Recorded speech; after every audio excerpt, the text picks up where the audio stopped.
Good morning, traders. Welcome to My Funded Futures and My Funded TV. I am Terry Trace 100, and we have our expert traders, Bull, Barbie, and Nick Does Futures. Happy Thursday, everyone. Post FOMC hangover, anyone? Did you guys trade it? Something like that. Yeah, I did. I did I not. did not know we were live. I didn't get the music cue intro, so I was just chilling here. Do we have music? Yeah. But yeah, it was good. How about you? I see you're killing us now. Oh my gosh, yeah, I caught some good moves in the challenge account. End of the day, around 3,000 in profits in that sim account. Who knows? Today I'm down like 2,500, so who knows? It's just for fun, you guys. It's all just for fun. Barbie, you weren't able to trade yesterday?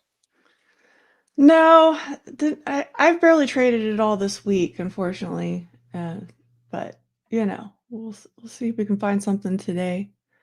I don't like roll week anyway, so I'm justifying it. But Oh yeah. I think the roll is complete now, so Okay. Yeah, should be more fun. I've seen traders say like I don't even trade roll week because it can be kind of funky.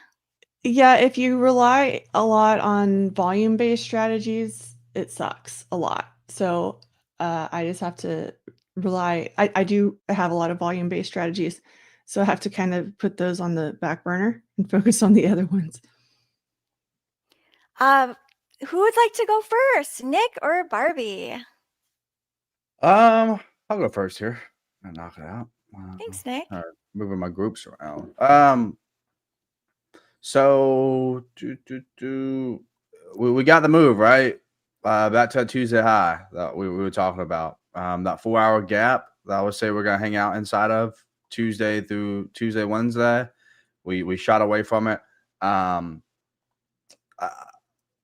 hate this move happened like during Asia last night because I almost went long last night, but just like I better not do it. Just wait for tomorrow. However, I do think there's room to be like there's money to be made lower. And not to retrace this whole move down to here, but like to come in maybe into this 4-hour gap or some of these 1 hours in here. My target for the morning actually is these Asia lows. However, I'm going to pay close attention to see what happens when we take the London low. So this green box right here on ES is the London low, and the green box right here is obviously NQ London low, and the red is the Asias. So I'm going to watch and see what happens once we take, looks like ES is a little bit weaker right here. But I think ultimately we can draw to these Asia lows, whether it just be on ES, make SMT, and then go higher. But I think there's money to be made on lower prices. I know that we're trading inside some gaps to the upside, but pretty big move up. And I think, with yesterday's move, I could see us coming to like 50% of this range, which would be right around here in Asia. So it wouldn't surprise me at all. Plus the weekly objectives that we made on Tuesday has been hit. We've had a big week so far. So I'm going to be looking for lower prices today, but I'm going to be watching to see what happens if and when we run this low, or what happens if we get a bounce from here. Because we could get a bounce inside these gaps right here after we run this low, and then you could look to target upside. So no kind of, I'm not a bearish guy. I just like a little dip, Yeah. What's that song? When you dip, I dip. Yeah, something like that. Yeah, something like that. Barbie, what are you thinking for today? I'm playing catch up a little bit. And when I'm doing that, I like to kind of look at the TPO chart. So we'll need to do a lesson on one of these days. But what I'm kind of noticing, I'm trying to figure out what FOMC's price action means for the next, what's coming. So the way that I'm looking at this FOMC candle and where did it move down to? And it really moved down inside of this previous price action that we had around September 10th and 11th. and really kind of clean that up. And what happens when we have these are single prints back here and here, and when we have single prints like this cleaned up by some price action like this, it's usually bullish. So the way I look at this, we had FOMC price action came down and tapped those single prints and then came right back up and is kind of forming this support. And then it's kind of putting in what's considered a weak high by kind of double topping on this. But what a weak high is actually bullish, which confused me when I was learning that. But so what that looks like on the regular price chart, and this is actually not in disagreement with what Nick was looking at all. So I was over here checking out the levels. But what that looks like is kind of being bullish above this candle from the other day. This is the hourly chart now. And I drew this pink box on what I think is really like the accepted price where the market's happy right now. So this is kind of where the market can potentially get choppy, but it also gives us a really nice breakout point. Nick was looking for the Asia lows on NASDAQ. The ES has already kind of gotten there. Closer to those lows on ES, yes.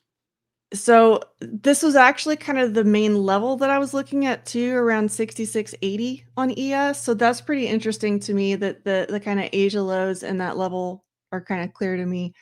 I'm kind of looking at the 70 area too, just because that was our support on Monday for this kind of more broad chop box. But so in the context of I'm looking kind of bullishly, the market's looking kind of bullish to me. There's kind of two ways to look at it. We can either bounce down in here, and for me, that would be around that 66.80, 66.70 area, which is coincidentally the spot that I think Nick's looking at. So that's nice. Got some confirmation there. The other thing is if we don't end up coming down here and the market just starts ripping higher, I might kind of look at those highs around 67.20 as a breakout point as well. So the bullish scenarios is we come down here and can buy it lower before heading up. That's a little bit easier if we can come down here and buy that, because then we can target the highs. Otherwise, if we're breaking out of the highs and buying the highs, we have to target up here. This is my big target up here, was the 67.50. I think if we do get a breakout, it's probably likely to because this is an all-time high breakout too, isn't it? Should be. So we'll probably break it and then have a little bit of chaos, come back down and retest that high before it can completely reach that target up there. That's if the bulls stay in control, because right now the market is kind of bullish. We can also just stay super balanced and really stay inside of this pink box. That could look very choppy, but it's also a pretty wide range. So we could just kind of settle into a range and find some range trading in here if the market's not ready to break out. If we lose this area, though, that's where I'm getting a lot more bearish. I had my bearish levels written down, but that's okay. I'll just try to remember them. The first thing that I was looking at is if we lose that 70 area, coming down here around to this 50 area. On the hourly, it's real obvious. We've got kind of the 45, but I was kind of taking the, midway between these two levels here and kind of thinking 50. And if we lose that 50 area again, that's going to be a little bit scary, because that's when we start losing the FOMC support. And then I think we're likely to come down and maybe test that low. I think that's the less likely scenario, but it's still on the table. So if we're not holding this is why I'm not going to keep trying to like buy knives down here, is I think that the bull or the bears are more in control in this area, and the bulls are more in control if we stay choppy to bullish. Thank you, Barbie. Today we have Voltron on today at 10 o'clock, so we can learn more about footprint charts. And I did see Renee passed the free account that Renee won yesterday on our show. Congrats to Renee Blue.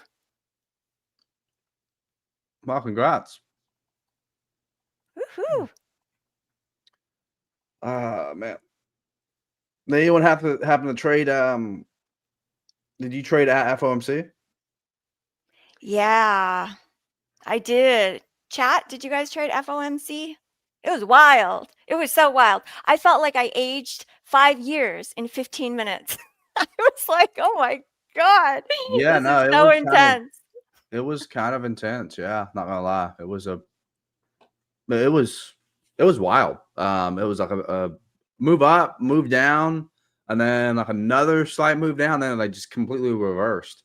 Yeah, no, it was a lot of fun. I did make a good bet, and then I gave back, probably like half of what I made. But I mean, even I don't really trade the PM session that much, but it did kind of make me a little mad and walk away.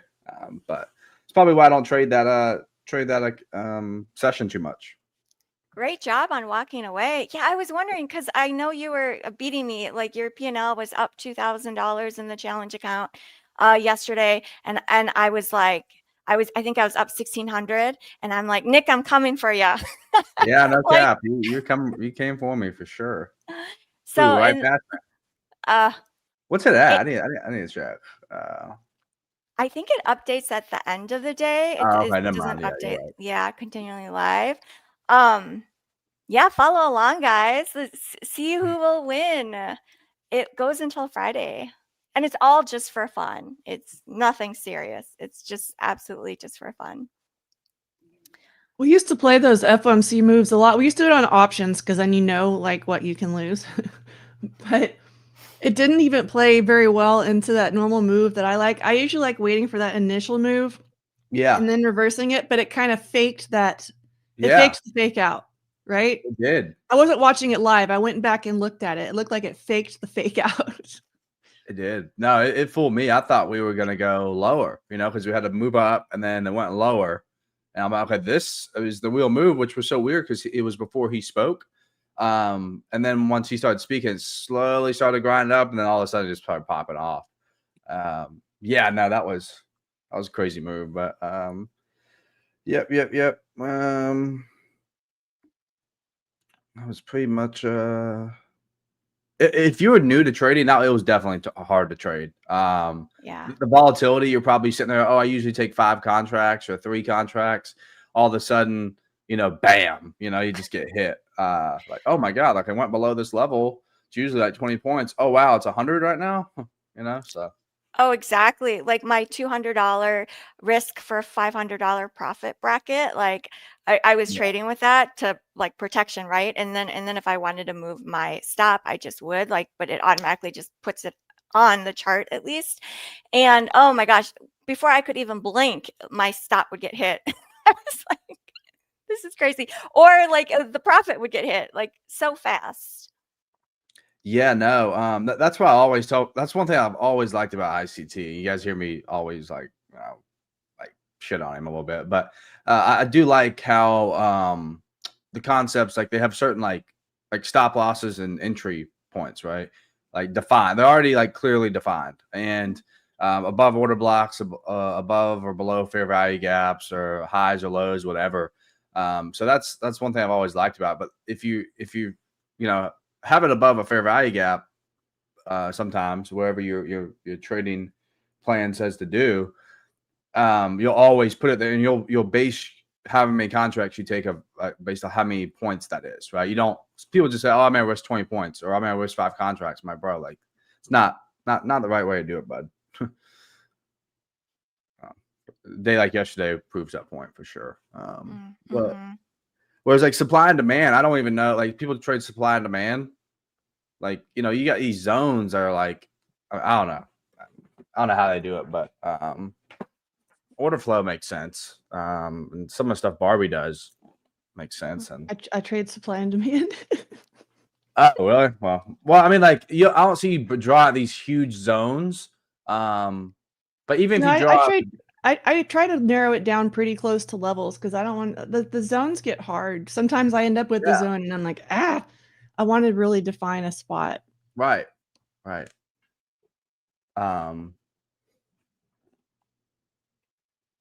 Yeah. So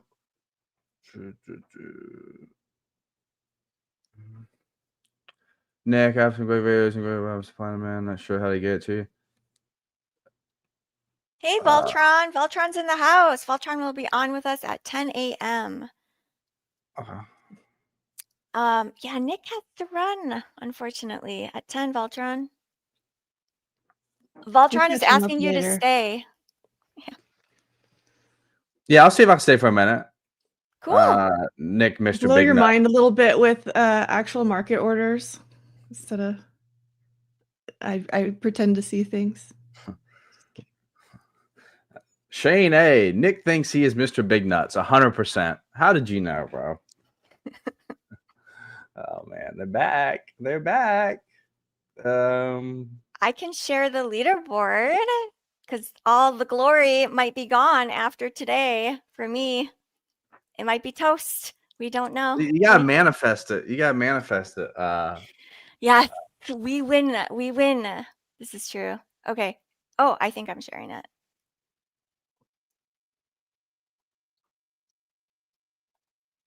Yes, I am up 70. Or there's a 71.49% return on the account. Let's go. It might go to 0. We don't know, but you're right. I should manifest it. How do you guys manifest things? Do you just picture it in the present moment? That's what I try and do. And I try and picture things that I want in the present moment. Yeah. Do you actively work on manifesting, Nick? I actively do shit. That's how you manifest. Yeah, no, you have to see whatever you want to be, and then you got to take the steps to do it, right? You want to be a profitable trader, start doing stuff profitable traders do, and then maybe you might become one. I think that's the best way to do it. I don't sit there some people just come in, they go they get the charts and they can just manifest the setups. I'm like, bro, y'all need to chill, bro. Yeah. You have to manifest it, but you also have to put in the work. Your actions have to reflect it too. Yeah, 100%. But mindset is important, right? You have to be, you can't be negative at yourself. I think how you see yourself is very important. Nick, tell Luke drop 50K promo. Yeah, we are at 50,000 subs. Well, I'm gonna shoot him a text right now. See what we can pull up. Let's see, Luke. Maybe he's watching a stream. Yeah, Luke. we need to cook up something. Yes, we need Luke. He never disappoints. No, he never disappoints. I will say that. Never disappoints. Never disappoints. Do we have any news this morning? I don't. Me or Barbie didn't cover that. Okay, so we had the unemployment at 8:30. Yeah. So that dropped. Is it me, Barbie, or do you feel like these numbers each month, you never know what you're gonna get? Yeah, well, I could have swore unemployment was bad last month, by a lot. but I mean, if unemployment gets really bad, then the Fed has to be more aggressive at reducing rates, which they don't want to do. So I think that there's some behind the scenes battling on numbers. It doesn't make sense unless there is a little bit. Thinking making the numbers look bad in order to drop rates.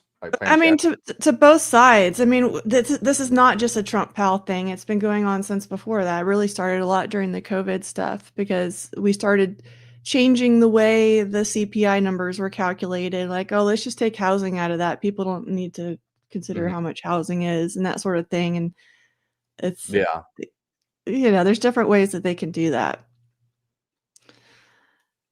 That's the game that's being played right now. And that's the idea behind keeping the Fed out of politics. It's just not really working. Yeah, it's sort of impossible. Yeah, I can definitely see the government data is super manipulated. I just try to trade it, right? Just try to use the volatility. That's what I've been trying to tell people for years. Is it doesn't really matter what the number comes out as. You can sit there. I used to do that and sit there and wait for the number to come out and then try to react to it. But the thing is, there's algos reacting faster, and the number doesn't matter as much as the market's reaction to it. And that's why it doesn't make sense to me. It's but that's good news. Why is the market going down? Well, it's because the market was expecting a certain level of good news and we didn't hit that good level. Because that's like with the FOMC, we got the rate reduction for this time, but then he came out kind of more aggressively potentially with the rest of these rate cuts for the rest of the year. which was a little bit surprising. So that's what we were kind of waiting to see. Mm-hmm. But the reaction is so much more important. And unless you're going to be like a full-time economist, you're not going to have a very good understanding of that. Yeah, no, I completely agree with you on that. That was one thing. That was one of the mistakes I made when I started trading. Right, like I would wait for the high impact news days, but then I would just I wasn't paying attention to the charts, like what the charts were telling me. Like if I was, like if whatever chart I was watching was like looked like this, and it was a bad number, I'd try to go short. I'm like, bro, like, like just like nothing. The market isn't telling me, even the hourly nor the daily, right? So that's a good point. I think a lot of people do that. They care too much, or they got all the fast stock news tweets turned on, the notifications, like and someone will tweet bullish and then or bearish, and they all of a sudden start thinking they need to position themselves short.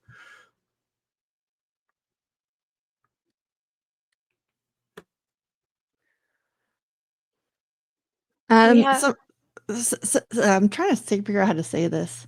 Satvinder said he read a book yesterday that intraday, the price action intraday is really just noise on the news, and then after the high impact news, you kind of look at how price ends at the end.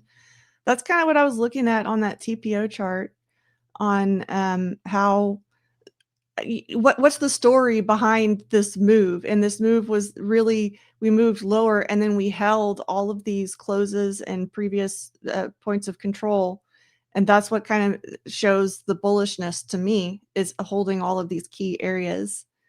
And that's what we talk about a lot. Like these smaller time frames can be really noisy. That's because there is a big picture that's a bigger plan, and we're trading inside of those bigger plans.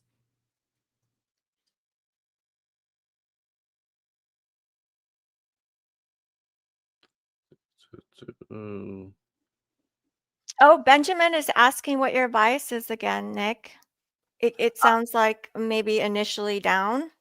Yeah, initially down. I think the levels I'm watching are, I think we could draw to this Asia low.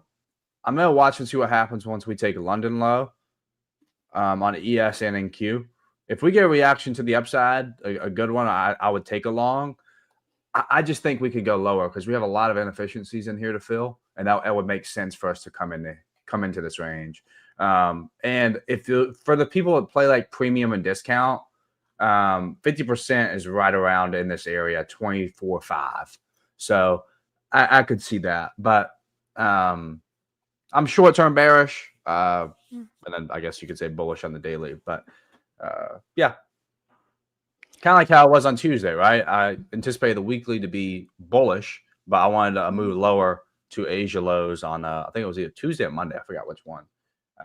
Yeah, it might be one of those deals, since ES has kind of already been, it hasn't fully made that move yet, but it's pretty close. It might be one of those things where the indexes aren't synced until NASDAQ makes that move, and then we can do the thing. We can do that thing. I did see NVIDIA is investing in Intel. I think like through a couple $1 billion, and that really made Intel move. Intel's been such a trash stock. They needed that. Yeah, they got a big move. Intel's not been excited. I haven't held any, but I've been really glad that I wasn't. I used to hold some. It's like, man, I'm glad I'm not. Today would be a good day to accidentally have some Intel, though. Huh? I think it was up 20-30% or something in pre-market. I was like, am I low at reading that right? 24, low at 24, high at 33. Whew. That makes me want to see what Dell's doing too. Someone said, let's have another ICT poll in here for people who trade. I was like, sure, let's run it. Let's have a mod screener. However, start a little poll saying who trades ICT in here. ICT.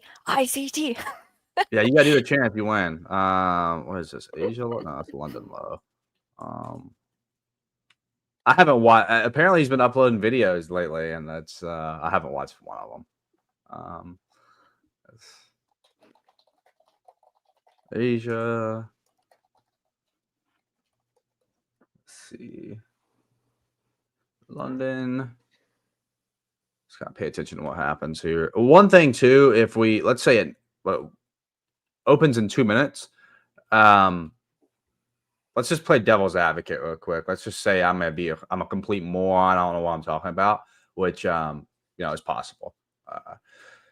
There is a gap here that we could react from, right? This is something I would look to play if we didn't have this huge move up. I think since we have this huge move up, I think there's room for lower prices.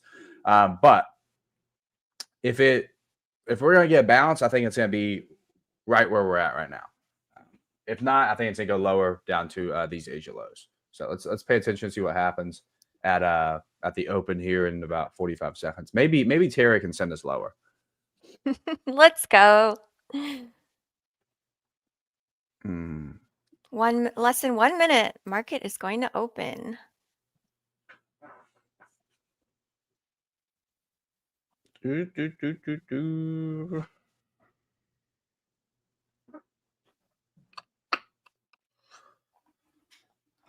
Wait, your thing is next week, right? Your little trading comp? Yeah, it is next week. You flying first class out there, and you kind of business class, which is nice. Yeah, I'm excited. I still have to figure out my outfits. I only have 2 outfits selected, so that is a challenge. I need help. I need help. I'll find some stuff though. Maybe I'll go over to the trading ranch and go hang out with Barbie and borrow some things out of Barbie's closet. Yeah, no, I mean, as long as you got my daughters for it too.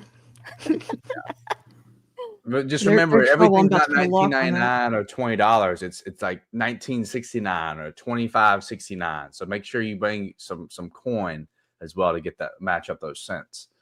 Okay. I'm actually thinking I'm gonna put you in my ear, Nick. A little like earbud. You don't need me in my ear, in your ear. You smoked me this week. Well, we still have today and tomorrow. That's right, we do. Pine Tree Traders in the house. Good morning. Good morning, Bill. Woohoo! Oh, we are open. Let's see. Maybe we get a very nice move. Market is back.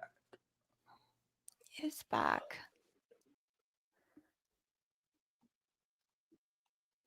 So I heard of this statistic where if we make an all-new all-time high in pre-market, the statistic that it comes back and tests yesterday's high is extremely high. It was something like over 80% or something. So let's see if it does that today. I'm very curious to see. That's a really good, yeah. I mean, it doesn't really happen a whole lot, because not always trading all-time highs. But I mean, that's right at that's right at the Asia low, 25.5. Like, so this blue line's obviously previous day high. We're at previous day high here already on ES. Oh, wow. So we already done it on ES.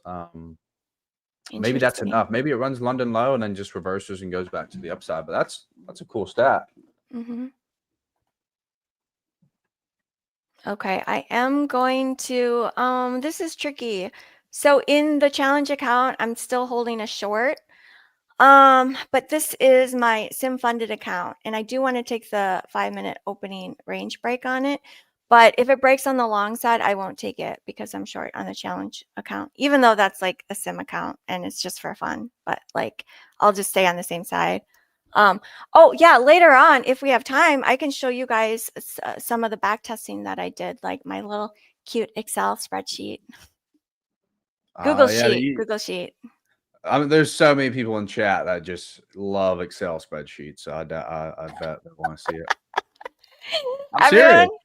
Are you serious? I thought it sounded like you were joking. You're like, Barry, you're gonna put people to sleep. There was a page I found the other day. It's like Excel, like it's on Instagram. It's like Excel sheets or Google sheet. I don't know what it is, and it does like tips and tricks on how to do Excel sheet, and it's like 200,000 followers.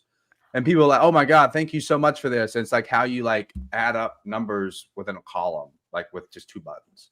And people follow it. It's absolutely crazy. That's so interesting. Yeah, I was thinking this morning when I was trying to figure out how to do certain things in it. I'm like, I need to take a class because there's so much you can do with this. you know, like a virtual class. The comments were like, "This is so satisfying." I'm like, bro, like y'all watch this, like Wow. it's kind of like people watch people cutting the lawn, you know? Yes. And that's the entire channel. Okay, well, I was ripping still. Still ripping. Go. It's going. It's over 100 now. This is crazy. Whew.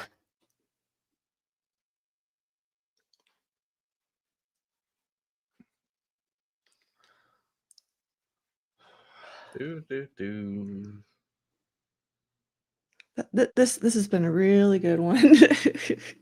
That's just the 15-minute. Look at the hourly on this. This is what we've been trading in our Discord. Beautiful. Look at that. I don't think it does stop. They're asking me where it stops. It doesn't stop, right? It's just gonna. We're moon shooting.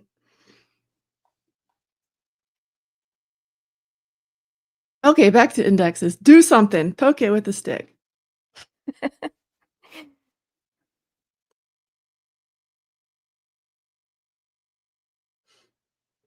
Oh, no luck, pure skill. Congrats. 50% reached. Let's go.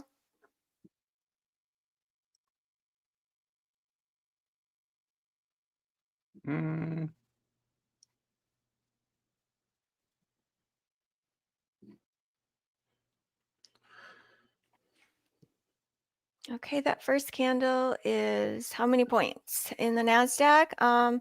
It's about 50 points or so. A little more than 50. It's going. Bulls are in control.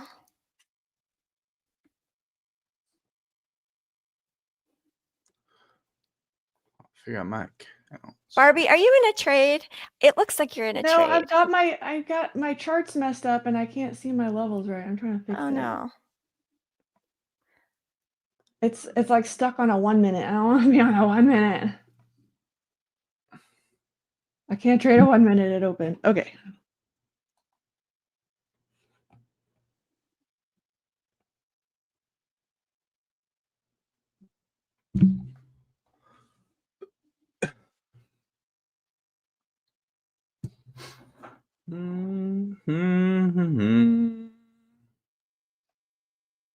Yusuf says he's long. Buyer stepped in. I'm very surprised we haven't ran that ES London low yet. It's kind of. We do have. Everyone's too excited. Stonks only go up. Gold is down 1%. Dang it. I saw a good short on it last night and I was thinking, oh, I should just like hang on to this. I wish I like stayed in that trade. It's down 1% now.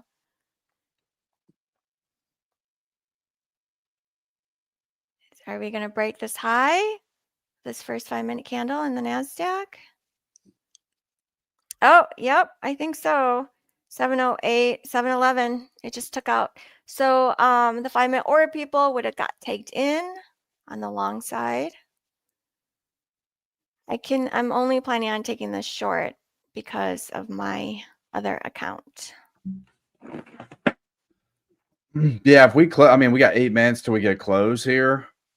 But if we get close above, this gap to the upside here, then this gap to the downside, sorry. If we inverse that back up to the upside, then, that whole idea I had about Asia price going down to previous day high or Asia lows is kind of out the window, but still hanging inside that 15-minute gap as of right now.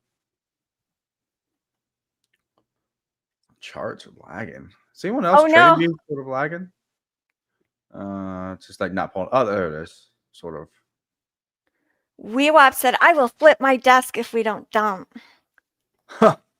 Look like one of those images where you punch the screen and all that stuff, Oh no. Have you guys ever broken anything or thrown anything? From trading? From trading. Not from trading, no. Yeah, I haven't either. Nick, have you? No, I had like punched the desk one time, but like it wasn't even because I lost a trade. It's because like I just did something stupid. I just took out like some dumb accounts. It was a huge trade, but yeah, I took out some accounts I went drawdown, and I got them out. But I want to take on accounts that were like almost eligible for payout, and yeah, Oh, it kind of sucked. I hate that. It's all good.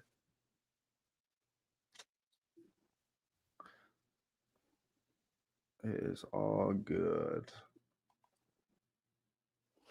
Tao Trade says, I've thrown my laptop at a wall before. Wow. Oof.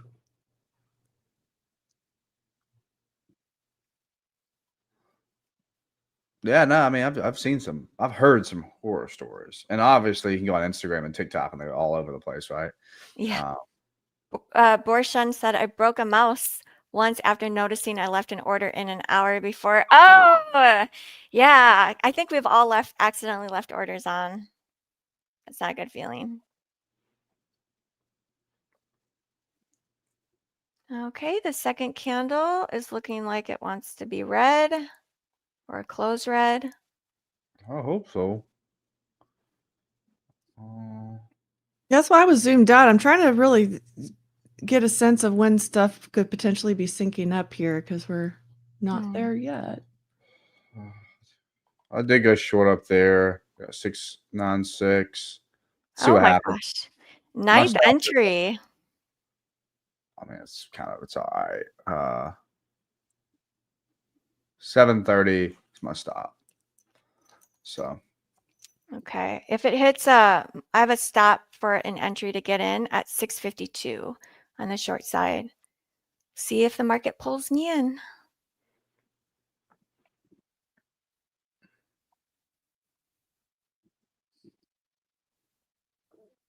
Ooh, WeWap is happy. Congrats on your short.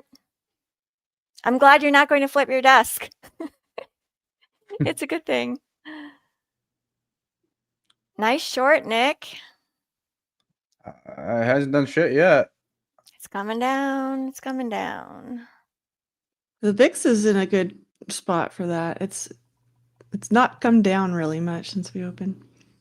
Okay, I am tagged in. I'm going to move my stop and my TP. I gotta catch Terry somehow, bro. I gotta catch Terry somehow. It might be today. I mean, this morning it was that challenge account was down like 2,500. It might be today, Nick. Yeah, bro.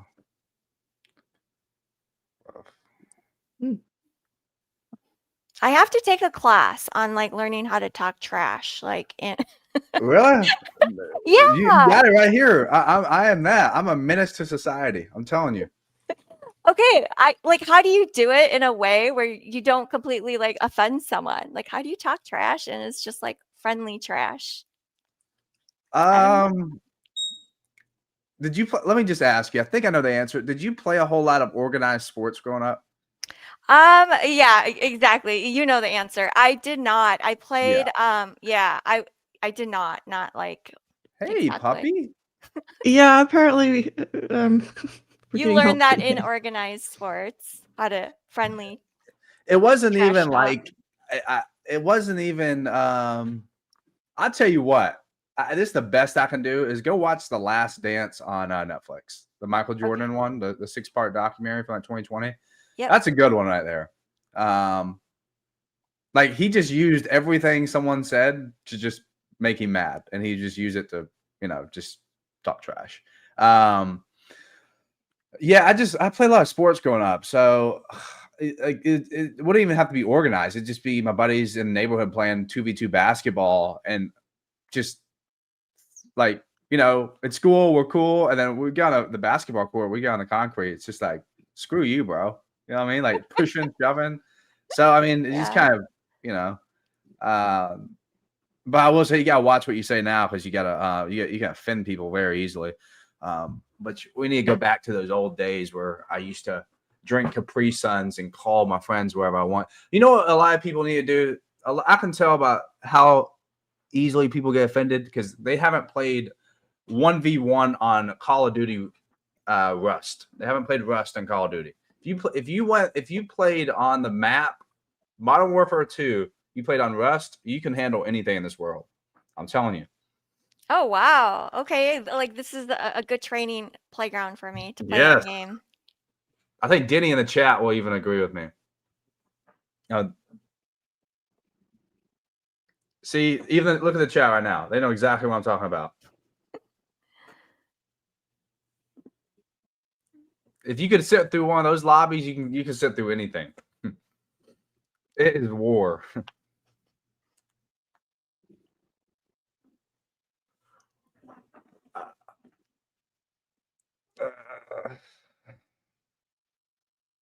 Now you can just ban someone for like just you can have a PlayStation ban them if they said, you know, they called your mom ugly or something. I'm like, bro. Oh no. Yeah, I don't know. If I were to give you some advice, probably just I don't know. Just let it rip. That's my advice. Let it rip. Okay. Let it rip. You just gotta pretend that you got London, Asia low on ES hit. Sorry, Barbie. Oh, nice. That's all right. You gotta pretend like your pants are real tight and real full, and just let it come from there. Just let it rip. That's a good one though. Don't hold back. Pretty much. Don't hold back. Our shorts are looking good. Let's go. Dump. 5, 10, 15. If the 45-minute orb goes down, yes, I love that. When the 5-minute orb and the 15-minute orb line up. I love that. Did Let's go. you take this on a competition account, Terry? Oh yeah, I'm still holding my short in the competition account because this morning I was down like 2,500. So, this trade you see on that I have on screen whenever we flip to it, but this one is a sim funded account. Let's go, Nick. Because you're today you're in, what's that? What? I said you didn't answer my question. That's all right though. Your question was, did I take this short in the competition account? Yeah. Yeah. I was holding a short since even before we started the show. I was still in a short. Okay. How many contracts you in? Just one mini. Yes. I was like, oh man. I'm not a catcher. I'm not a catcher, bro. I'm trying. No, guys.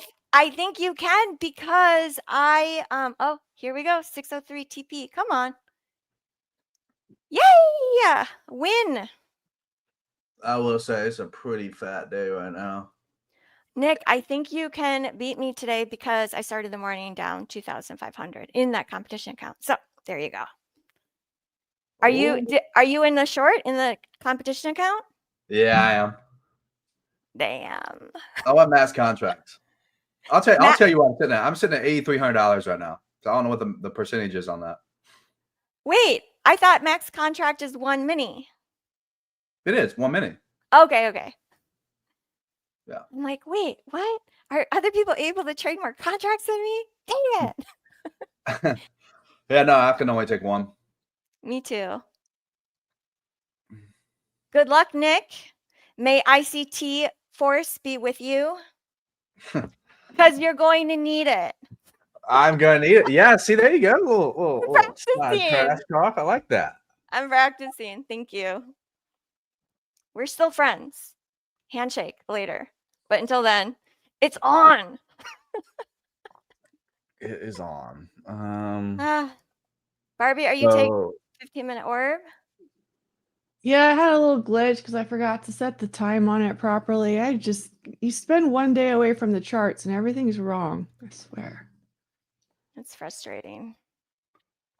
But yeah, finally got that in. I'm only on the ES though because I was not fast enough.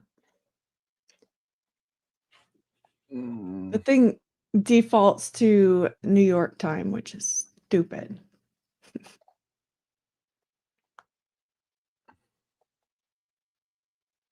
At least I'm too stupid to figure that out in the morning before caffeine is hit. I know, right? I need more.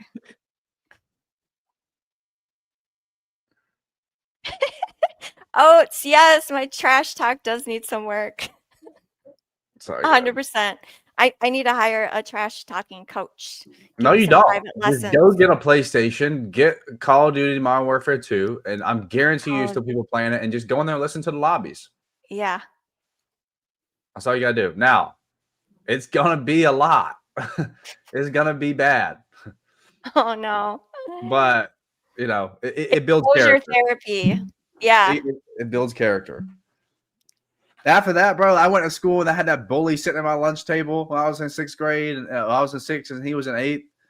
Like nothing he said affected me anymore. It didn't phase me. I got called all the worst names online last night. You ain't gonna get me, dog.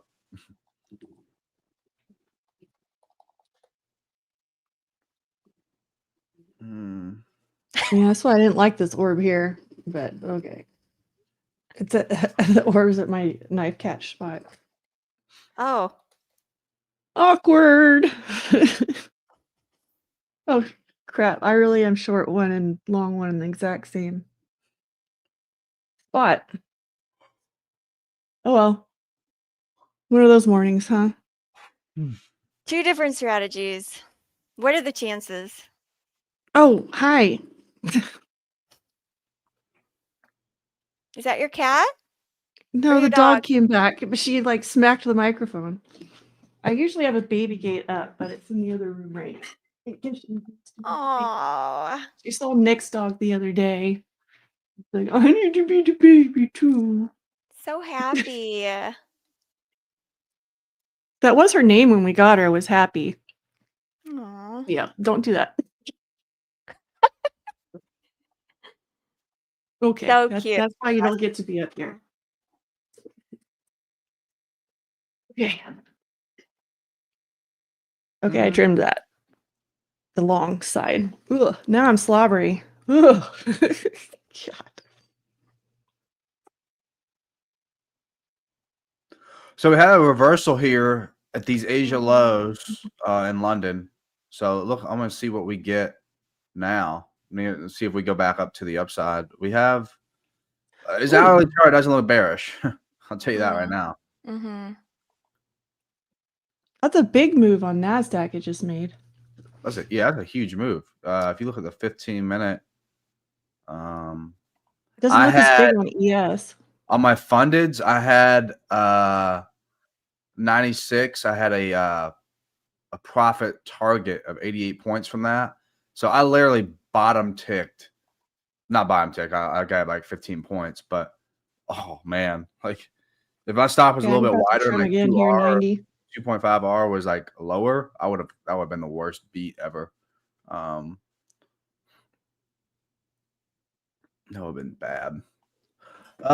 Finally some good PA, bullish for sure. Have 2 lands.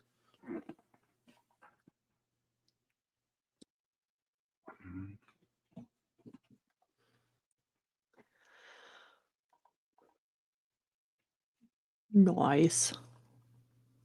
Well, not for the orb trade. That's why I was looking at that like. The knife catch trade? Yeah, but at the orb and the knife catch were at the same spot. I was trying to catch 70, but I wasn't fast enough. I got 74, which is exactly where the orb went short. This is like, oh my gosh.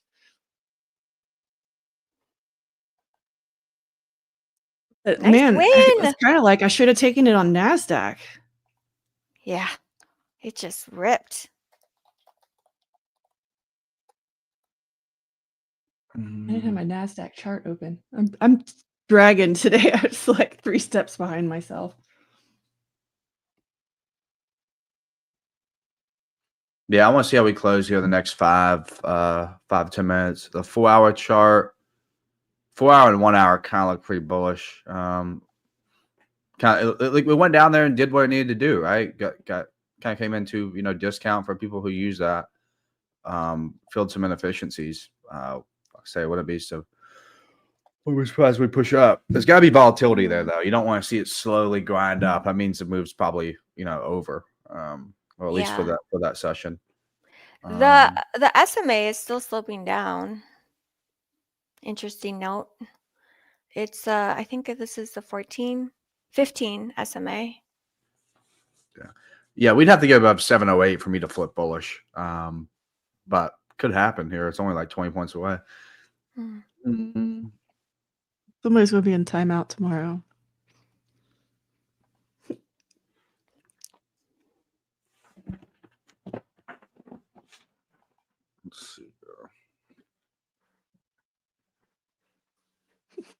Rocky Mountain Trader said, what a wick on the 1 hour.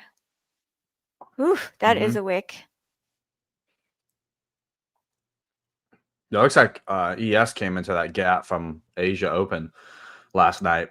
It filled that big move up. So everything, we're kind of balanced now. You know, it's just a matter of do we pink box of shame.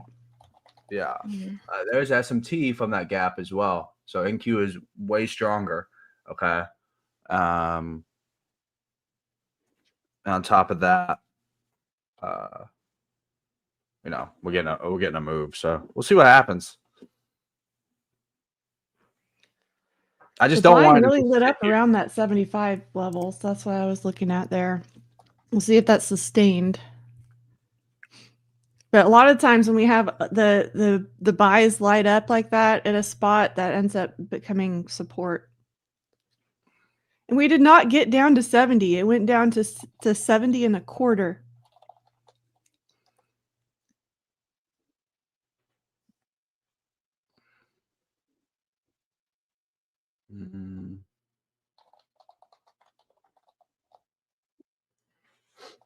Who has treats for the dog? I don't know what her deal is. 350 that's life with the young Austin, though. 350 times 2 done for the day, closing my ninja. That's a good move right there.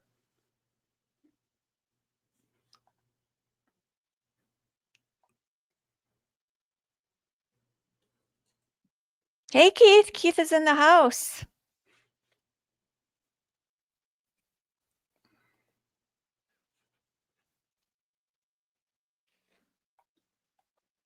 Do you guys ever notice sometimes like your breathing will be more shallow during different times of your trading? I just noticed that my breathing was like shallow. We have to remember to breathe. I think I have legit PTSD from the markets, you guys, because I was watching some news break and I wasn't even in the trade. And I was like, oh my God, like my heart is beating. Someone was like, why is your heart beating? You're not even in a trade. I'm like, I think I have like PTSD from trading. I want to know who else out there, like whatever your sport is, whether you're watching soccer or football or basketball, who sits in their chair and like twitches and helps. I know a lot of people that do that. It's like, stop trying to kick the ball. You're not helping. Yeah, N11 says, I get a heart attack.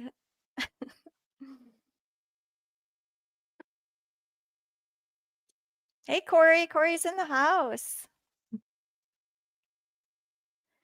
What's up, Corey? Corey, the 7-phone trader. I love it. Crazy. One year, one of my kids asked Santa, you know, the mall Santa, you go sit on his lap. She asked him for 10 iPads. It sounds like she is becoming a master negotiator. She's kind of a weirdo. She's a little neurodivergent. But one year she asked for traffic cones also. Traffic cones? He was really confused about that too. My favorite was when she asked for a water flosser. She's like, excuse me?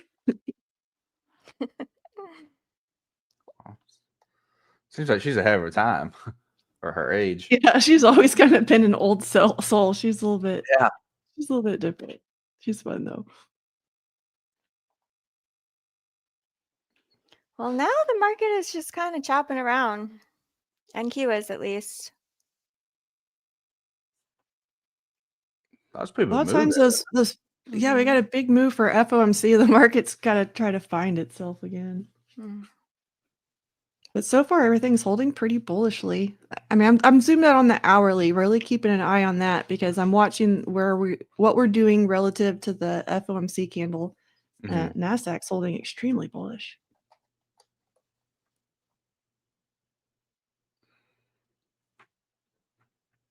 Nasdaq also had some catching up to do on the higher time frames. Well, what does? ES? Nasdaq did. It's getting there though. Yeah. I've noticed that. Like once it finally catches up, I feel like Nasdaq rips the most. You know? Yeah. I think in this catch-up move, it's helping it kind of it's aiding the rips, I guess. It's powering them a little bit. Wow. I just took a peek at YM. YM is only up about 20 points, 0.05% since yesterday's close, New York close. That's interesting. So NASDAQ is definitely the stronger one. Mm-hmm. This is the NASDAQ. This is the YM. This is the range for the day, including overnight. Interesting.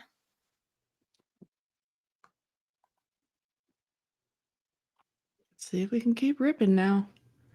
That was the spot I wanted to buy, so let's see if it does the thing. I did not get this in enough accounts, but that's all right. Did not have my screen ready. Oh, I made so many execution errors yesterday. I was like, what the heck? Like so many.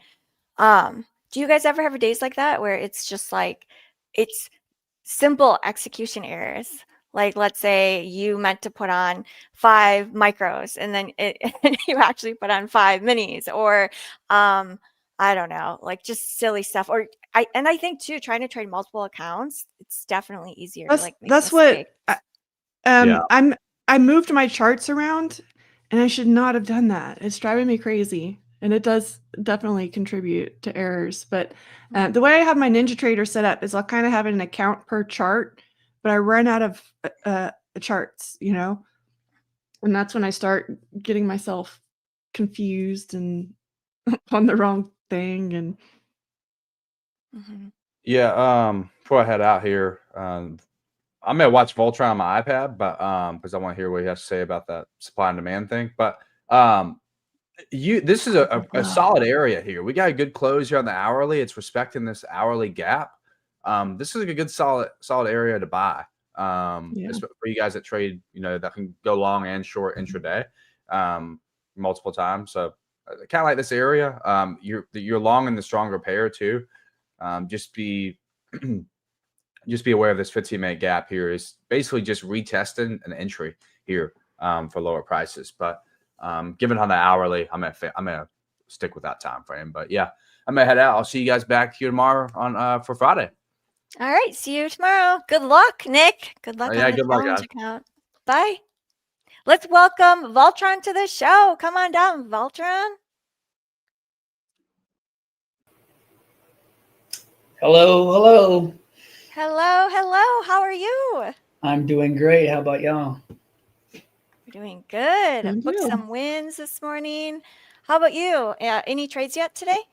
I did one trade that was a BE, and that was it. There was nothing else. I was trying to force the trade because I knew I had to come on here, and so that wasn't really a good idea pre-market. But that was, but there were some great plays that I know they're in effect right now.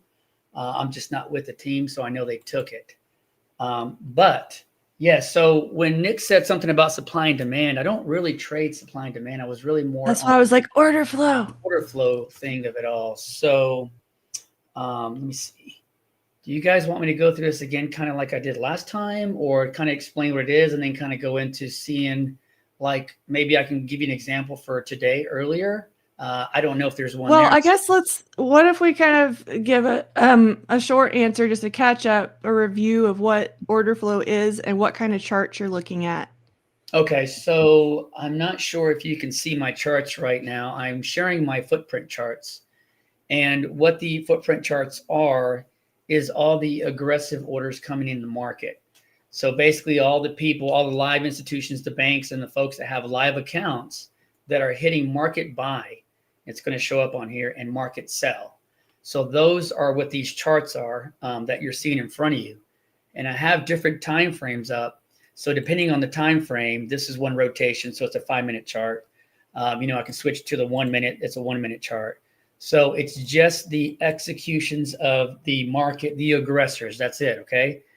There's no limit executions happening right here, which are the passive orders. So I like looking at this because wherever the aggressors are at, they're giving us clues on where to possibly enter at, or even telling us Why are they so aggressive at this level? So for instance, I'll give you a quick example. Let me go into my 5-minute ES and then 1-minute ES chart. I have them side by side. Right here, when at this rotation, this is a 5-minute one, we have some huge orders. And I know you probably can't see the screen well. I'm going to try to supersize this. When this rotation was moving up, you had signs of all these aggressive orders here. They're highlighted for me. There's a certain ratio I use. They're highlighted. So when it creates my ratio, and then there's 3 in a row, it creates an imbalance. You see this green thing that goes across. Those are buyers imbalance. This is the aggressors, okay? And prior to that down here, we had 322 aggressors, meaning buy orders that were executed at this level at 6675. So there was my first hint to say, hey, these guys are moving it up. The institutions, the banks, I'm following the pros. They're moving it up for a reason, or this level is here for a reason. So I'm going to try to sniper in and execute on the lower time frame. So as you can see, price moved up, created this imbalance. I don't draw these. These are automatic. It created this buyer's imbalance here. And then price came up and came right back down and tapped it, and then game over, right? So that's how I play them. I wait for things to come into these imbalances, and there's other things I do. I look for absorption, and I look for another confirmation, and then I go in. So basically meaning like I just want to make sure that I'm going in the right direction, because everyone knows here that the market will come back, and I call it slap. They'll slap you back, and then you'll be like, oh, what happened? Well, the clues are all here. So I want to confirm. I do a confirmation trade after the fact, and that's how I make sure when my losers are very, very small and my winners are big. So that's what I'm looking at basically when it comes to order flow. Okay. Aggressive sellers and aggressive buyers. 2 very important key things to understand how they work. You can, and here's I've had some people reach out to me about this, and here's what I'll say. So apply this to whatever concept you want.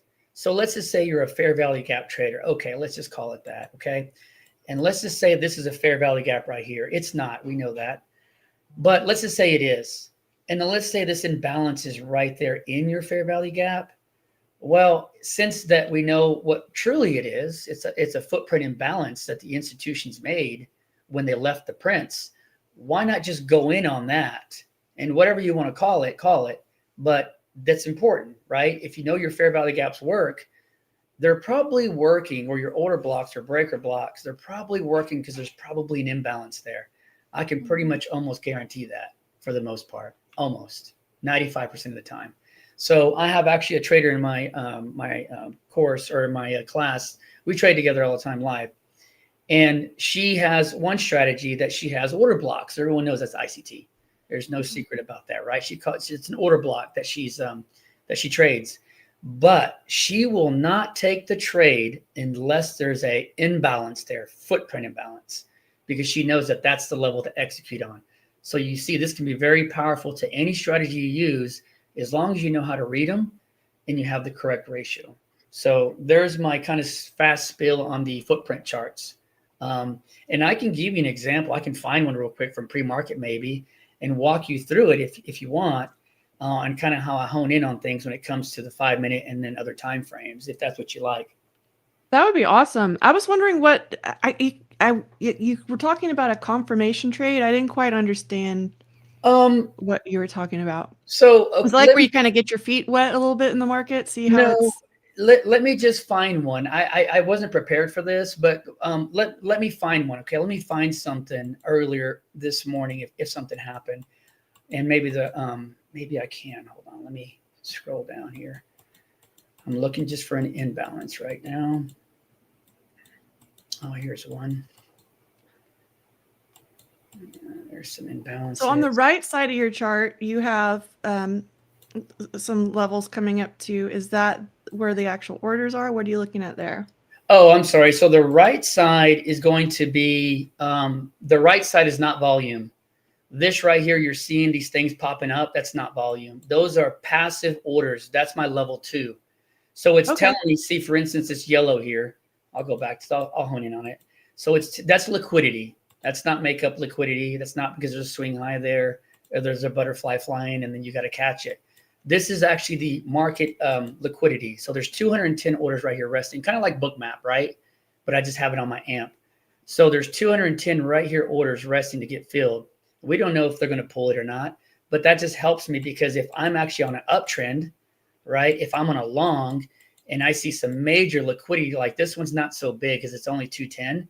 I like to see the 500, the purple ones. I'll have everything color coded. It goes across in purple, and that means that's a big order waiting to get filled. Or I have a red one which over 1,000, and those are very, very important because it's going to go grab the liquidity, like the real liquidity, the orders that are really resting there. Nothing to guess on. And sometimes those aren't real. They pull them, and then you can see them above here. There's more liquidity here. So you just, being in the trade and knowing like really the main thing with the imbalances, the footprint imbalances, you can really, I don't need much. I only need 30 points and that's it with a 10-point stop. So let's just say it's up here at, 50 points. Well, I'm already probably out at this point over here on my entry. I'm already out right here. So it's nice to see the confirmation. It makes you feel good, right? When it comes to like, hey, there's my level 2. So I'm going to grab it. But let me go back and see if I can give you an example.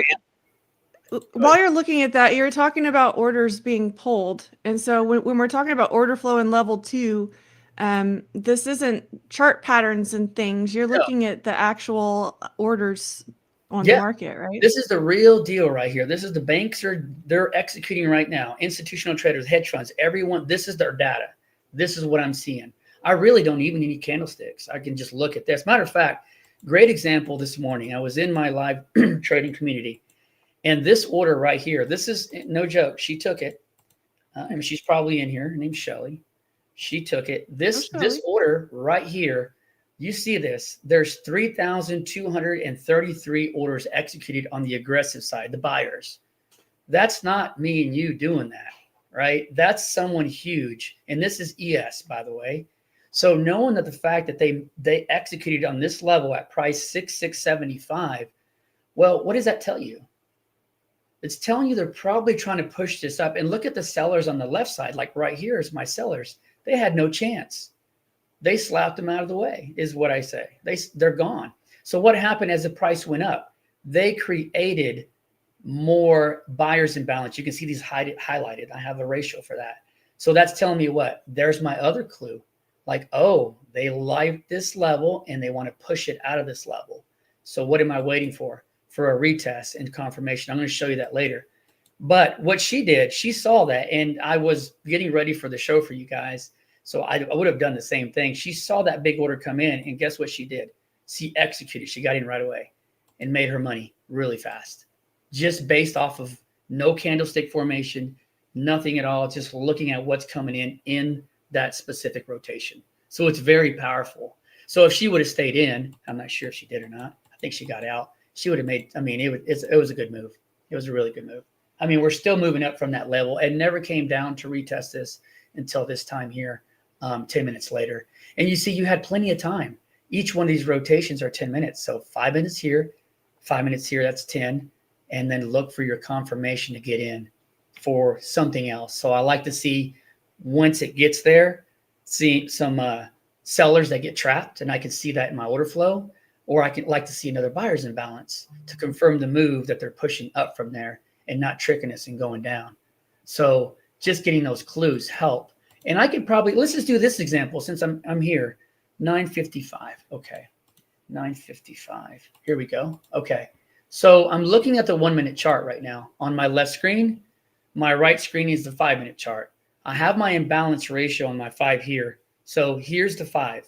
So when it came down, what time was that? 9:55 and 9:55 right here. This is my 1 minute chart. So when it came back down to here, I started looking at this rotation right here. This is the 1 minute chart. Okay. So at 9:56, and this is really deep what I'm about to get into because there's more to it. I'm looking at my time statistics table down here. There's numbers down here. And I'm seeing that there's aggressive volume here. There's aggressive sellers here. How do I know who's in control? Well, because it has down here on my deltas, not my max delta, but just my delta, it has 384 aggressive or who's in control of this rotation on the seller side. Then I have 5 max delta, which basically means the power of the buyers at that point in this whole rotation was only 5. That's not much. My mid delta shows the strength of the sellers, which is negative 543. Well, here's the clue. So if it's showing that much volume, almost 5,000 on this rotation, why isn't it going down with that many sellers in control? There's your clue. That's absorption. That means that the buyers are truly in control, even though that's showing us something different. So if you know how to read that, they can't trick you because you know that that's absorption and the move's going to happen going to the upside based on this rotation alone. Now, I wouldn't get in there. Check this out. Let's wait for the next rotation. Now look at my deltas and my numbers. 715 on the positive side is the aggressive sellers. And then you have max delta of 1,000 something on that whole rotation. But not only that, on my 1-minute chart, look what got created on the way up. There's a buyer's imbalance here that was very, very aggressive. So maybe I need to get in right after that for my confirmation. And then the sky's the limit. Bam. There you go. That's how you do it. That's actually professional. I'm not a professional trader, but that's how the professionals do it right there. They don't use anything else. They don't. We want to trade like the pros. Oh, of course. Absolutely. Absolutely. So, and here's a perfect example. Check this out, ICT traders, because everyone's going to get happy here. Look at this candle in the 1 minute. That's a fair value gap right here, right? Right here to right here, because there's the gap between the two candles. Is that correct? Am I looking at that right? So, if that, right? Mm-hmm. Or no? If that's the case, look what's there. An imbalance. A real aggressive institutional footprint imbalance. So yes, I would take it there. If you call it what you want to call it, I can call it the dinosaur that just died, and I'm getting in. You know what I mean? And that's what I'm going to do. Because of why? Because not what I'm calling it, because the institutions have already told me what they're doing. They can't push it down. Here on my right chart, the bounce for support, and then here for confirmation and other things. That's why I'm getting in. Not and no other reason. And that's the way you do it. Simple as that. And then if you want to wait for the next imbalance on the 5-minute or 15-minute or whatever, where's it at? Well, maybe we're grabbing level 2 here, or maybe I don't even see one. I mean, sky's the limit. So that's what I would be waiting for next. That's on the 15-minute chart on the right, or right here. Check it out. There's a 1-minute seller's imbalance right here, and maybe we're going to have some trouble there. We'll see. I don't know. Once we get there, some nice precision looking at the real orders, though, huh? Oh, of course, absolutely. If I was looking at the candlesticks, I wouldn't be able to tell what was happening. How would I know there was aggressive sellers there or buyers? Not because there's a wick. Sure, there could be a wick, and that means the pressure. I understand that. But how much pressure? That's the key. If you don't know the pressure, then you're just guessing. That's just my opinion. So I guess I'll be ready for questions, because I know they're going to ask. Barbie, did someone ask about what is level 2? They were asking if these orders that you're looking at are delayed. No, this is real time. This is real time. This is what actually moves the market. Yes. Like So actual orders. Good So point. when you're Go. when you're looking at the candlesticks, this is kind of what you're looking. The orders are what form the candlesticks. So we're looking at what's inside the candlesticks by looking at the order flow. That's the way I look at it. Exactly, and that's exactly what it is. These are candlesticks. I mean, I could change my chart here to look at the candles, if you like that, and then the orders will still be there. I guess I just don't. I prefer not to, because there's no reason for me to look at that. Now, I do have another strategy when it comes to the technicals with the candlesticks. And it works very well, but what do I align it with? What do you think? Order flow. Be right there wherever I'm going to execute on a specific pattern I do use. So once again, this could be extremely helpful for a lot of people, and it's going to be very confusing at first. I get it, but just dig in there and take months, take a year. Some of my students have got this in 1 week. And they're talking exactly like I'm talking. And I'm like very, very, very proud of them. It's like, wow, that's nice, that they can do that. So I think, in my opinion, nothing else matters. And yes, Terry, you're exactly right. What moves the market is this right here. So market orders on the sell side and the buy side is the only thing that moves the market. Nothing else does. Of course, it needs a passive order on the other side. But see, that's why I hone in on the aggressors, because if they're moving the market and it's showing strength there, and I see the strength, not just the formation, I see a strength, I'm going to hone in on that number, single print, or the 3-zone count that I use, or I'm going to hone in on that area when it comes back for a retest or a flip, because they can flip it and go to the downside. So then I do my order flow to see what's happening on the downside and then take the trigger on the opposite side. That's what I do on another thing. That's so interesting.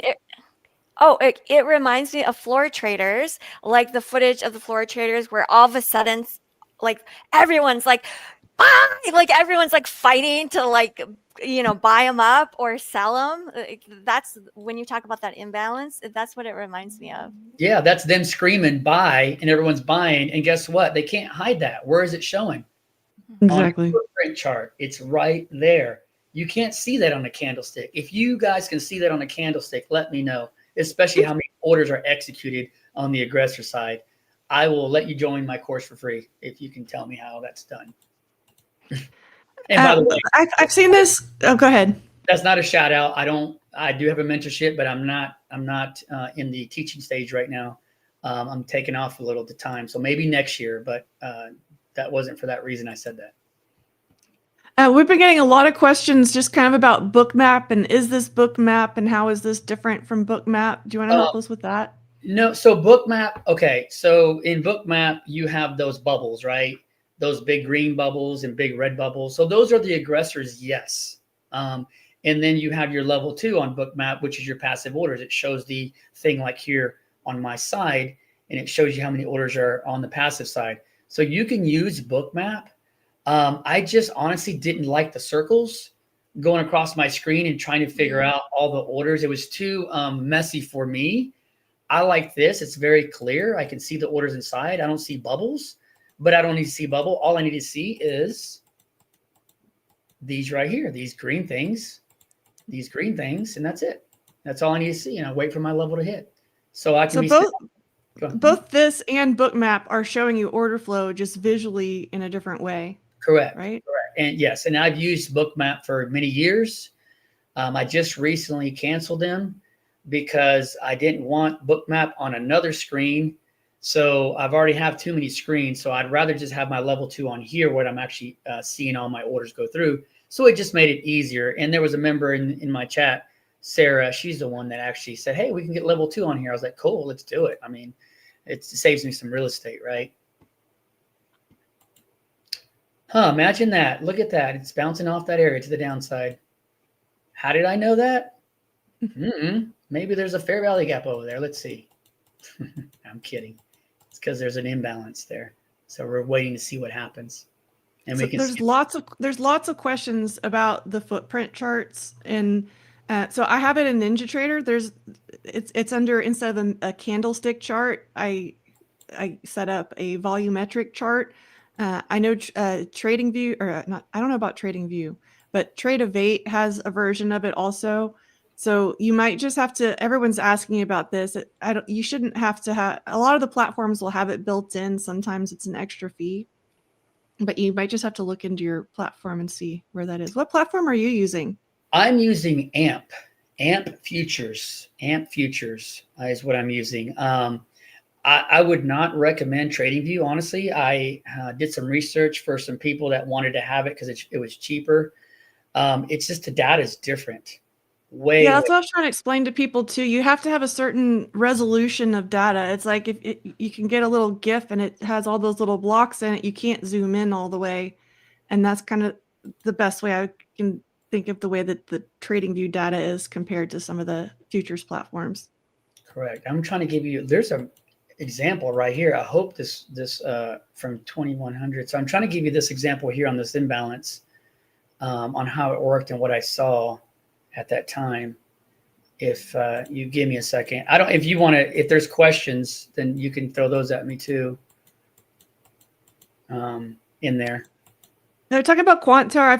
I've seen Quant Tower with footprint charts also. You just might have to do a little bit of research into it a little bit. But yeah, if you like NinjaTrader, if you're already using that, they do have it. You might have to pay for the order flow suite.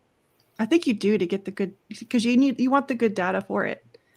Yeah. It's basically a different resolution of the level 2 data. And if you don't have the good stuff, you're not going to get the good. They are asking about your chart settings too. Like, so if you're looking for an aggressive order, what's the ratio? Do you have any of that? Yes. So there's a lot of different ones that I'm playing with when it comes to the ratio, but you can start with the 3-to-1. Okay. The ratio of 3 on the imbalance. Start working your way from the 3 and then see what works best for you. I've traded them over the years differently. So 3. So basically, you want to set it to 3 on each time frame. I'm getting there. Sorry. Here we go. 17. That's 18. Good. 18. AMP Futures is a futures prop, or not futures prop, a futures specializing broker. Yes, it is. It is. And so the data is not much on there, by the way, guys and gals. It's only, if you want the setup I have, I think it's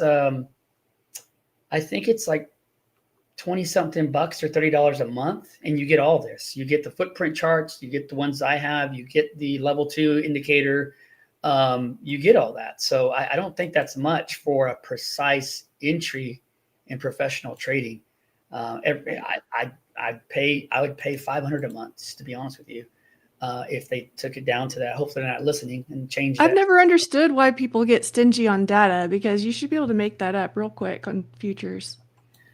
Yeah, exactly. Especially if you're knowing like, hey, this is where they're going in and you have the time down and you're getting executed and you've got your strategy there and this is helping you. I mean, this has changed. I've been doing this for 5 years, guys, when it comes to the footprint charts. Close to that, yeah. So that's when everything changed for me. And so, I would pay any amount. Here we go. Here's my example. Hopefully I'm not running. It's an investment in your trading business, really. What Absolutely. kind of data you have. 25. That's an imbalance here. I'm trying to find the exact imbalance. So here we go. Okay. So this morning, so check this out.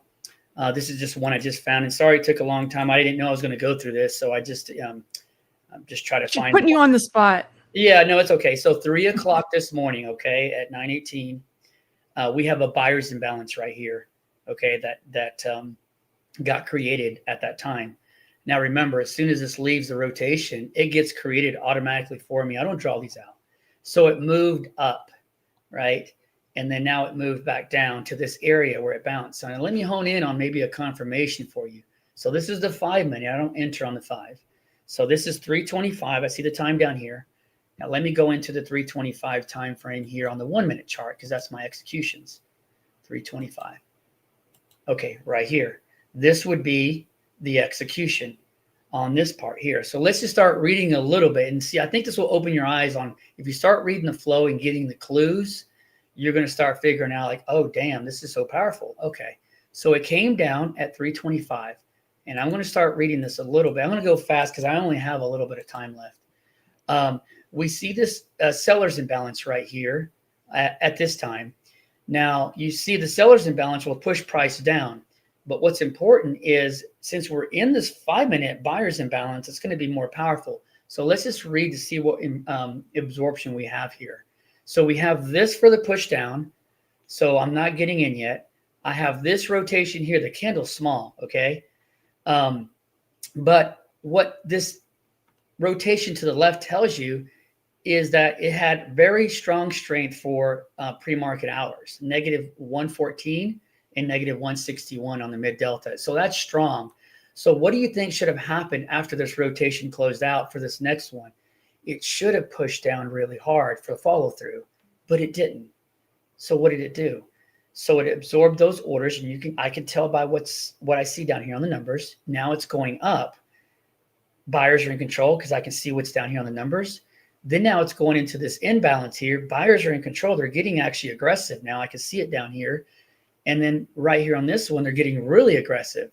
So I'm like, okay, so we just killed this imbalance. We're bouncing off the 5. Where could my confirmation be at?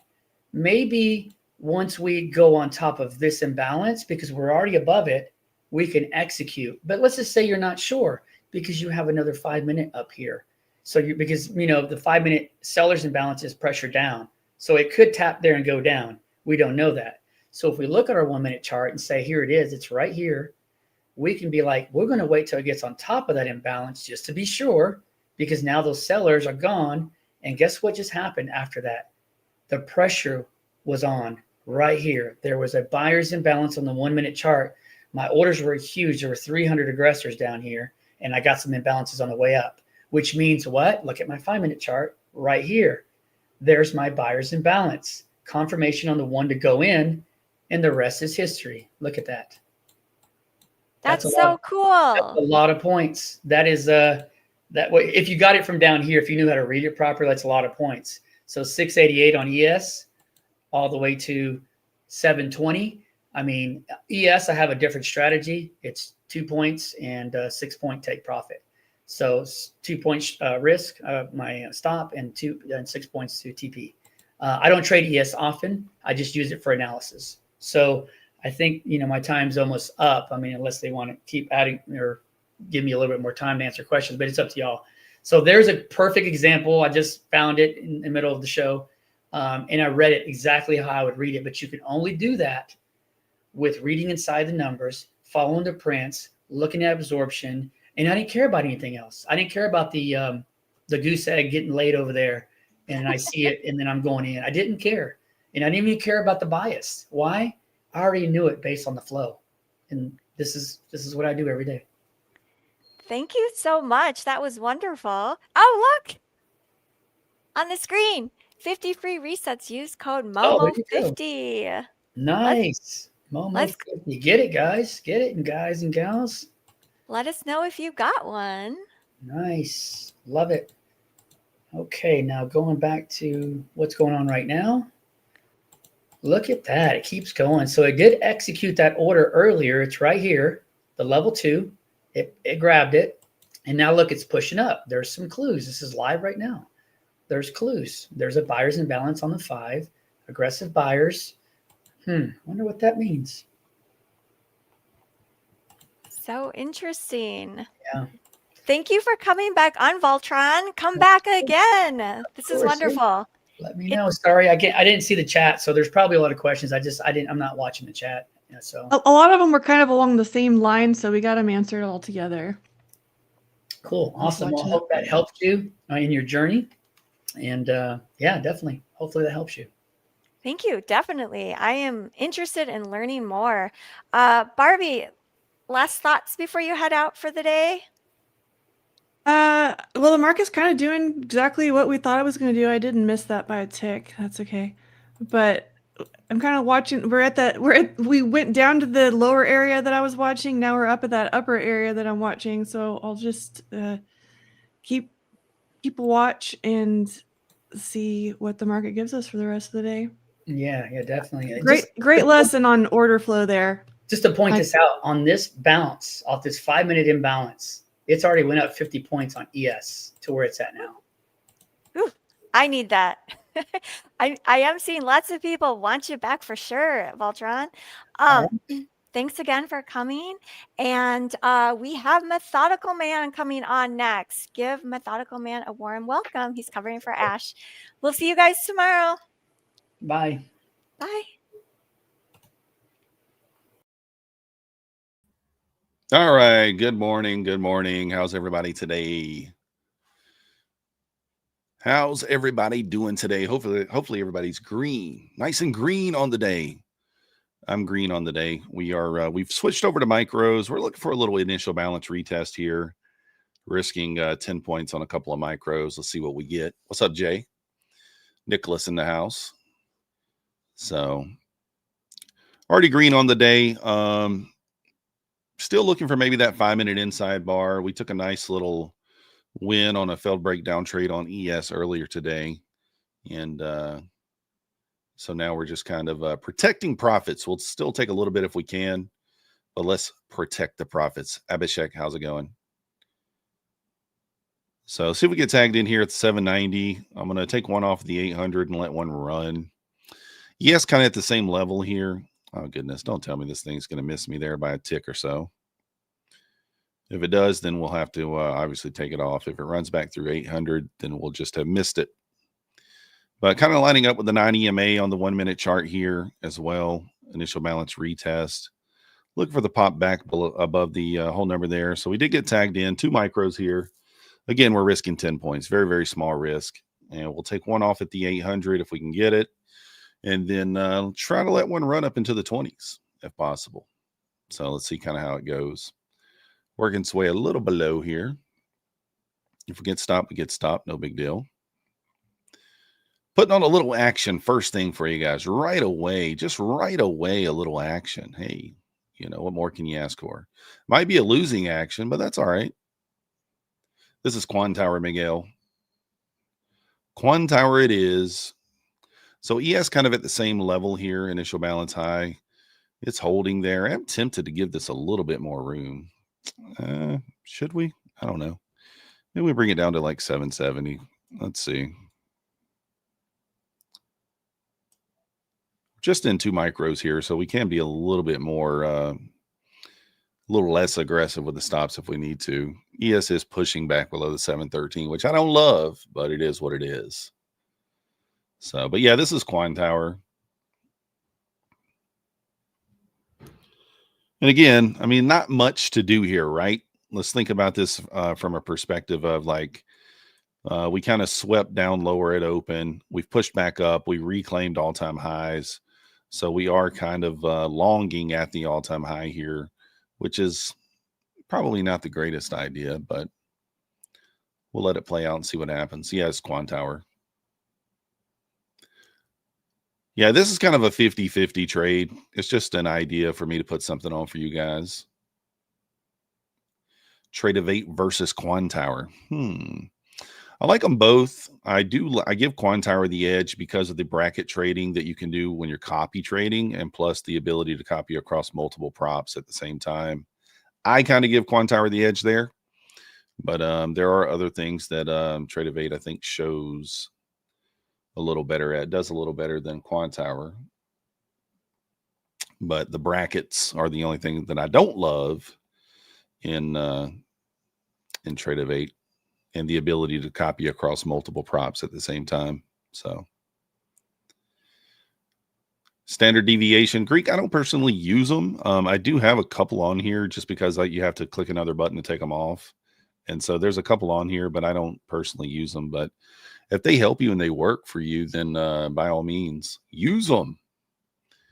So yeah, Raphael, you can trade across multiple at one time. So that's the main draw. You do have to have an advanced license to do that. But it's cheap. It's like $30 a month. It's not expensive. Looks like we might get stopped on this trade here. Need a pretty bullish reaction here off like the 75. Otherwise, we're just going to be stopped. And we'll continue our tradition of losing the first trade right when we get on MyFundedFutures TV. We always lose the first trade every time.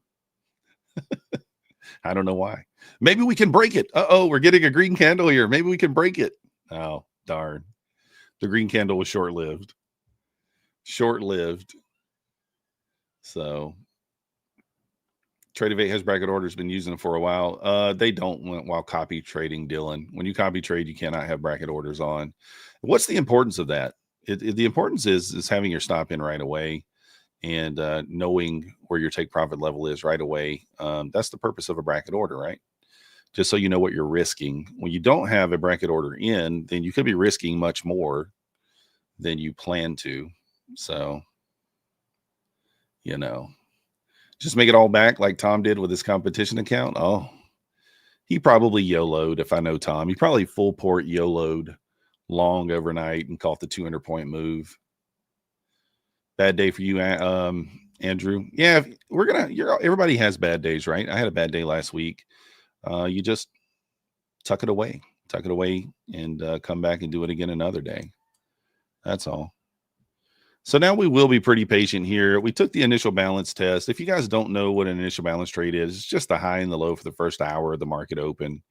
You'd like to see a nice candle close above, usually 8 to 10 points. I mean, we had a 12-point candle close above. This is a 50-50 trade. So I would say that it's just an eval trade. That's typically what I would use it for, just for an eval.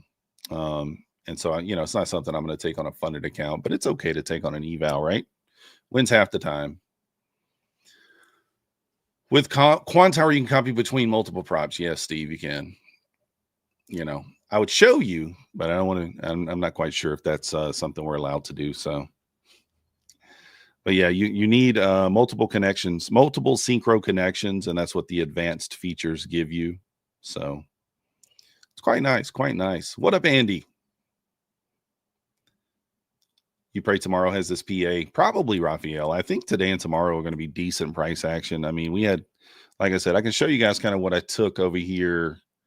Let me see if I can do this. All right. I'll show you what I took on the ES earlier.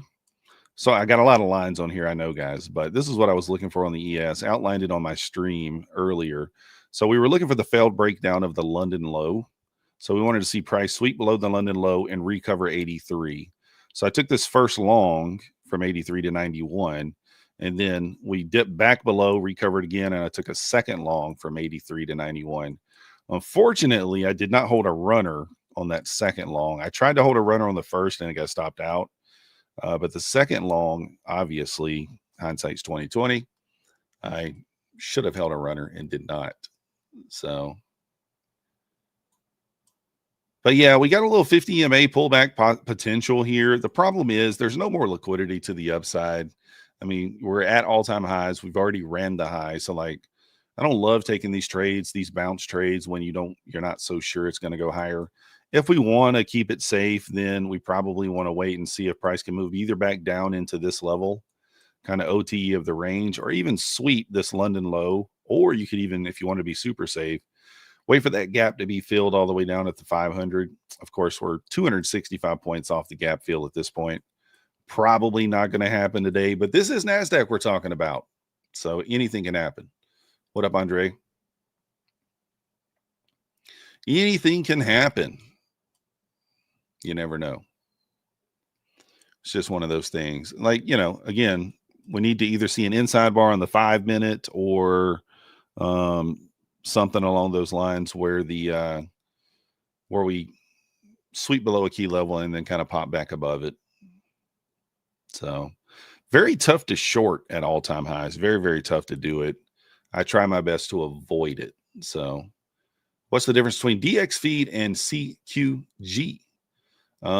Steve, I don't really know the difference between the two. I mean, they're just two different connection types, right? CQG is for Trade of 8 and DX is going to work on Quantower. I don't even know what other feeds I don't even know what else DX works on. I use DX feed through Quantower for MyFundedFutures, but I do select Trade of 8 for my other accounts that I have on Ninja. So is Ash out of the competition? I don't think so. I think he's just missing today, right? He can still trade, right? I don't know if you need to trade live on stream. So did Terry win the competition? When does the competition end? Is it 5 weeks or 5 days? I can't remember.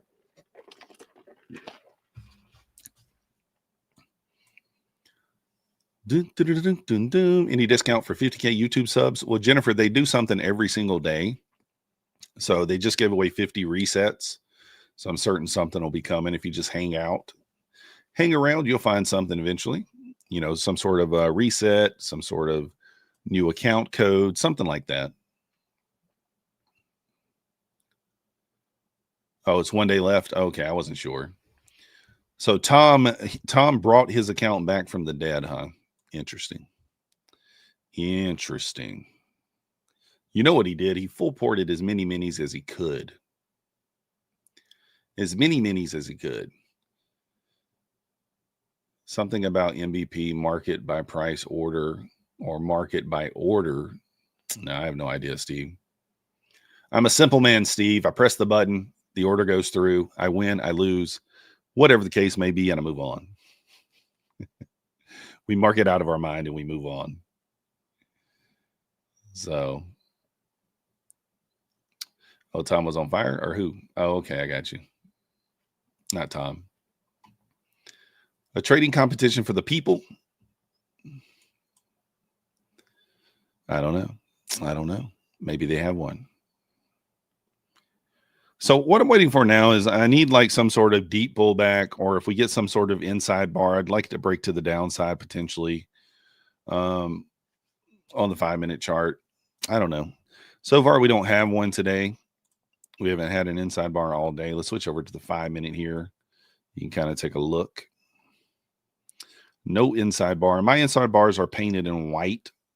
So you see we had one this morning at 8:20 or 9:20. But since then, nothing. Not even really been anything close. We just kind of been going up. You had 1, 2, 3, 4, 5, 6, 7 green 5-minute candles in a row. Nice. Nice. Little pullback here. I'm going to take the 50 bounce, guys. I'm going to try the 50 bounce. Don't judge me if it loses. This is for the, it's for the stream.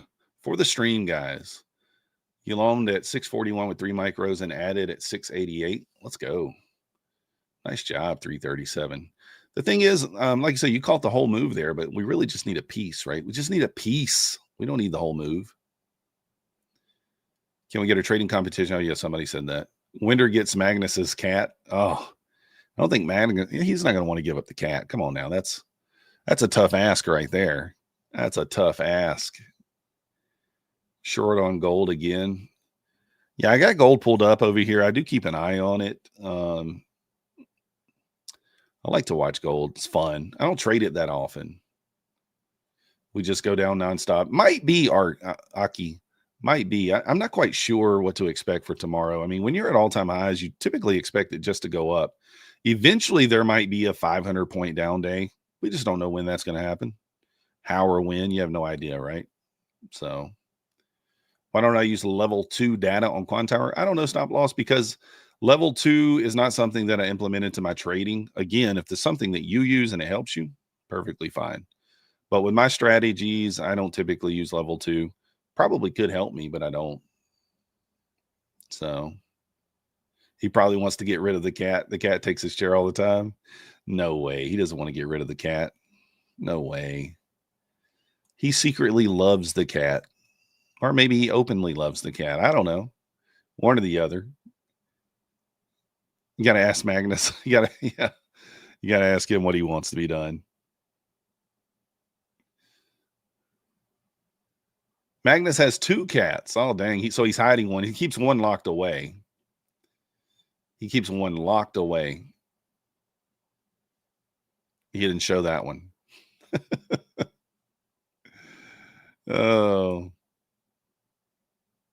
For the stream, can we do it?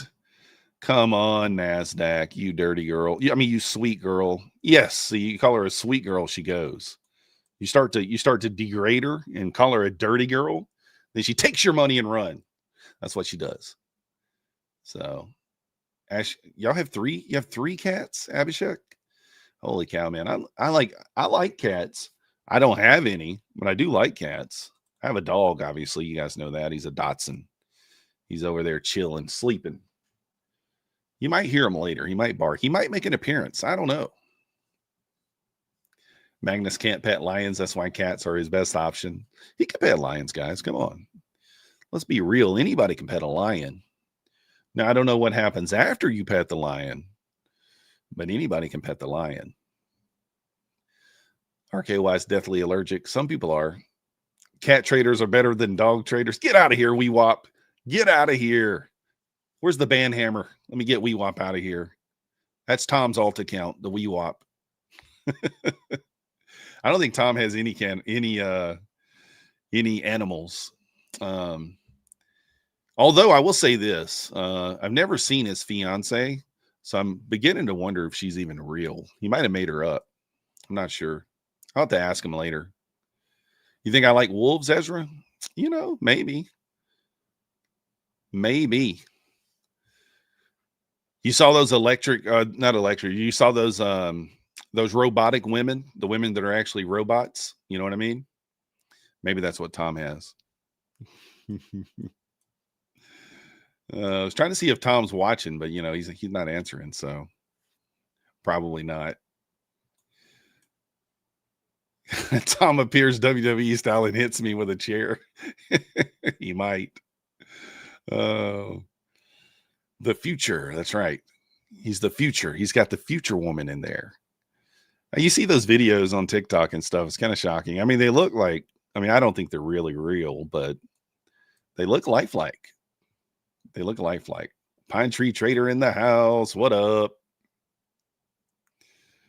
Oh, Pine Tree, no 5-minute inside buys yet. Pine Tree says, I can't say inside bar. I got to say buy. Buy. Got to say inside buy. We're 1 for 2 on the stream, Pine Tree. 1 for 2. Although we did take a 2 micro loss of 18 points and a 3 micro win of 10 points. I don't know what the difference is there. What is that? 18 times, let's see, 36. I don't know. Math is hard. Math is hard. Everybody wants to be a winner. You're a winner. I'm a winner. Everyone's a winner. When's Methodical Man going to win something? Come on. He never wins. He only gives.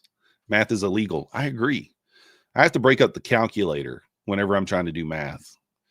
Can't just sit there and think about it like, oh, wait a second. 18 points times $2 a point. Did I really lose $72 on that trade? That was my thought process there. And then I made 60 on the winner. So technically we're down $12. There we go. 12 bucks. 12 bucks. 95 winners. Let's go. Make sure to put some graffiti on the background. Yeah, Nicholas, I need to, right? Got just a brick wall back there. The options were slim. I'm going to be honest. The options were a little bit slim. So I could either have Ash's background, and then you guys would just make jokes about me being at Ash's house, or I could have a brick wall, or I could have my regular background. So I just went with this one. So, has anyone tried Terrence Howard math on the stock market? No, I don't know what that is. All right, let's see. You're pushing down to the 750s. I mean, I wouldn't mind a retest. Like I said, I'm watching the ES here as well. If we can kind of dip back below that 680 level, 681, and then recover 83 again, I'll take another stab long there. I don't mind it. I don't mind it. Car background? Yeah, I should have uploaded something, huh? I could have put the Toyota Camry in the background for you guys. Drop in the chat what kind of car you're driving. I'm rocking the 2023 Toyota Camry. Although right now, I'm going to be honest, right now I'm in the 2016 Ford Explorer because my girlfriend's son just turned 16, and so I gave him the Camry to drive. So he's driving the Camry. Audi Q4 e-tron. Nice. CRV. I like the CRVs. I used to have one of those. Hyundai Ioniq. Never had one of those. A Pulsar. Not familiar with those. The Corolla, the classic 2005 Corolla for Pine Tree. I already told Pine Tree and I are supposed to line up for a race, but too late now. 2006 Camry. Let's go. The Ford Explorer. Yeah, that's what I'm driving, Renee. I'm rocking one of those too. The Camry's popular here. We got a 16 Camry, a Highlander. Godwin's rocking the brand new Corolla. Let's go. TDI Jetta. RKY, how many miles you got on that Jetta? You drive a Turtle? Wee-Wop. Wee-Wop takes home the win. He's rocking the Turtle. The Turtle. Is it named Tom? He named it Tom. He's driving a Turtle and he named it Tom. 2019 Traverse Coupe. We have a Traverse too, a 2024 Traverse. So, Abhishek, what do? You don't drive anything? Or do you walk? You ride your bicycle? You got train? You got metro? What do you got over there? Nick says, like the stream for the odds of winning increase. May the odds forever be in your favor. That sort of thing. 1 week winning streak on demo, and I lose one trade today, part of the game. Yeah, Spin, you're not going to win them all. And demo's a little different. It's a little different. Good for hauling kids and road trips. Man, the Traverse, it's not even enough. It seats 8, and we need something that seats 9. So we either got to rent a van, a bus, a van, or drive 2 cars. So that's what we got to do. Abhishek drives a Corolla too. Oh, okay. He said he didn't drive. He said that he has someone drive him around. So he's in the front, and then, oh, no, wait, he's in the back and the driver's in the front. He hops in, you know. What's the inspiration behind my name? I play poker, and one of my best friends said I was very methodical in how I move my chips and how I bet and things like that. You know, that's how you got to be when you play poker. You got to be the same whether you're bluffing or whether you're not. And so he kind of came up with the name Methodical Man. So I just ran with it. Just ran with it. Your turtle is an EXL model. It has hard shell exterior, great traction on the floor. I get great mileage. But the problem, with all those things said, you're still late to every event. There's no way you're on time. No way you're on time. Thank you, Andy. Thank you. Appreciate you. High stakes poker? No, the biggest I play is 2.5. That's as high as we go. Sat Vendor, what poker tournament are you going to be at? We play poker a few times a week on over on Cove Traders Discord. He sets up a poker tournament a few times a week. We had one last night, but it didn't last very long. But we do have tournaments a few times a week there or whatever. Yes, pulling back to the 69.96 level here, 66.96. That's where the VWAP is as well. The WWAP, if you guys didn't know. No, I'm not going to be on there with Phil Ivey. No, nothing like that. Yeah, Andy tried to jump into the tournament last night, but unfortunately he tried to get in a little late. The guy who set the tournament up had already bustoed, so he could not let Andy in, unfortunate. So, yeah, 2.5 has big pots, RKY. I usually, I don't like to risk usually more than like 750, 1,000. I play 1-3 most often. 1-3 most often. That's the funnest. Those games can be just as big as 2.5 sometimes. Bay Good, you're not the only one here that's a woman. No one here. Trust me, there's women here. Trust me. They're just not talking. They're here, though. Renee just said something earlier. So, like the stream or you'll blow your account, says Nick G. Uh-oh. Those are some serious consequences. You either like the stream or your account's gone. You're out of here. 4 minutes to the top of the hour, guys. We get a lot of new hour shenanigans. Wouldn't be shocked, if we kind of push back up into here. Actually, though, let me check. ES did not run the high, so we do have a big SMT at the high here. 67.20 area up there for the ES. And let me look. I'm going to do a little fib on the ES here. Just going to see what this pullback. We're kind of almost at the 50% level of the pullback of that leg on that push up there for the ES. Not on the NASDAQ at all. Marcy's here. See? Pine Tree short. All right. Since Pine Tree is short, it's just going to flood. I'm going to help it for you, Pine Tree. I'm going to draw an arrow. It's going to flush it. It's just going to pop it straight down. Anyone rich? Not here, Oates. If you're rich and you're in this chat, then I don't know what you're doing.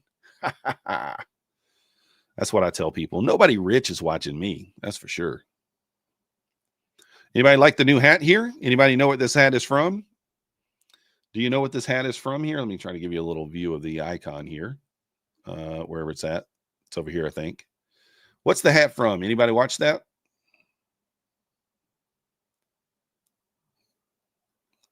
Been trying to call back out of this account, took a payout on. Let's go. Boomers are back in the market. FinTivo, don't know what that is. You can't see it. It says VGG. That's what it says. It's not a poker hat. It's not a poker hat.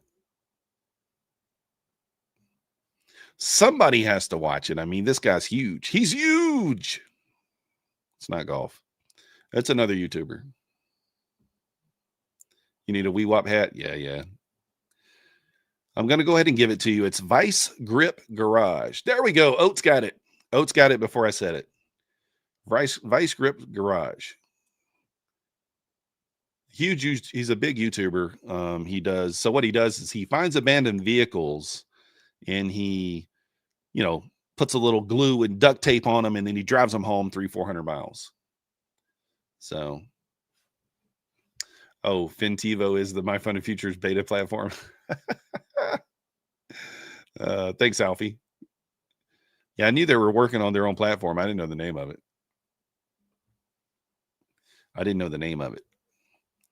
MyFundedFutures needs some work, some merchandise, and WeWap is a must. Yeah, nothing wrong with that.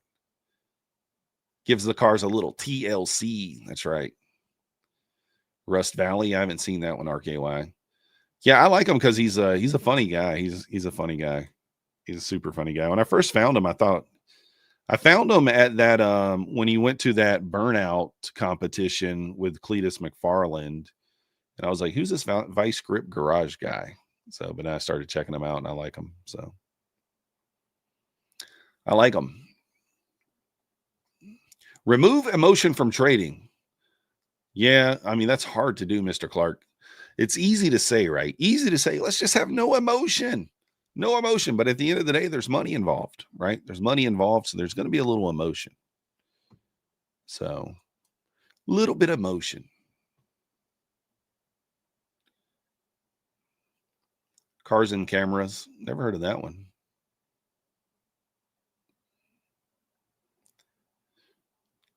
I mean, if you're, we do got the 15-minute opening range. We're kind of down here towards the 200 EMA, the pivot point at the 730s. 15-minute opening range, 713. VWAP could be an interesting area to look for some longs, but I don't know. The safest is probably to wait for like this to be ran. If we can get a push down into this level, you could maybe look for longs out of there. Depending upon how you mark out your London low, I still have mine intact down here. I mean, I realize like some people mark it out at 3 a.m. If you mark it out at 3 a.m., technically it's already been ran. But I think that low's more obvious than the 3 a.m. one was. So just depends on how you want to mark it out, I guess. FX blew his account. Yeah, FX, I mean, we all do the same thing, right? A little oversizing. I don't, sometimes I don't practice what I preach. A lot of times I over leverage myself, but I will say, under leveraging and going for keeping the account long term is the way to go. 1 to 3 micros can make you a lot of money. I mean, it really can. 1 to 3 micros. You're short off the outside bar. Okay, I see it. So it's just retesting it. Did you go for a 1-to-1 there, Pine Tree? Because what is it? 27 points. What did it pay so far? 18. Yeah, I don't love those outside bars, but that one is small enough. I'll show you guys kind of what Pine Tree's talking about here. So an outside bar is just where the high and the low is higher than the previous candle. So he shorted off this outside bar. So stop at the top of the bar, 28 points, and then take profit. Maybe a 1-to-1. I don't know how he's doing it. You pushed up into it and you took it, or you're taking it now. Is that what you're saying? What up, Robert? You caught 120 points, Thunderbird. Let's go. That's amazing, man. I could never hold for 120 points. I think that's around, like 145. So maybe my biggest trade ever, but like that was, maybe even it was like a single account or something. It wasn't anything crazy. So we got the top of the hour there again. We kind of left some trend line liquidity here, so it kind of makes sense. Like I said, I'm thinking a retest up here, 786 area, and then maybe we start back down. Maybe a little higher, maybe up into the 90. But you can kind of see it's not clean, but you got a little trend line liquidity here. Yeah, it's easier said than done for sure. Self-development and relationship will guide further your trading. Yeah, probably. I mean, it's one of those things where, everybody's individual journey is different and everybody reacts to different things in different ways, and we'll see. I try not to have emotion with my trades, but let's be honest, when you're copying 20 or 30 trades at a time, or 20 or 30 accounts at one time, which I don't recommend, there's, the heart will beat a little faster. The heart will get a little more dumped up into it. You took it for 25 points. Let's go. Nice job, Country. Nice job. We might get an inside bar off this push up. I would not be shocked to get an inside bar off this push up, and then kind of because usually that's when the inside bar kind of forms, right? Is you got to have a bigger candle in order to get an inside bar here. So if this candle, it's got a minute left on it, if it can push up into like 785, 790, that's a pretty big candle. It's decent chance that it's be a 50-point candle at that point. Decent chance that the next bar stays inside that candle. Let's see.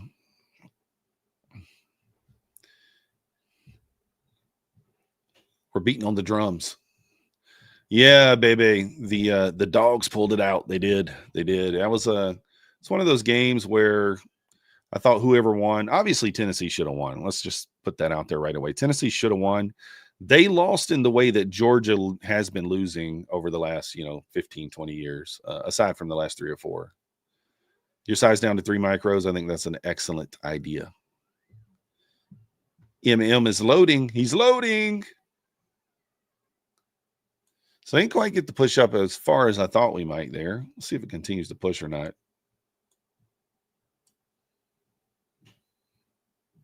Predator in the house.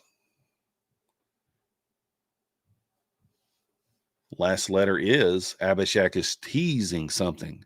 Teasing. He's over there with working that tease for you guys. Oh. Uh-oh, I hear Max over there getting a little woofy going, getting a little agitated.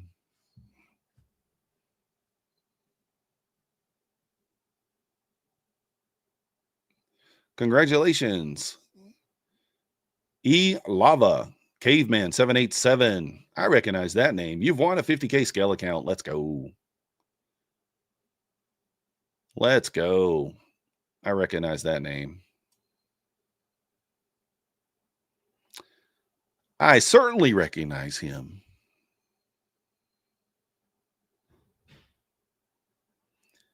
Guys, if you didn't win, you just got to be ready. You got to be there. You got to be ready.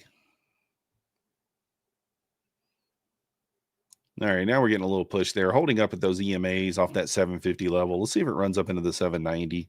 I mean, could be a cheap short off there. Uh-oh, what is that? That is not a normal candle. Did somebody tweet something going on here? I know there's no news until 12 today. We have a bond auction at noon. That was not a normal candle there, though. Oh, you missed the poker? Yeah, get in there, Elava. Come on, man. Get in there with us. That was not a normal candle. I guess maybe a little liquidity grab.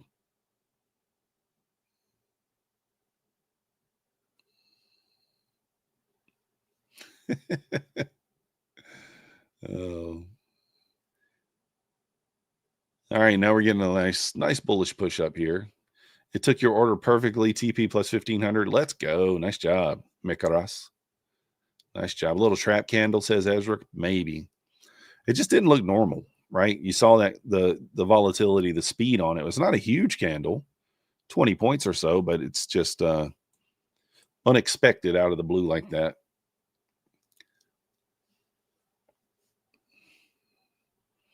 Satvinder, yeah, we love it. We want everyone to win, right? Everyone wins. Don't be greedy. I mean, hey, MyFundedFutures gives away enough accounts and resets and stuff for everybody to be able to participate and have their day in the circle there, the winner's circle.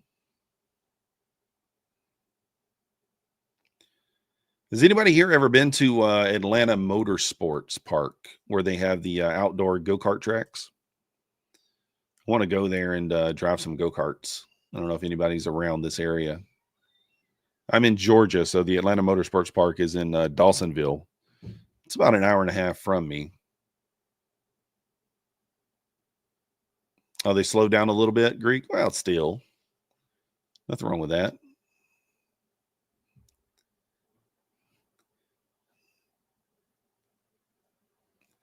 Little push up here.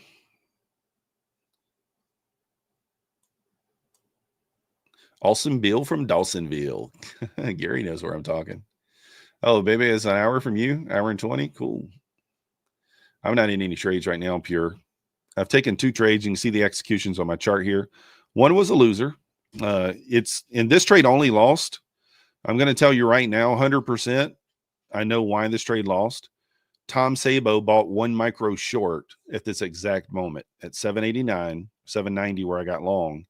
He went 1 micro short, and that pushed the entire market down. Oh, you're in Duluth? Yeah, it's about an hour from me. RKY, yeah, I'm on Twitter. It's just Methodical Man, same as my name, Methodical Man.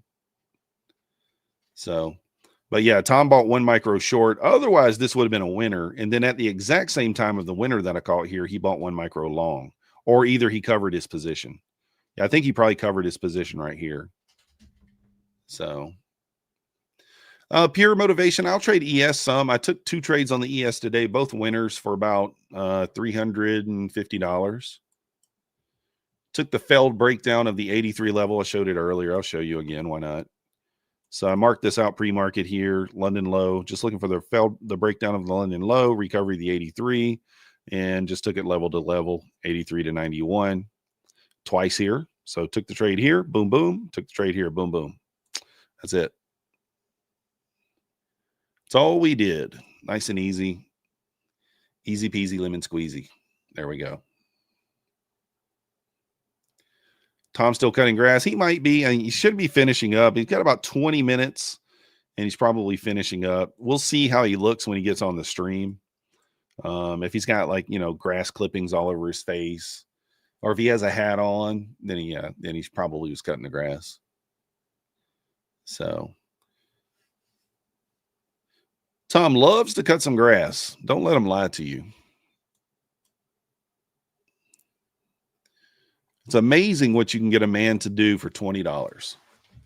For 20, not even 20 USD. I'm talking 20 for rent. 20 Hungarian for rent.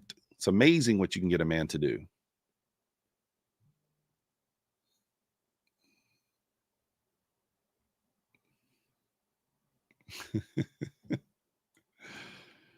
Oh. I was gonna dig out that picture of Tom in the penguin suit, but I didn't have time. So next time I'm on, I'll bring it with me. I'll make sure I have it by then. I'll dig out the picture of Tom in the penguin suit and show it to you guys. So I gotta find it. It's lost, It's like it's one of those hard copy pictures. I'm from the old school, so I have it's not on my phone. It's not a digital copy. It's it's a hard copy picture. I took it with my Polaroid. So I got to find it.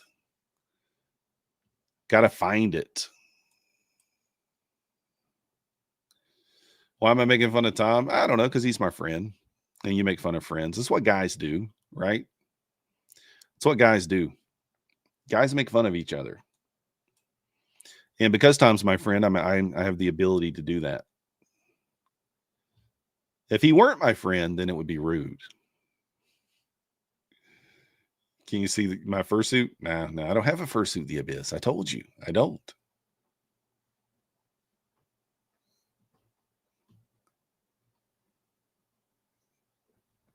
All right, guys, I'm going to stab short up here. Might be the craziest thing I've ever done. I don't know. But I'm thinking about stabbing short up here with a very short stop. What is it? 20 points? We might stab with the 1 micro. Let's see. We might.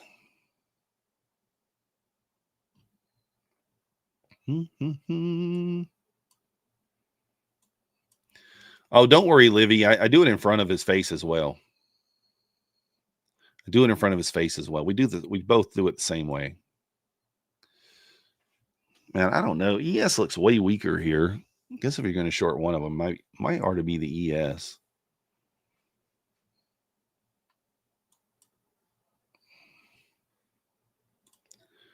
All right, we're going to stab short here just for a little short play here. And what I'll probably do, if it breaks above initial balance, I'll probably just get out.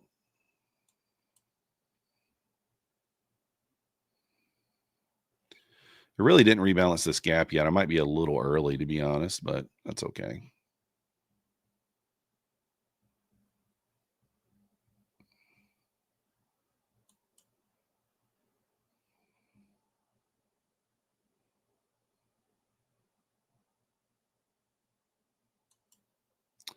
right, I'm going to take that off right there.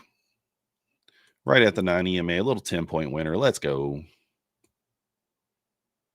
Let's go. How did I see that, Greek? Well, we're approaching initial balance. I'm watching the ES here. It's very, very weak. I mean, look at the divergence, right? Look at the divergence between the ES. Did the ES push up at all? No. So we got initial balance, which we know is going to be a level of resistance. We have a small gap here. There's actually a tiny 1-minute gap right there where that wick is sitting in. So it's reasonable to think that that's OT of this leg. So if we measure the fib here, that's above 50% of the leg, and then that's a wick sitting inside a fair value gap. I did think I might be a bit early to it because we have a bigger gap up here, so I thought we might balance that gap. But, you know, just souping that wick there, that's all that is. It either works or it doesn't. I mean, just one of those things. We already have a big SMT at the highs with the ES from that push up earlier. ES did not take the high and NASDAQ did. So again, we're just scalping. You caught shorts at 70. Let's go from gold. FX, appreciate you. Again, I'm not looking for huge moves. I'm just looking for areas where we can have a little bit of a reaction. Kind of go to the 2-minute chart here. There's probably a singular gap up there. Little order block. Not even a gap on the 2-minute. Let's check the 3. Not really. So just kind of that 1 minute. You got multiple small gaps in this area.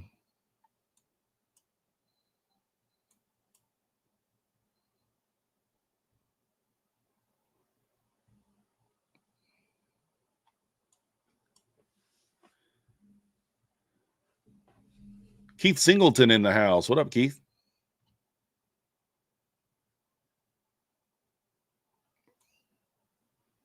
We're about 15 minutes away from the London close here. You can see how this thing just pulled back there. And like I said, if it kind of breaks above initial balance here, that would be of concern.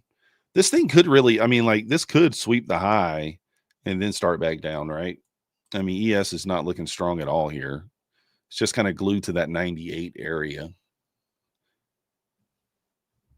Yeah, it's not been too bad, pure motivation. It's one of those days where I'm not going to say it's easy to read the price, but the price is doing what you expect it to do for the most part. And that's all you can ask. If price does what you expect it to do, then it's a good day. Nick comes short 82. Good luck. Again, I don't hate it. I mean, we could sweep 809 one more time before we go lower. We'll see. I mean, the ES does have room to push up here. And to be fair, well, no, it didn't read. It depends on how you fib. You know, fibbing is kind of, you know, it's not an exact science. It's discretionary. If you fib from the low, then it just tapped.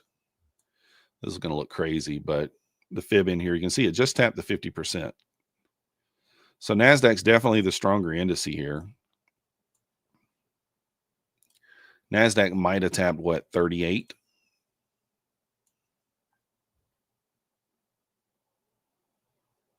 Yeah, 30, almost back to the 38%. If we push above initial balance here, this is kind of the area where I expect price to even, if it's going to turn down, it'll turn down here. If it's not turning down here, then it's going to just blast through that 809 area. Unicorn work today? Yeah, I guess I see it now. It's not typically something I look for, but yeah, I do see that now. It's actually kind of interesting because I was looking for a long off this level. This pullback, I did get in long. Little confirmation long setup right in here earlier. Very similar entry, though. Fibs never lie. That's right. They never tell a fib. So all I'm saying is, like, at this point, you know, you got a divergence here with the ES. It's not outside the reason for us to push, outside the realm of possibility to push up here.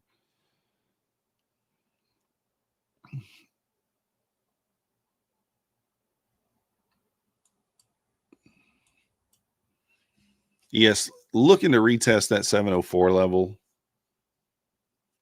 probably puts us at the highs. We'll see.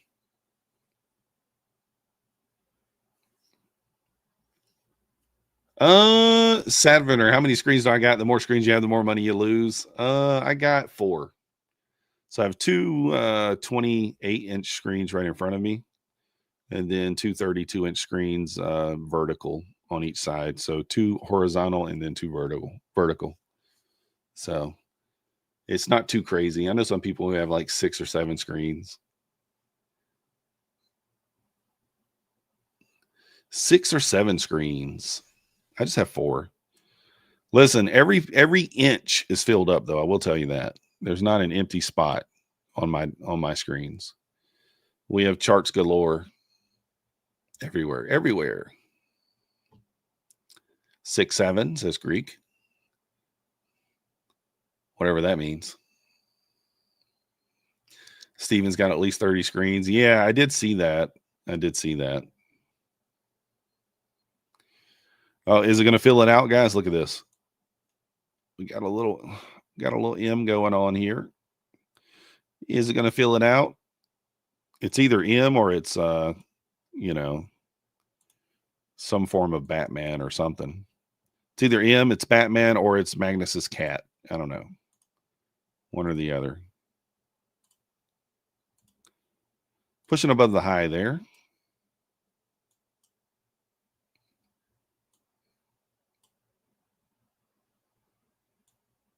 I am Batman. Oh. Yes, back above the 6704 level there. Looking like it wants to squeeze here. Let's see. I mean, it is very slow, guys. I mean, these candles not very large. I mean, we are getting some movement, but it's not, anything crazy. Pivot point held there on that push down to 730. You're up 900, Keith. Shut it down. I mean, to each his own, right? 900 is plenty for me. I'd be shutting it down. But it's up to you for your risk to reward. You could risk some if you wanted to. 337's got 2 screens, 4 charts total. I can't read all that, but yeah, that's not bad. 337, Dominic. I watch ES and NASDAQ. Those are the only 2 that I watch. Maybe that's wrong, but that's what I do.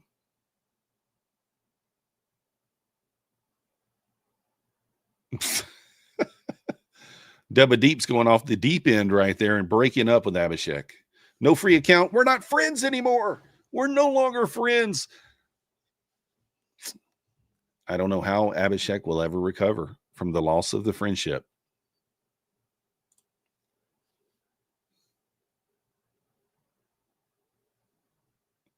How will he ever recover?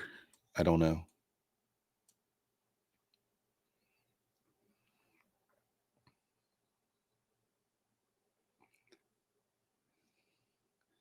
Stay blues at work. That sucks, but it's got to make money somehow. You took a 1K payout a couple of days ago. You're so happy. The Abyss. Nice. Let's go. Emotional blackmail. Exactly. 1K payout. That's amazing. That's amazing.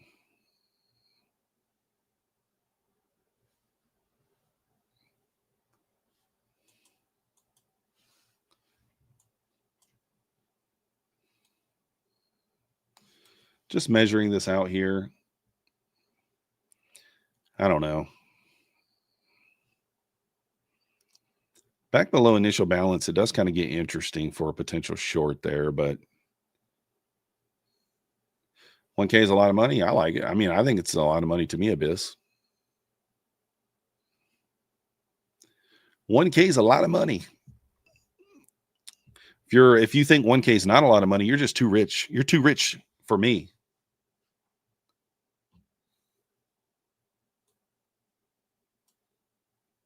You need a sugar mama, not a girlfriend. Well, I mean, they're out there, Dubba Deep. You just got to know where to look.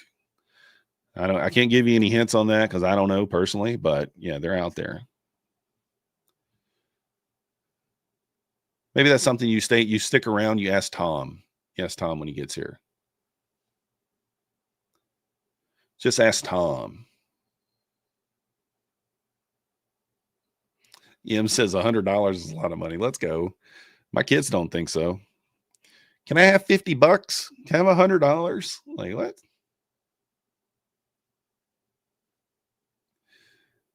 Can I have $100?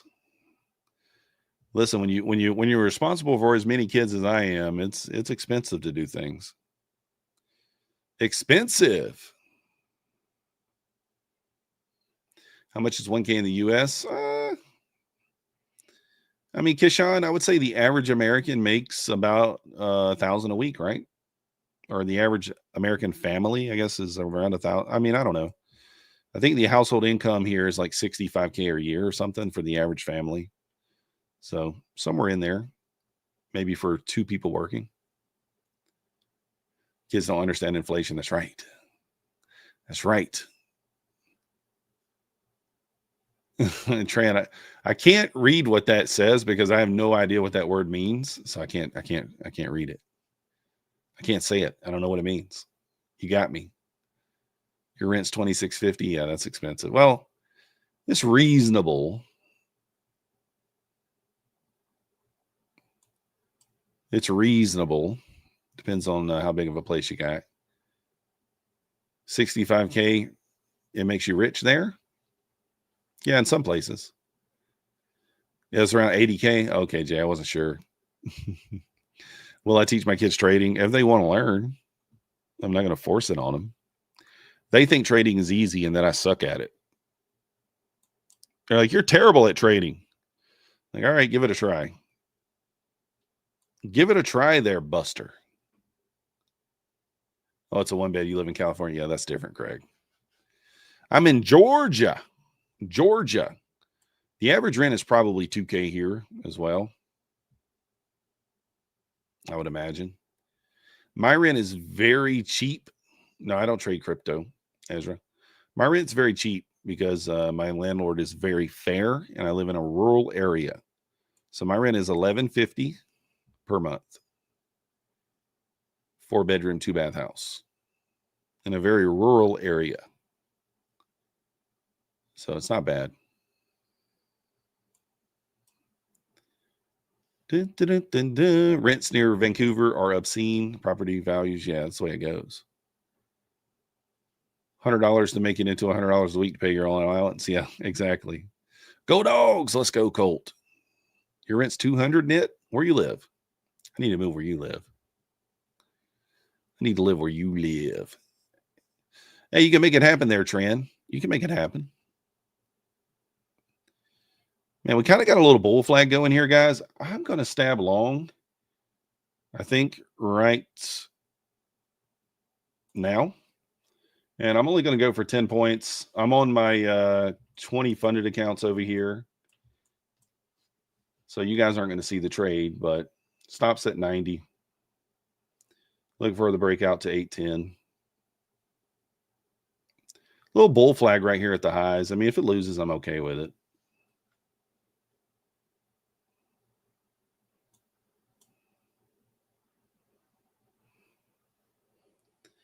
Actually, I might give this a little bit more room. I'm going to give a little more room. I'm going to put the stop down to 80.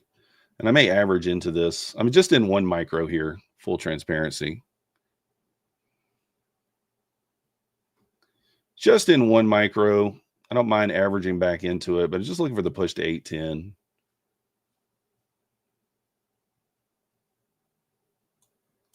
Nothing crazy.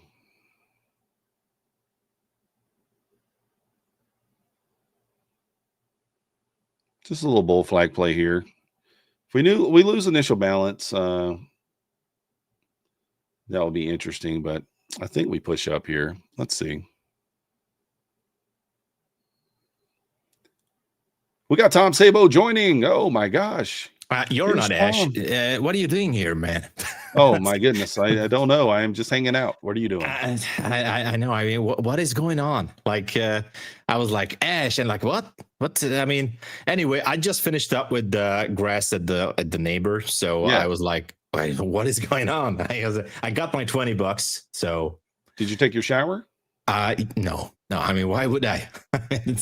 But anyway, so I got my $20. I finished up and I was like, Man, I want to have some questions. And like, where's Ash? So what is going on here? I don't know. I'm in a trade over here. I'm starting to lose. What's going on, man? Oh my goodness. You're Did you in a just go? trade. Did you just go short? No, but I did I actually made a few phone calls, and I just wanted to make sure that everything is lined up. So, what is going on? What are you doing, man? I'm just over here hanging out with the people. I'm a man of the people. I'm hanging out with the people. I see. Okay, so you're in a short trade. Okay. No, I'm in a long. You're in a long. Okay, everybody. Nice. I was looking for a little bull flag breakout there. I guess it trapped me a little bit. All right. Hey, everybody. What's going on, Chad? Sorry, I saw Methodical Man. Like, man, what is going on? I need to hop into the stream. Ash is on the plane. See if we can't work our way out of this this long here. I'm going to add at 75. Mm-hmm. And I got a hard stop at 65 though. Nice. But I might get wrecked on it here. Let's see. So I'm going to add right here, and I'm just trying to get out of this trade. Are you? Okay. I mean, honestly, obviously, I don't know if it's going to happen today, but what if we just, continue to grind higher, like all the way to the 900s and then to 25K? I mean, that's what it feels like, according to those forecasts about the rate cuts and what we can expect for the rest of the year. But who knows? All right, I got out for $12 profit, chat. $12, let's go. $12, and it was a stressful trade, and all I had to do for $10 is just cut the grass, and and now it's going to run. Look at the 50 EMA touch there. Now it's just going to run after I got out for $12. Now, well, $12 is like you can buy lots of things on $12. So anyway, lots of things. $12 times 20 though, right? So that's $240. Big win. Actually, that's even better. Yeah, that's even better. Oh yeah, that's how we do it. Now, Tom, we were talking about your fiance earlier. And I was wondering if she was actually a real person or one of those robotic women. No, that's the new stuff from Tesla. Actually, it's a new cybernetic thing. It's still, in the making. It's for a few years I was just having imaginary friends, and then I imagined myself in imaginary life, and now technology can help me out with a big deal. So that's what's happening. Also, I need you to come to my house. Someone says I need some graffiti on the brick wall behind me. So you need to come here and spray a little graffiti for me. About that brick wall, I mean, I don't know why you did that to your home. I mean, it's kind of cool, but, I don't know. I don't think your family really digs that brick wall, right in your office there, or I don't know. But Tom, Silvari says if she knows what she wants for dinner, she's not real. Actually, wow, that's an interesting, Tom's beta testing female Optimus premate. I don't know. That's hilarious. Tom's fiance cooks though. She cooks. I hear him saying that, or at least someone does. Well, I talking about eating. Usually I order food, so I always go with the takeout, and then that's how it goes. So I told you I'm having an imaginary friends usually, so that's how it goes. There's no takeout around here, Tom. I live in the country, so. So you do the cookout every day with the family in the garden right there, right? Exactly. Yeah, it's a cookout. Mm-hmm. Okay. So when Tom does finally get married, guys, I'm going to fly out to Budapest, or where are we going? Well, you're going to get a separate plane ticket to, I'm not going to give you the destination just then. I mean, it's going to be a nice place. I'm not going to know where I'm going. You don't need to worry about that, but you're going to get, you're going to go to a special place. Don't worry. And we'll do some joint vlogs together. Oh, that's going to be awesome, man. Yeah, a lot of fun. Look at this, guys. I mean, how did I cover right here? I mean, what's wrong with me? Tom didn't tell me that. Why did you close it so early? Why did you close it so early? I just don't get it. Well, I scaled into 4 micros on the pullback. So, scale in, bring my average down, bring your average down, DCA, the things you're not supposed to do. That's what you did. Okay. DCA'd. At least I was in the micros though, not the minis this time. So careful with the DCAing, by the way, but I know you're careful. Yeah, it happens. You got to do it sometimes. Yeah, you got to do it. At Yeah. least I started with one micro. How many times have you seen me start with a micro, Tom? Come on. I mean, multiple times. That's what you always do. No micros. Of course you do micros. You do that all the time, man. Yeah, like I know you're super careful with your funded accounts. That's, whatever he says about trading mini, he's trading micros. I know that. That's a fact. Super careful with the funded accounts. Of course you're super careful with the funded accounts. We never blow those. No, we never. And I just want to state here, it's official and it's very serious that from here on out, we're absolutely going to avoid the topics about full porting and anything, because that's not the goal here. The goal here is to trade very carefully and only with 1 to 3 micros, and that's it. No more crazy stuff. The crazy stuff can happen elsewhere, but here only serious stuff going on. All right. Thou Trade says Methodical Man or Micro Man. Oh, actually the Micro Man suits you better. Maybe. How about that? Tom? Did you ever play with micro machines as a kid? Micro, what the hell is micro machine? I'm not, no. I guess Tom doesn't know what a micro machine is. I mean, I guess it's not the microwave you're pointing at. So obviously, no. I did not. Micro machines are little bitty small cars. Like, you ever saw a Hot Wheel? A micro machine is like a third of the size of a Hot Wheel. Oh yeah, now I get it. Okay, I know. No, back when I was a kid, obviously, I mean, I didn't have too much toys. So if I wanted to play or something, I just went out the streets, and I was living the street life. That's what I did. So what everyone wants to know, Tom, I heard you had your competition account way down. Oh yeah, and then now it's way up. So where you at? Well. Where you at? I want to know. Oh, it's a secret. You guys have to find out tomorrow. It's a secret. You can't tell. You can't tell anybody. I can't tell. It's a super secret. You guys gonna find out tomorrow, but we'll see. Obviously, I mean, this morning I was like, let's check on it. How we're doing. I saw that Terry. She was like, oh my gosh, like what did she do? Like it was amazing. Like how much is that in gains? Like she made like, I don't know, 3K or 4K or something like that. I don't even know how is her account balance right now, but that's 3K. That's only like, I mean, on a 10 mini full port, it's 10. Yeah, points. but that, I mean, that was, I mean, she nailed that FOMC perfectly, I think. Oh yeah. I did kill the FOMC too. You killed it too. Yeah, okay. I made quite a bit on FOMC. I thought that the FOMC killed your accounts, but no, I was long. No. I mean, you can be honest. I made 50 points on a mini. 50 points? Yeah, one mini. Jesus. Nice. 50 points on a mini. That's what we did. Nice. On one funded account. So $1,000.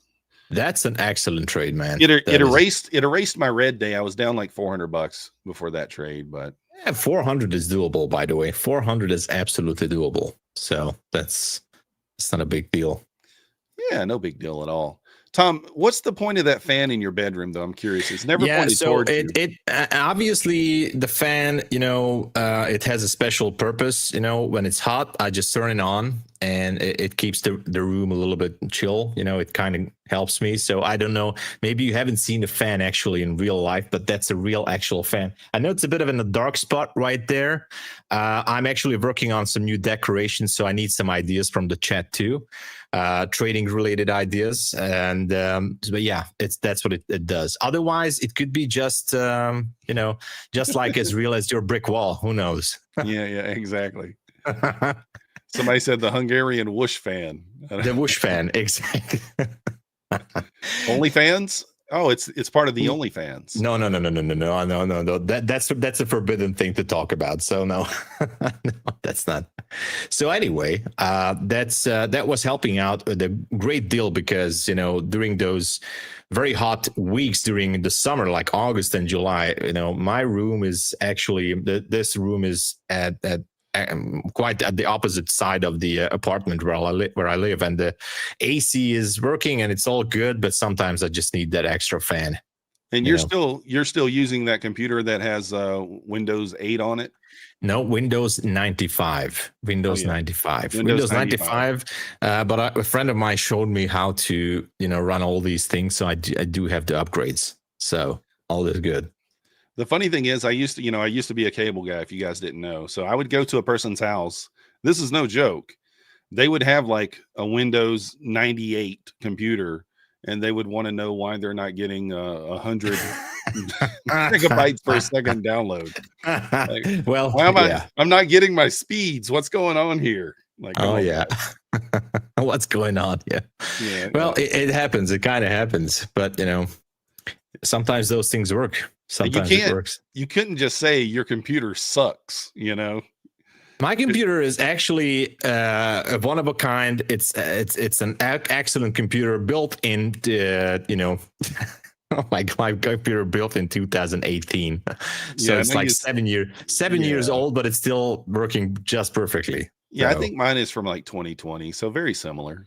All right. So it was a custom PC that I had built for my daughter. She's a gamer, mm-hmm. and she got a new one. And when she got a new one, I took over this one. So. Nice. Well, the same here. This was a gaming PC, but hey, it's good for trading. And by the way, for trading and streaming, you definitely don't need the highest level of gaming PC, but it works just fine, perfectly. So. Well, I won't hold you up any longer. You guys got time to yourself. No. Who said you can go? Do you have some grass to cut or something, or where are you going? Funny story, Tom, that you should say that. I actually do have grass to cut. Come on, that's a lie. No, it's 100% serious. That's a lie, man. I am going to cut grass. So how are you going to prove that to us? I don't know. Well, I have to make a dump run, and then I have to go cut grass. I don't believe you. I don't believe you. I'm sorry. That's just that's. Oh, you got to come up with something better, man. For next time. Where's my girlfriend? She could jump in the chat and tell you that grass over there needs to be cut. She's behind the brick wall, maybe. Who knows? Might be. Hey, get out of there! Get out from behind there. Oh my gosh! So you're a busy man. All right, it's so good. I don't have to cut the grass. I mean, I do that for the neighbors, but anyway. Man, we steered away from trading so much. I'm gonna get a punch for this later. Maybe, who knows? But there's nothing going on right now. Yeah, I know. By the way, chat, everybody, there's nothing going on. We're just sitting here. NQ is unplugged, all-time high. What do we want to do? I mean, yeah, we have some topics, but I try my best to keep Methodical Man here. But what else? That's all. No, I seriously, if I didn't have anything to do, I'd hang out with you, but I do have to, I got to make a dump run, and then I got to cut the grass. And then I'm going to a 14U baseball game tonight, a rec ball game. Okay. Whatever it is. I mean, obviously, yeah. But make sure to bring that $20 with you. All right. I mean, send it over. All right. I'll take Tom's money forever. It's fine. Okay. I know your PayPal, so I'm just going to send it over. So exactly. Lego Life. A dump run is where you load your trailer with all the trash that you don't want anymore, and then you take it to the dump. Honestly, I cleaned out my 14-year-old daughter's room, and since she couldn't keep it clean, I took her dresser, her desk, her nightstand, and her chair, and I'm taking all that to the dump. Okay. So. All right. You know what? All is forgiven then. All is you're doing it for the good cause, so it's fine. That's right. Oh, nice. Lego said I thought it had something to do with number 2. That too. Oh man. All right, Tom. Well, enjoy your session. Well, thank you, and hopefully see you very soon. Have a good one. All right, we'll see you guys. All right. Bye. Everybody, W's in the chat for Methodical Man. He's super cool, obviously, of course. So we like Methodical Man. He's cool. He's chill. He has his methods. And obviously in trading and in real life too, but that's a different topic. And yeah. So we like to, we used to do some joint streams together. Obviously we control each other because we hate each other. So we can do that. I don't know if he used to say like he's my friend, but don't believe him. So, but anyway, since we hate each other, we control each other. And so it's kind of cool to do that all the time. But yeah, jokes aside, I think he's trading great. I like his style. Obviously trading differently than me, than other hosts. So everybody does it differently, and that's the beauty of it, right? So we're finally here. I just want to say hello, chat. Good to be here. Good to be back. How's everybody doing? Is everybody printing money? Hopefully everybody's printing money. I was in a short position earlier on NQ, got me stopped out. And I don't know if I'm still in a gold position. I'm still in it. So I entered a long position on gold at the perfect spot, as you can see. Absolutely horrendously bad entry. And my drawdown is something like this currently on gold. Once again, hello, Abhishek, Danny, Magnus, and everybody at MyFunded TV. Special hello to you guys. It's always super positive vibes and great to be here. And the chat as well. Oh, VWAP is good. See, I told you, I said your name, VWAP. All right, we can move. Hello. So, Debadeep, good to see you too. And everybody. Yoshu, hello. How much do you bench? I couldn't say. That's a secret. You know, I don't want to embarrass myself. Greek, what's up? Crazy Basie, what's up? Hello, everybody. I'm sorry, so many names here. I just can't read them all out. So, Louis, hey. Ricky, what's up? Zeph. I'm benching the NQ. By the way, speaking of technicals, I was not streaming and trading in London session, and so I cannot really go over what happened in London. I was having some family stuff I had to handle, but all is good. And then I was able to trade a little bit at the New York Open. And as far as I can see, like, yes, I was expecting a move higher. The only thing that I could do is that we had a 15-minute demand zone down here. I'm just going to explain it real quick so we can move on. When it comes to the gym, yes, Bob, I know. So there is a 15-minute demand zone. Let me just push this here so you guys can see it. This bearish candle on the 15-minute chart formed in the London session, so that's quite a good sign. Oh, Claudio, give me some time because obviously I want to bring it together. Like, it's going to be a trading and cooking show, something like that. So the stream is going to be set up at the kitchen, so I'll do my best. So we're going to do that. So this bearish candle was the order block, not just the demand zone, but it was a bullish order block in my understanding.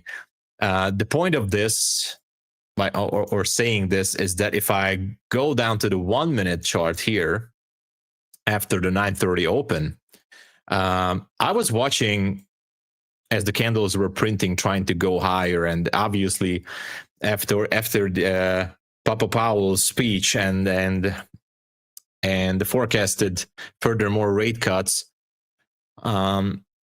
we can expect some bullish movements, obviously. But I'm not a fundamental expert on this one, obviously. But I mean, I was like, yeah, there are some rejections here, and then finally price started to drop.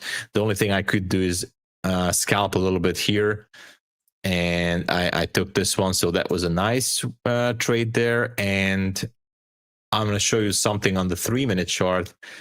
I was just sitting this one through as it went higher and higher, and we managed to take the 24,800, which is cool. But as we went along the way, we created a 3-minute demand zone. So let me just put this here. Now, we can use this as a possible target for the PM session, maybe. And if we go down to the 1 minute, then this is what makes it a little bit more interesting. Maybe I can even trade this later, or who knows? Maybe I can take another short. But the problem I got taken out once. So this is the 3-minute demand zone, and this candle here, just 1 minute after 10 a.m. This bearish candle actually created further movement up there. This is also a 1-minute demand zone. So there's a 1-minute bullish order block here and the 3-minute bullish order block here. So we have actually 2 zones down there, which is quite amazing, to be honest. And I kind of like this target. So this was the trade I took earlier in my stream. obviously I got stopped out somewhere up there. After the sweep now, we kind of seeing more structure shift to the downside on the 1 minute, which is cool. But now we are seeing it on the 3 minute too. So that's an even like stronger signal that it can actually go lower. I don't see enough volume right now in this session to go higher. I'm not saying it won't go higher, but the only issue is that we're approaching the lunch hour. So it kind of makes the whole situation a little bit riskier and low probability setup. And because I already got taken out once in this trade, I mean, as I tried to go after this level, like that 700, 701. If I want to chase it, maybe I can try once more, I guess, on a different account. The risk to reward ratio is still not bad. It's still not bad. I'm kind of thinking if I should jump in with a micro or 2 micro, but it's low probability. That's the problem, It's low probability setup. But gun to my head, I would like to see this go down to 701. That's what I think. So ES is better for shorts. Let's check on ES, real quick before we hop into some new topics here. So yeah, quick read on ES. Let's just go to the 5 minute here. Let me get this off. So after market open, liquidity sweep here, liquidity sweep there. The same zone is down here on ES too. So that kind of makes me, want to jump in a little bit more. I really want to jump in a little bit into this. Do I really want to jump in? I feel like it's too late already. You know what?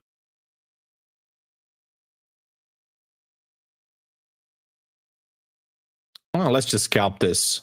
I jumped in to a trade. 1-to-1 risk to reward ratio. Let's see if it can go down to 703.75. 3 micros. If it goes up, obviously do not copy this. It's lower probability setup. And my entry is definitely late.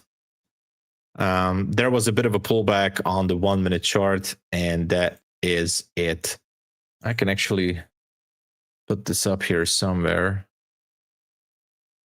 Or can I? Here's the trade. And we'll see how it will go. My entry is 753.25. So let me just put on the trade here on TradingView as well, so you guys can see it. 753.25.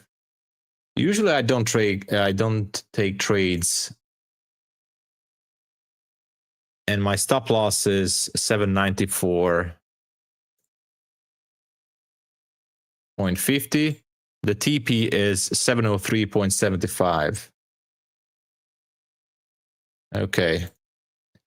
703.75. So this is exactly the position I have. All right. I placed it on a MyFundedFutures funded account. We'll see how it goes. All right. So far, it's looking okay.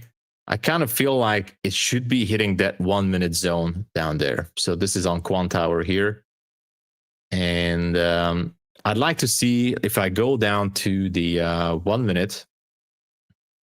I really like to see a test of this zone. So 1 minute demand zone, kind of like the second chance of the same trade that I took earlier. And, let's just see how it goes. If it fails, at least I tried. I gave it a second chance.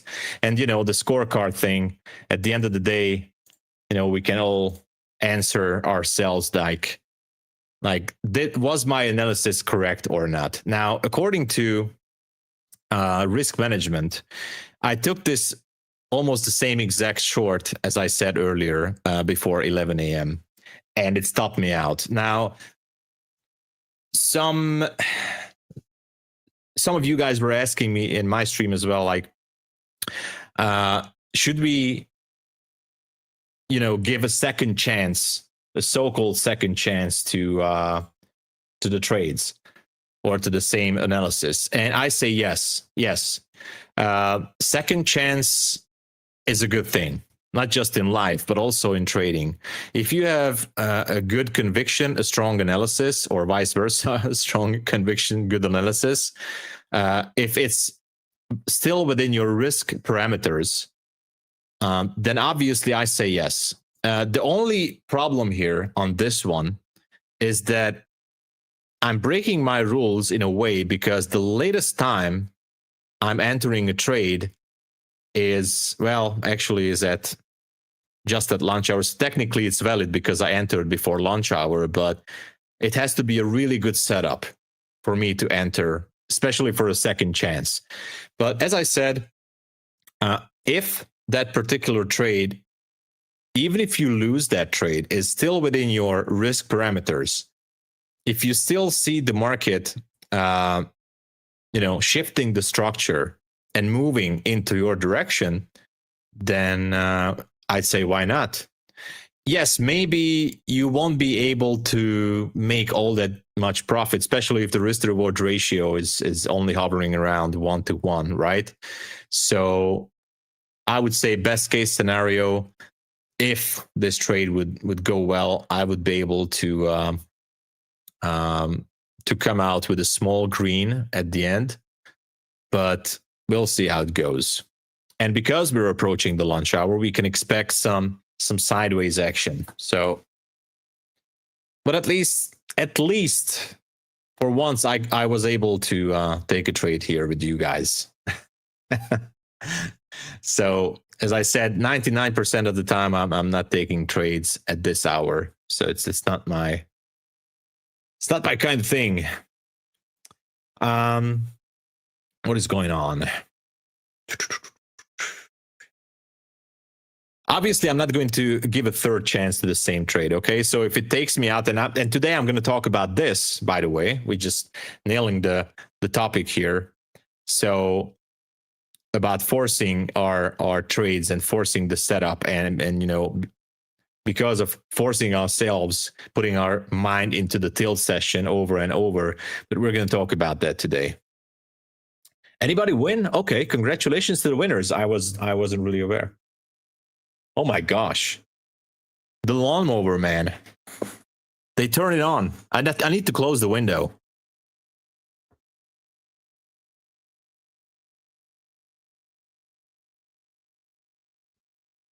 Guess what, everybody? My neighbor, he's cutting the grass all the time. And I have this big window to the left, and his gardener is right there. And he's always doing that. Right at the perfect hour. We'll see. If it's not going to go to TP, it's fine. If this would go lower than like 725, I think I would move my stop to like 772. I usually don't do that, but because it's a low probability hour coming up, I'm not sure I want to hold that trade until it tries to go for another all-time high again, Yeah, Methodical Man is my neighbor. He's actually doing it, by the way. No full porting anymore. No.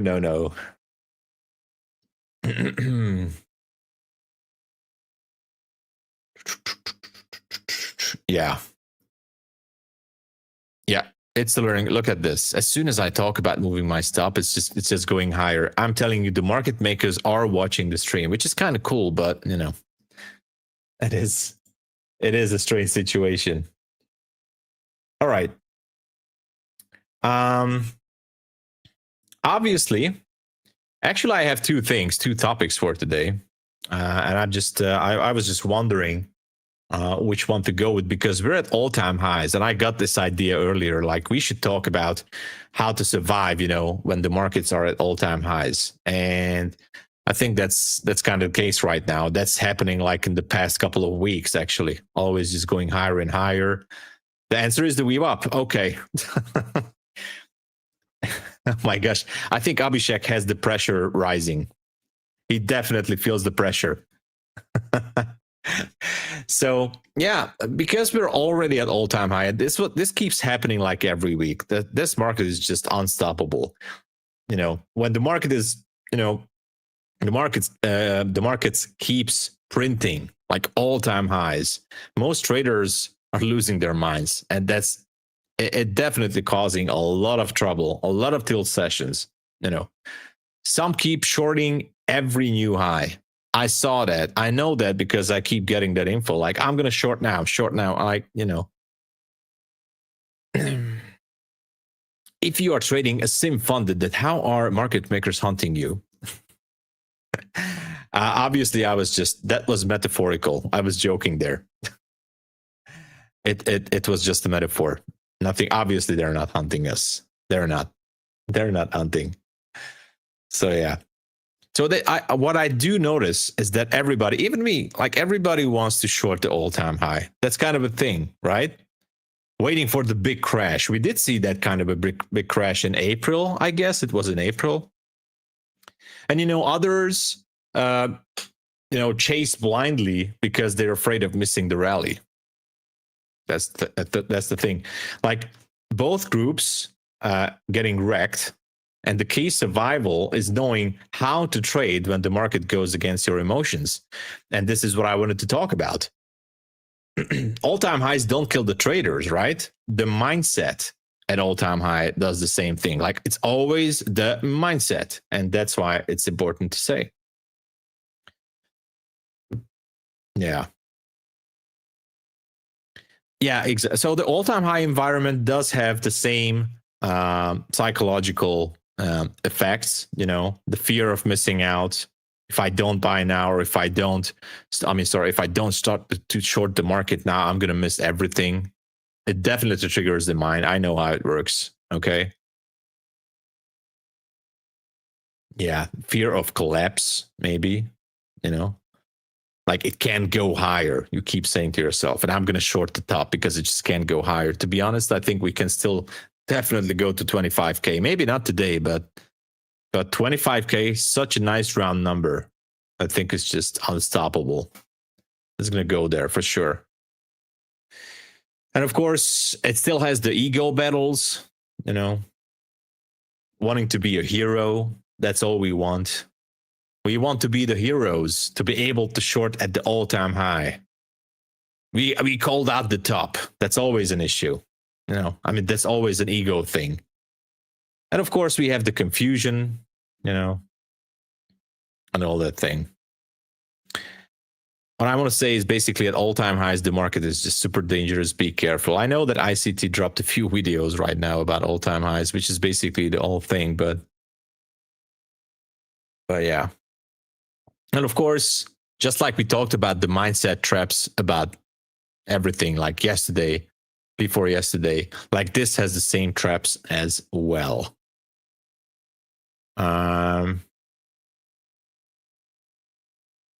Yeah, it's a mindset fix. And that's why I need that. Yeah. So we can talk about the technical levels, but I strongly believe that if we use this time to fix the mindset and we keep repeating those things that we need to remember to,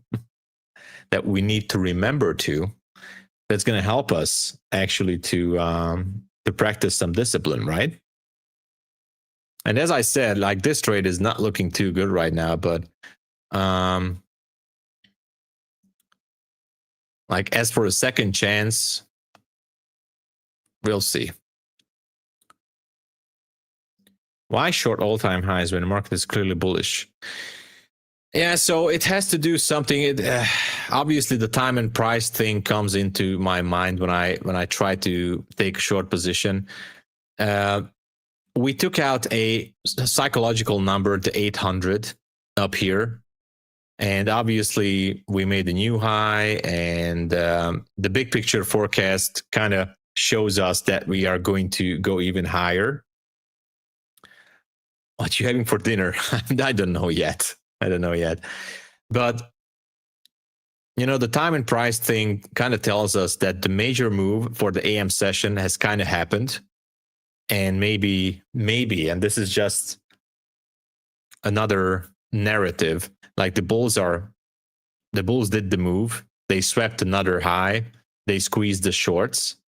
And all that's left is to sweep some more orders. Now, that's why these levels, which I call demand zones, also called order blocks, there could be some resting orders at some of these levels. So the market, obviously, sooner than later, or later than sooner, who knows, sooner or later, will be or should be sweeping some more orders. Now, yes, we know that, and we see that here on this swing. We might have did that already, and this was enough to go higher, but there's no more news for today. We took out what we could. Why not just, go down and take some more orders from these demand zones or order blocks? That's kind of like one more thing to go with in terms of liquidity. Why not just take some more orders from down lower? That's not such a bad thing after all. And I know it would sound like it's just a range trading thing. It might sound like it, but I mean, tomorrow is Friday, and because of Friday, we might see those rallies. Obviously, we still have time from the month. You don't have to overcomplicate this. The market just needs to sweep some more orders. And there's a very close zone down there on the 1 minute. It obviously shifted structure on the 1 and the 3 minute chart. Like, why not just go down and take those? That's it. I think majority of intraday is just noise and closing price matters. That's also true. I mean, I'm not debating or disagreeing. But I was just trying to say that for the market to move, obviously, it just needs to sweep orders. And when the market is showing some weakness, like right here at this time of the day, there could be like a bigger chance to see a lower leg here on NQ to get those orders. Like, in theory, the idea would be for these demand zones or order blocks is there are orders there. That's why, those traders, including myself, who are using these zones don't need to use the book map because we're anticipating that there are orders resting in these areas, right? So, and that's why I'm just, kind of waiting for it. If it's not going to go, I mean, it's going to take me out, then so be it. It's fine. Perfectly fine. My favorite day to trade, you would be surprised, but Monday and Tuesday. Monday, Tuesday, maybe Wednesday. Thursday, Friday is not so much. My least favorable day to trade is Friday. I'm not saying I hate to trade on Friday, but I think there's too much emotions at risk. And again, I'm not talking about the P&L. I'm not talking about that. I'm talking about your emotions. I think there's just too much at risk. Your conviction, your confidence is at risk on Friday. So you got to remember that, because Friday is actually very important in trading. Friday, before you start your trading session, let it be a London session or New York session on a Friday, you need to look back to your week. Even before you do your markups on your chart, even before you do your trade analysis, look back to your previous 4 days and try to reflect on yourself, even with the scorecard, like how did the week go? If your week was obviously positive, you made profits, or even it was excellent, for example, it was a great week, you got to be careful with the Friday, right? because you don't want to lose that positive feeling, that positive attitude, right? If your week was very bad, you just keep making losses. You may have even blown up your funded account or your evaluation account. You also got to be careful with the Friday, but I'm just going to say it out, like, it's a little bit easier to go into to trade the Friday when you're down on the whole week, right? It's easier because, and not easier, it's never easier. How should I put this? It's just you're not risking all that much because unfortunately your accounts are already down. Hey, Yebuz, good to see you. Your accounts are already down, and you might be having some losses throughout the week. So as you're starting out the Friday, you can still apply proper risk management and have a positive day. Even if you lose your next trade, or even if you end up losing that Friday too, you can still try to fight for your positive conviction, your confidence. You can still fight for it. But if your week is exceptionally good, then the risks are much, much higher on a Friday. All right. The risks are higher because you need to protect your mindset. And that's what I always do. If I have a good week and I go into the Friday, what I usually do, especially when I have an exceptionally good week, I try to trade evaluation accounts. I know it sounds weird, but I'm trying to build up more fundeds. I'm already entered, Solozzo. I entered. Here's the trade. Here's the trade right now. So I entered in the trade already on a MyFundedFutures funded account. So as I was saying, hold on, I just clicked something. Did I click? Okay, I know. So obviously you're risking more. That's the thing. Exactly, Mohit. So you can use the Friday to build up some more evaluation accounts and stuff like that. No, Greek, I'm going to hold this position. So now comes the decision point. This trade went lower than the swing low. So what should I do? What I say usually is when I enter the trade, I'm not going to mess around with it, which means this one can still go higher and start to fool around up there in the drawdown area and then maybe go down again. Who knows? This is also a mindset thing. So if I would move my stop loss,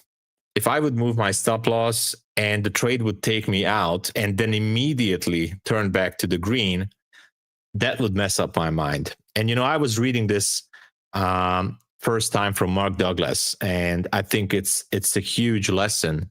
Like, it's hard even for me, it's hard to not mess around with the stop loss. But if you mess around with the stop loss, and I'm not saying to widen it, okay? I'm not even talking about widening your stop. I'm just saying like moving it to break even or, putting it a little bit closer. That's cool. But for me, it's hard to deal with the emotion. So for example, if I would put my stop to break even, it would definitely go up there, take me out at break even, and then go to my original take profit level. For me, that would be the perfect 1000% trigger to go on tilt. That's what I realized. I did the reflection on my trading journals and throughout my worst weeks. So I looked at my worst trades, my worst weeks, even my worst month. And I realized that I had to go down. I had to reverse engineer everything. Like I needed to go down to the absolute core of the issue. Like, come on, we need to find what was the problem there. What was the thing that started the whole, snowball effect? And the snowball effect for me, and this is again my personal perspective, started when I was messing with my stop loss. And exactly the same thing happened. Like I put it to break even to the tick. It took me out at break even, and then to the full TP it went. And it happened multiple times. And when this happened, especially on a funded account, then it was the perfect trigger for me to revenge trade and then full tilt. So, kind of a interesting situation, I know. But, I have my analysis down there. I have my levels. I gave a second chance to the trade with a fairly low risk, I should say. The risk to reward ratio is still good. If this trade is going to take me out, I will be able to walk away from this trade, from this specific account, and continue tomorrow and next week without even trying to revenge trade. It makes it so much easier to accept it. I accepted it. Okay, if it takes me out up there, awesome. Take me out. I will have my answer. I'm waiting for the market to give me my answer. I'm always cute, Natasha. Yeah, that's how I exist. So I was away for a while. Is this trade on? Yeah, no, this is not on the competition account. This is not. This is on a funded account. A brand new funded account, by the way. What? 1C? I don't get it. I don't get it. What a spirit. Yeah, I'm just looking for my answer. So I'm not even looking at the PNL. I'm curious, like what is going to be the answer from the market? If the answer is like it's going to be a no and it takes out my stop, okay, I will then know that okay, these zones, these levels, at least until this moment, were not correct. So, but I will have my answer, and I will, as I said, I will go to the next day without trying to revenge trade. That's a good thing. Without even trying to revenge trade. And that was one of the biggest things that helped me to survive of being on tilt. As soon as I started to mess around with the stop loss, everything went very, very badly. So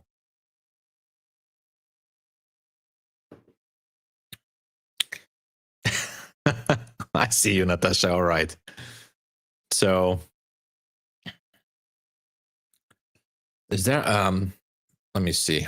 Okay, so far I'm gonna check on ES real quick. Yeah, ES also kind of grinding higher here. Nothing special though. I haven't marked up my chart for ES. And a quick look on gold. Oh, look at that. My trade on gold is working out nicely. So I have a long position on gold as well. I'm targeting the 3-minute supply zone right there. So yeah, it was a very bad entry. I think I'm only at break even or something. But so currently I have a long position on gold and I have a short position on NQ. And the NQ trade still doesn't really look that good. But who knows? If this trade can survive the lunch hour, then maybe. Yeah, sure, Michael. So, I totally steered away from the topic there. It's still okay-ish. If I go to the 5-minute, it could be just repricing some levels here on the 5-minute, which is good. If it goes higher than that 795, I'm not interested to hold this trade anymore. So we'll see. We shall see. Along that 732. 732? Well, it definitely is working. It's definitely working. So anyway, the all-time high issue, the problem with the all-time high trades is this. Like we have these, issues like the fear of missing out thing, the fear of collapse, ego battles, as I was saying, and the confusion. All these things are present. at all-time highs. So, and of course we have some traps according to this, like perma shorting. We're trying to fight the trend, and we're trying to take every single short opportunity. There's nothing wrong if you want to short, by the way, at all-time high, as long as you have a trade cap. For example, the number of trades and the P&L wise, like how much loss can you take? There's nothing wrong with that if you have a strong conviction. Obviously, got to be careful. The fundamentals now also kind of pointing us to the bullish side, but Matt full ported on FOMC. Well, the competition account is made for fun. First of all, it's made for fun. No rules. Just go crazy. That's it. But that's not what we preach here. Obviously, for lack of a better word, like this is not what it's all about. Obviously, other than that, having fun on a competition account, the thing is to practice proper risk management. That's what it's all about. And that's why MyFunded TV has all the great hosts all the time, because it's really, really important. And that's why I truly believe that the risk management is only going to be successful when your mindset is perfectly lined up with the market. There's so many details into this. Is there another winner? No. It's not in there. That's not what we need here. That's not what. Actually, yesterday I talked about this. We talked about this with the other hosts, and it's really important. I do believe that we really need to steer it more. I mean, yes, it's good to have fun sometimes, but as I said, we are here to work on the mindset, and I mean on the strategy as well. But in my opinion, the mindset is what actually going to gonna do the job like 80%, as we said so many times. Like 20%, maybe 10% is strategy, but 80 to 90%, it's always the mindset. It's always the mindset. You got to remember that, right? And we can use these times right now. Yes, we have a trade here, and but usually in my session, I don't see high probability trades, and that's why I like to talk about this a lot. And I do like to read a lot about the mindset. I like to read the books about this, not just trading related, but anything that helps. Anything that helps. Anyway, when we are at all-time high, obviously you need to respect the trend, right? Obviously. If you already gave your setup a second chance, and it's just not going to go down, let's just forget about it. But you can use intraday structure, for example. That's what I use here. When I don't see a new level on the upside, and I also wanted to say this earlier, like you can still use intraday structures. Like an intraday structure would be this 1 minute demand zone right here. Intraday structure could be that 3 minute demand zone lower within the range. It's always safer way. It's a safer way to go with. So utilize it. Build those new levels. Going for intraday structure levels for liquidity sweeps, I think it can actually work out nicely. Again, with proper risk management. Or obviously the usual thing, trade smaller, right? Trade smaller. Or maybe have a no trade mode on. Like we're at all-time high, I'm not going to trade. I'm not going to trade until the market is not pulling back. Or not making a huge correction, whatever. So many ways to do this. That's why the pre-market analysis counts so much. It's just super important. Pre-market analysis. Congratulations. Was there another winner? All right. I want to win too. So focus on the risk. instead of calling the tops. All right. That's the most important thing. And obviously you need to stop asking yourself, like, is this the top? And start asking instead, like, what is my risk if I'm wrong? Now, I went short here. I knew what my risk was. It was a small risk. And when I jumped into this trade, I also asked myself, okay, what is my risk? Can I take that risk? Yes, I can take that risk. If I lose this trade, I'm done. I tried it. The market told me otherwise, and this is it. Let me look on the gold trade again. Yeah, gold is in drawdown. Yeah, it's not looking too good. Got to be prepared. This is how it goes. Abhishek is I told you guys, he is the one. He is the one. And of course, acceptance is not just, it doesn't come hand in hand with risk management. And, we put on the trade, we accept the losses, and we're done. It's not just about that. You got to accept the fact that you're not going to be able to catch all the highs. It's not just all-time highs, but if there's just, just where.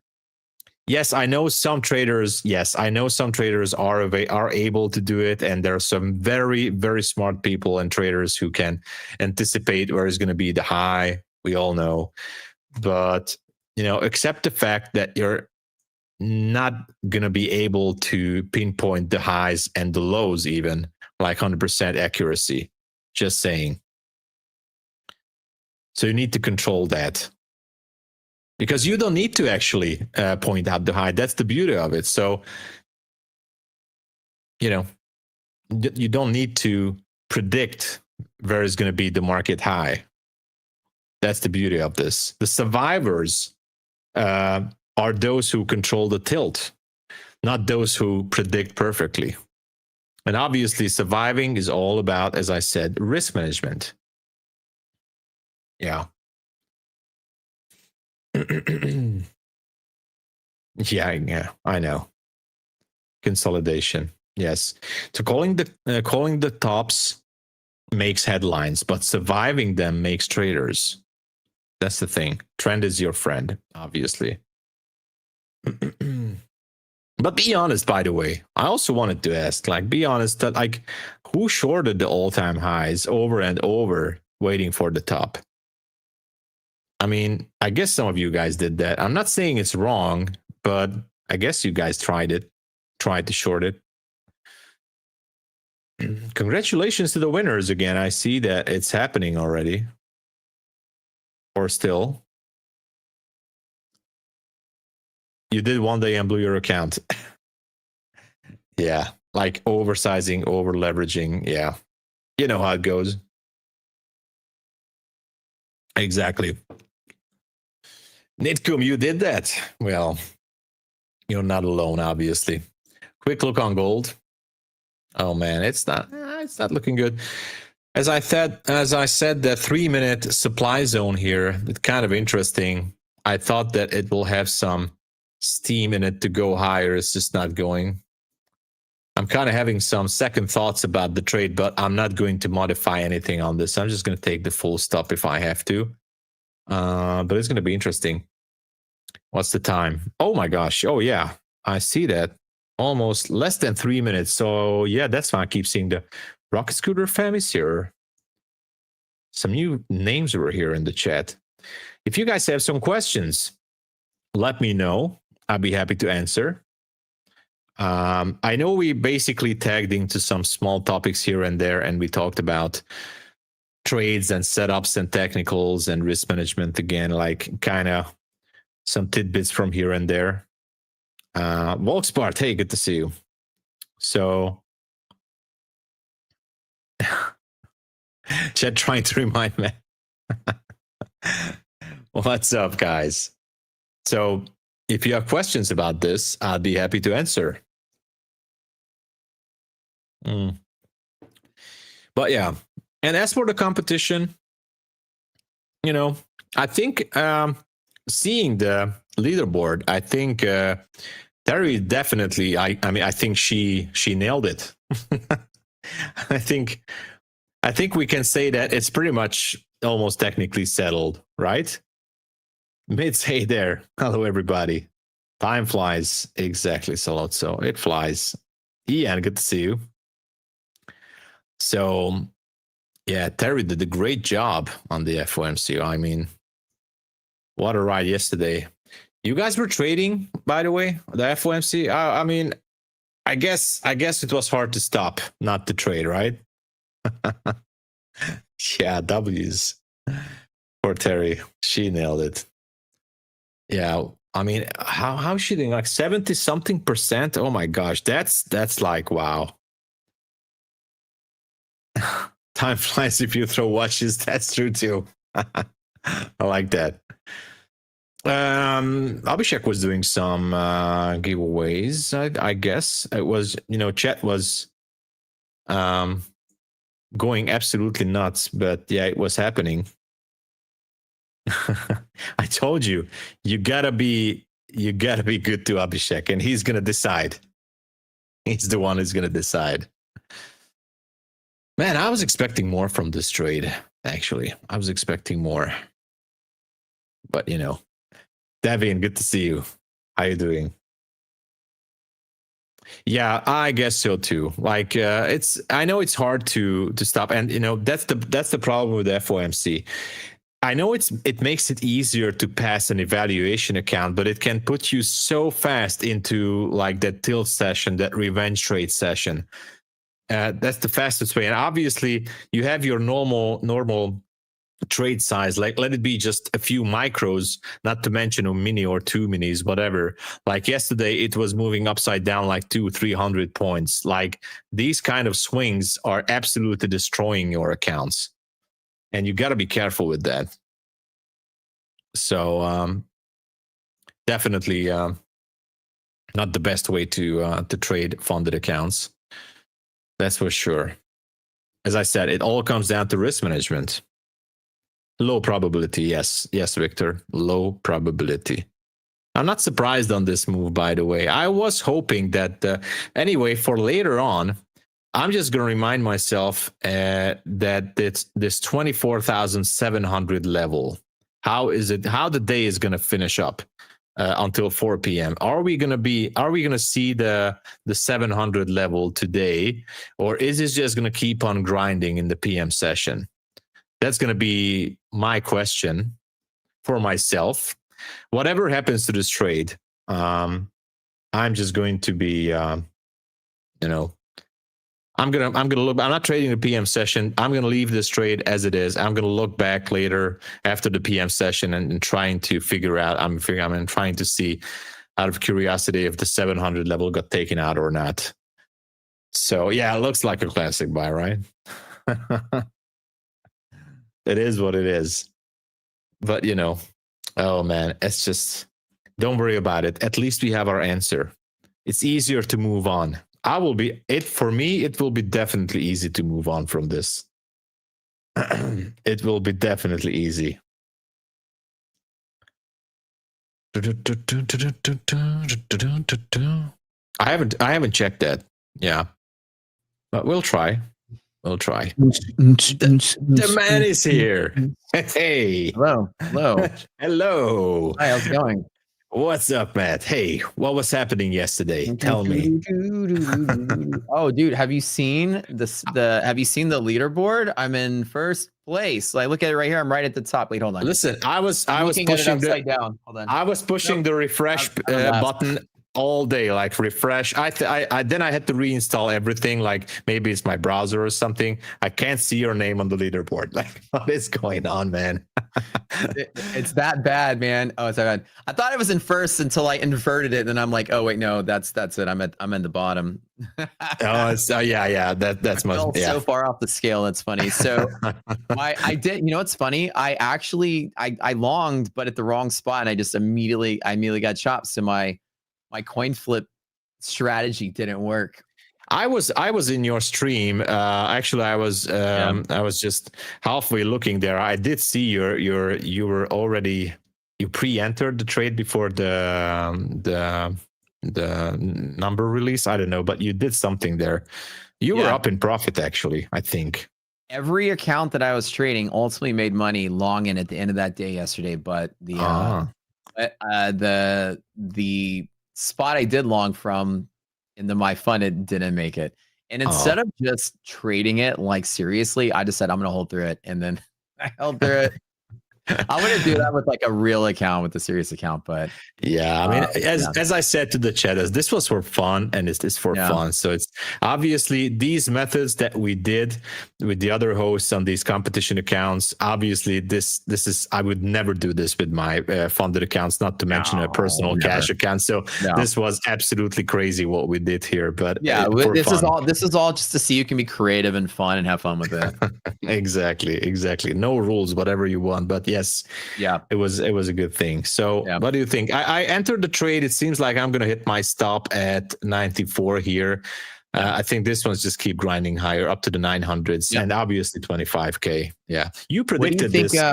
What do you think? Congrats on your trade, by the way. What do you think about yesterday's Fed announcement? It seems like over the next year, we're going to be getting a total of 4, if not 5 rate cuts at a quarter point apiece. That's crazy, right? Yeah, absolutely. And I like the way you explained it as I was listening, and beautiful forecast and analysis that you provided. And, I think, as you said, like this one's going to be more and more bullish here. Maybe, slow grind higher. And I guess next week as well, it could be just, 25K getting closer. It's just going to keep on going, I think. Yeah. Yep. I don't disagree, man. This is going to be a fun. I'm going to say this is going to be like a fun bull market. If it's like a year of this, I'm excited. Like us to finally crawl out. Hopefully inflation comes down. There's still people out there having a hard time paying their bills, but hopefully the Fed juices up the economy or the market enough that the economy and the market sort of stabilize. That'd be nice. Yeah. You don't trade gold, right? You're not trading gold. No, I don't know anything about it, man. Do you trade gold? Well, 5% of the time, maybe I'll try, but that's all I do. Like when NQ is not giving me the zones, the levels that I'm looking for, I just turn to gold sometimes out of boredom, but maybe I shouldn't do that as much, but sometimes. Trading out of boredom, that sounds like no, I know that is something I should avoid, but obviously on gold I always try to size down as much as possible, but I think gold is a tricky one, by the way, but anyway. I would agree. Yeah. Commodities in general are hard. Yeah. So. Yeah. All right, everybody. It was a fun session. We talked a little bit with Methodical Man too, and it was cool. And, guys talked about risk management. This trade so far, it looks like it's going to the dumpster, but who cares? At least I got my answer. And, proper risk management is always the key. So thank you, everybody, for the great session. And see you guys tomorrow. Stick around with Matt. And Matt, again, I wish you another great session and see you tomorrow, right? Yes, sir. All right. Cheers, everybody. All righty. Thank you, Tom. Everybody chat W's for Tom. Also hit the like button, friends. Hit that like button on the stream. Give it the stream some love. Looks like we hit 50,000 subs here at MyFunded TV. Golf clap. Very cool. Very cool. So I know a lot of you guys mortgage your houses and bet on me, and a lot of you guys sucks to be off, but the contest being for fun. Obviously it was let's see, you can do better. My thoughts were, I had the wrong account credentials, so I'm like trading and like I'm gonna get first place, and I was doing very well, and then I realized I'm trading in the wrong account. Leaderboard wasn't updating. Terry made a post and it still said 0, and I was like, 0. And I started investigating further and realized I wasn't trading in the right place. And I had this like untethered, no capped account where I could trade as many contracts as I want. And I was like, oh, this is not the rules everyone else has. So then I finally got to the wrong account, and it was Wednesday. And if you guys were here yesterday, I told Tom, I go, you know what I'm going to do? I said, since this is for fun, I'm going to coin flip on Fed. I'm going to long because I believe we're going to get a bunch of rate cuts this year. We're going to get maybe a full 250 points, maybe a lot. Well, and we're going to go up. It's going to be very bullish. The Fed wants to fix the jobs market, which I told you guys always means save the stock market. It's the only way to do it. Keep companies healthy. Company shareholders pressure them to lay off and cut corners when stock prices are down. You put the stock prices up, companies have free cash and things get better, and then they can afford to pay higher salaries and battle the inflation on the employee end, and like, give them better salaries to buy groceries and stuff. I mean, it gets better. Boost the stock prices. I know when Fed says job market's important, they're trying to boost the stock market. This is all they try to do. But he did, Powell did say we're going to still let the balance sheet continue to roll off.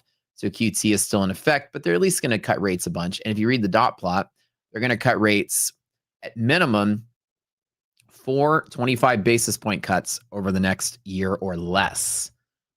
At best, 5 if you take the average. So 4 to 5. So we're going to end up at 3% by the end of 2026, which is great.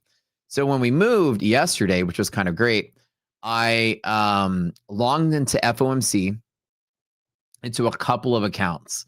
And I got this huge burp right after it came out. Like I got like 100 points on NASDAQ or whatever. And I took the profit and then I got out of the way.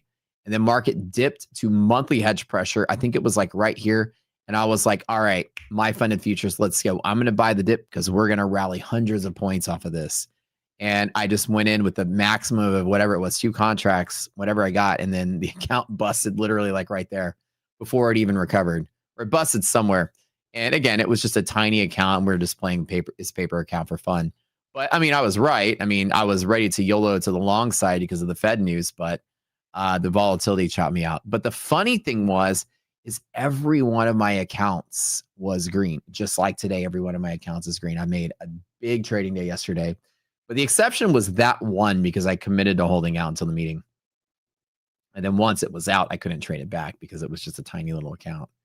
But it was actually a pretty good trading week for me and a pretty good trading day.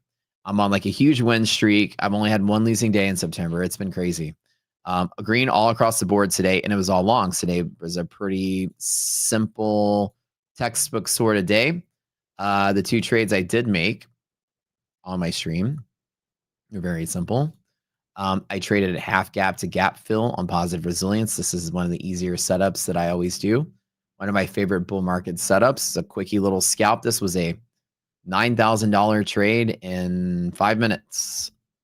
Grabbed it right there. That's this trade, right? I'm sorry, not this trade. Open price. It's this trade right here, but exception was bouncing on the halfway point. So we dipped. I longed to there, closed out, did nothing. Long from there and closed out. I grabbed that scalp, a whole different method for that. But that's it. This is 2 trades I made. That and just chilling on everything else. Now, everything looks pretty decent. One thing that has been alarming to me is despite the big bullish fundamentals that we have, is that the resilience number is looking a little weak in S&P, and certainly weak in NASDAQ, which does imply that this is possible, which means I'm just waiting to do anything else. I'm pretty much capped out on most of these accounts anyways. I have some room to move in some of the ones that have 3 and 500. If we were to fall, I've got A+ set up to continue to go. I don't think it's going to happen. I really have nothing else to trade from here. I mean, I pretty much made my profit early on. It was pretty quick and easy. They were both very quick trades, less than 10 minutes each. And now I'm just like, we're outside of the green bands, which you always say markets are rational. And these lights are red right here. It means you're outside of these green bands. And I don't necessarily like try to chase longs outside of it. I consider that to be like market slightly overextended. So I'm kind of chill. NASDAQ has the ability to fall down to here. And this is all A+ setup down here. So this is B setup. Or B+. This is B+. Made those scalps today. I'm cool with it. But now I'm like, okay, I've got an A+ way down in here. If it were to dip, which I don't think it will, I've got like the strongest pivot ever. This market's not bearish. This market's not going to sell off. We're going to go to 3% by 2026 Fed rate. And economic data looks flawless, which is the weirdest thing also. In this period of high inflation, tariff inflation, economic data is flawless. I mean, freaking GDP looks great. Corporate profits look great. CPI, PPI, non-farms, everything came out stellar looking when you thought things were going to start looking worse. The only thing that looks bad, unemployment is kind of higher relative. Considering jobless claims are coming down, people aren't getting their jobs back. JOLTS aren't really showing job growth. So that area has stalled, and the Fed's big focus is that. And just remember, I told you guys before Fed meeting, wasn't I right? I told you guys when Powell says, when I told you guys, remember in chat, I go, repeat this after me. When Powell says job market, you say stock market. And I go, Powell says job market, you say stock market, right? We got to save the job market means save the stock market. They don't have a handle to force companies to hire people. The Fed has no control over that, but they do have control on injecting hopium into the arms of Wall Street so that stock market doesn't fall and collapse. And we always called the plunge protection team when I started trading. So when Powell says job market, you say stock market. When we want to battle inflation, okay, they have a big handle on that. They can control the lending and borrowing, deposit rates into the Fed by changing that federal funds rate, which kind of destimulates and stimulates lending to other people. When rates go up, banks lend out less. Rates go down, banks lend out more, right? This is the throttle. They can control credit markets a little bit and, loans this way and corporate debt, all these things has a lot to do with, and any kind of debt has a lot to do with that rate. But to get people their jobs back, the Fed doesn't have a handle of that. If your company fired you and the interest rates are 3% or 5%, that doesn't affect your job as a waiter at a restaurant. I mean, this doesn't matter to them. What does matter is that companies' stocks, if they are falling and selling due to bad data, the companies are more likely to lay people off to get over the tough times. And all that does is make the tough times worse because you have inflation. So the current trend is the Fed can say, well, if we cut rates, it can stimulate the stock market. And there's one reason people don't get laid off. And that's what we want to battle. And that's my opinion on this. Again, that's how I always believed. And there's probably more detail of that. Some economists coming here with a lot more data. But I've always learned that when Powell would say job market, they always are going to boost the stock market. They want the stock market to go up because then shareholders are happy and then they're not laying people off. And then companies have extra money, extra profit. They can do all kind of stuff with it. Hire people back, pay higher salaries. That can battle, a lot of the problems. And so that's the choice. And the aggressive rate cuts for longer and sooner is exactly what I said before the Fed. And I love nailing it. And you guys were here when we nailed it. We nailed it. We got it. And we killed it. I think I posted I made $23,000 yesterday. And today I'm up another 12. Longing and longing. This has been a fantastic September. All my accounts are green today. Didn't take a single loss. Things are solid, but that's it.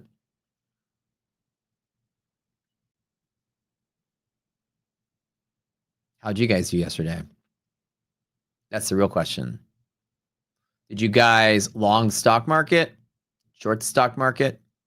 Did you trade in your prop accounts? Did you sit out? Did you short? What do you think about now? How high do we go? You see anything bearish? Do you see anything? What do you guys think about going forward?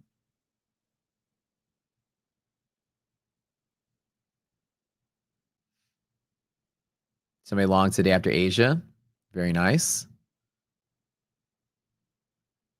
Somebody's long right now. Very nice. Very nice. Bearishness is absolutely gone. Consolidation. Yeah, right. The market is sort of like it accepted its fate.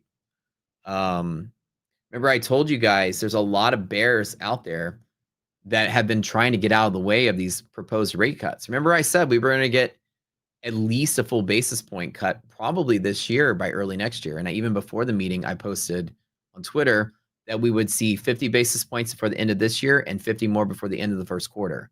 And I pretty much nailed it because we're going to get 4 or 5. No 50s, though. Powell said no 50s are coming. That was from the press conference. He said 50 is used for drastic changes. And he sort of made the comment that, oh, no, 50 wasn't even on the table. Nobody really considered that. And that did make a lot of sense because 50 is like a big date. He said we were going to use 50 basis points whenever we really realize policy's in the wrong place. We need to reverse policy. And so he basically shrugged off the idea that we're going to get 50s. So now with that evidence, we're getting 25s. And if you read the dot plots, we're getting 25s for quite a while, right? And if you want to see where that number came from, allow me to brag a little bit, because I love doing my homework as I try to teach you guys. So I'm trying to be big ass ballin' traders out there. Well, you can do your homework. And that's some nerdy shit we talk about, but this is how you do it. You get ahead, you bet ahead. Look at that handsome guy right there. All right, let me show you. Hold up. All right. Actually, let me load up. Let me get the old dot plots here. Let me show you guys some stats. All right. So before the meeting, I made a post and I said, this is what I think we're going to get. The same long-term target, same-ish. We're going to be about 3 in the long term. No change. That the ultimate target, 3.25 to 3.5, is about where we'll be. Somewhere about here was the long-term target. And I'd say we get aggressive cuts in the first 2 years. And I actually drew the dot plot to show that the median would be about 3.5 and 3.25 the first year. And then the data comes out. My drawing is close, but not the same, but close. Here's the fat part at 3.5. Here's the fat part at 3.5. Nailed it. Here's the fat part at 3.25. The average, there is no fat part at 3.25. They're still distributed, but the average of all of this is about 3.25, right in the middle. Nailed it. And then 3 to 3.25, roughly the same. Nailed it. Nailed it. So here comes Rocket Scooter. I mean, I miss having the music today. But yeah, so as I gave you guys the whole speech on how to do this, and I did this live on my stream and drew the dot plot of where it would be, that we would get aggressive cuts the first year and sort of mild changes to later, that we would rush to the ultimate target faster than we thought. We nailed it on point. You guys come here. I don't know who else out there that you guys watch, or any stream out there. I watch any of these other streams and it sounds like a bunch of mouth breathing buffoons, man. I feel like here, this is where the pros hang out. You guys are good peeps and y'all like to learn the good stuff. This is where we're landing. Okay. Y'all are going to do your homework. You're getting ahead, and I'm buying the dip and buying the dip and buying the dip, even longing. I even longed into Fed. I was so confident about this. As a $23,000 choice for me. Doing my homework was worth somebody's half a year's salary on one day's homework. So learn how to do your homework, guys. And I could have been wrong, very wrong. But as you see, the progression down here is about where we're going to be. Now let's talk about why I say 5 rate cuts. Let's analyze this. We were here at 4.25 to 4.5. And now the average seems to be, or the mean seems to be, by the end of 2025 is 3.5 to 3.75. So to go from 4.25 to 3.5 is 75 points. Okay. That is, and Powell said no 50s, and we got a 25. Therefore, that leaves 2 25s left between now and the end of the year. That's it. 2 25s.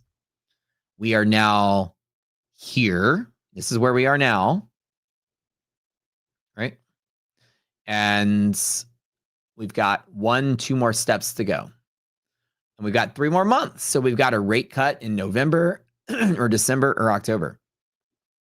That's it. And if we're going to follow the same trend, a big fat chunk is like no more, but a lot of people are like lower for longer.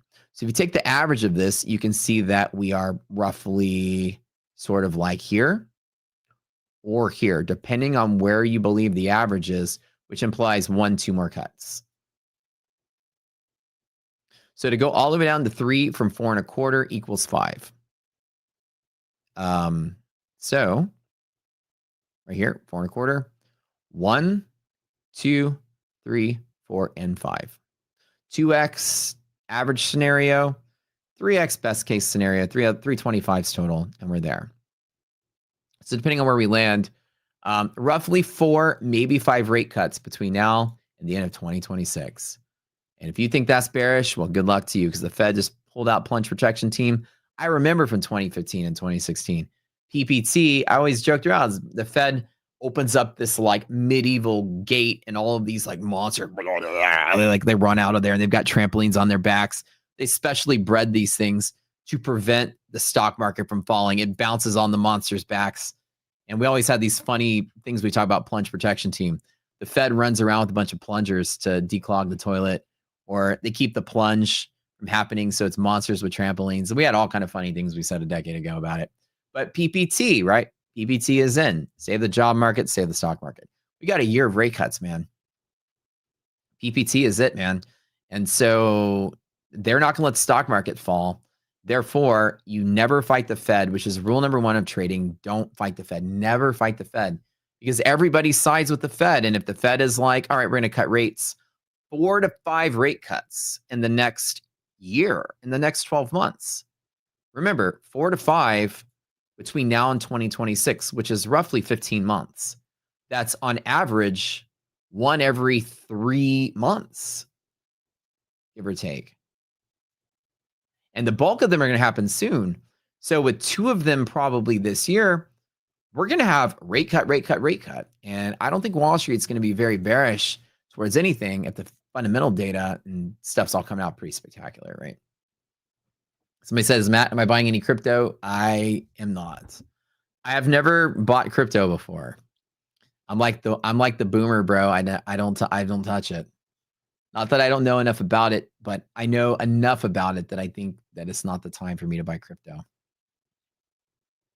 I think there will be a place in this world where whatever like Bitcoin rally we've had, as substantial as it is, over the long haul, will be the small bump. I feel like the big bump is not even close to happening. I think like sometime between now and 10 or 15 years from now, it'll be like the time to get in. And I always compare the reason for that is that there's no mass widespread utility or use for crypto by every human being on the planet, just like the internet in like 1994. 1994, you might have some internet at your house, you log in, you look at a web page, it's cute, but very few people had it. It was on dial-up. You weren't on it all the time. And while the internet bubble happened in 2001 and then we crashed, and 2008 crashed, right? 2015, the internet started becoming the top companies in the world, all the social media companies and everything. And then now 2025 are the top companies in the world, and tech took off. So I think Bitcoin is like in cycles like this, where it's still trying to figure out what it is. Bitcoin right now is like the internet in 2002. We still got maybe 10 or 15 years for it to finally realize its potential, just like the internet. And at that time, you won't miss out. Like, trust me, it'll be the time. And then I'll believe I won't be missing out on much. That's how I always feel about crypto. I feel like if it does become like as big as the next internet, you're going to notice it in many ways. Every single person will have some kind of crypto connection to something they're doing. Just like everybody's on the internet right now. Everyone's on social media right now. When everyone's on it, it's the time to be in. And you'll never not see that trend coming. Facebook was like everybody's Facebook. Everybody's on Facebook right now. 2008. Oh my God, you're on Facebook. Everybody's Facebook all day, every day. You could feel it brewing. And compare 2008 to 2025. You could have bought anywhere in the last 18 years and made a fortune longing Meta. So there's not going to be a time when I'm going to miss out on the Bitcoin rally. If there is one, it's just not there yet for me. There's better investments I'm making, but I'm telling you, when it's the right timing, I'll be marching with 2 flags, crypto baby, and like leading the charge, right? As a general, and then the Let's Long Crypto armies. It's just not the time yet. It's good rallying with everything else, but it's my always belief is that it's not the thing it will be. And when it's there, it's going to be glorious. It's going to be like, everybody's like, man, I wish I would have bought Microsoft in like 2002. Well, I know. Yeah. Right. Well, I'm going to say, man, I wish I bought Bitcoin in 2035, because by 2070, it'll be off the charts. You know what I mean? That's where I'm kind of at.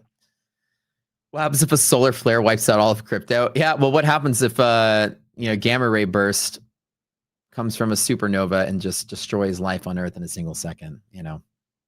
Tons of stuff can happen and crypto goes away. Crazy. Do I use bracket order or stop loss? I don't use any sophisticated ordering system. I've always manually traded, manual in, manual out. I use stop losses only when I'm away from my computer, and I manually close my position by manually exiting, because I have perfect control I don't ever put a stop loss order on my platform when I'm trading, unless I have to step away. And sometimes I step away and still don't do it. Maybe step away for like long periods of time, or like go to bed. I'll have a stop and yeah. But when I'm trading, I have control. And as we talked about yesterday about emotional control, I have kind of like perfect control over my emotions. I don't need one. I stop where I want to and I close where I want to. That's the professional level of trading. Stop losses are a training wheel for new amateur, intermediate, and sophisticated traders. Like higher echelon, upper tier traders have control. It's not going to change your output. It's not going to change and give you bigger losses. Sometimes it'll hurt you. It gives you less control over where you exit. You have fewer trades. You'll get stopped out early, things like that. You got to be perfectly, I stop in an area rather than at a level.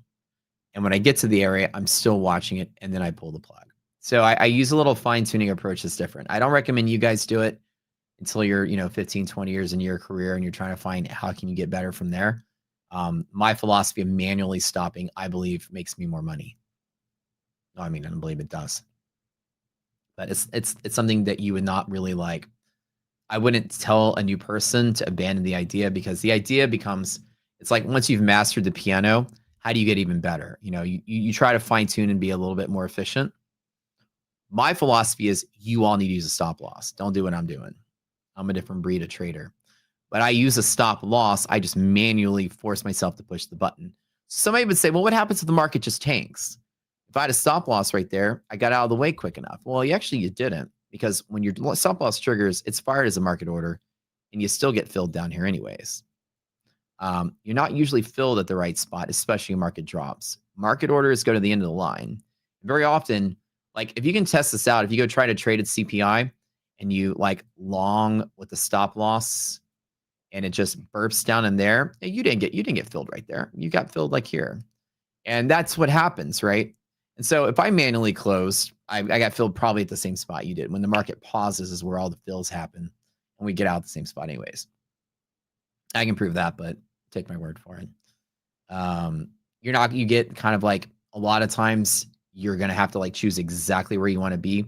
What I do is I choose exactly where I want to be, and then I just go push the button. I have enough control over that. And one of the things, it always reminds me of a conversation. It was on Joe Rogan's podcast. I always love telling this. And again, don't be like Matt says, don't use stops. Matt's telling you use stops. You guys need it. I believe putting an order in my platform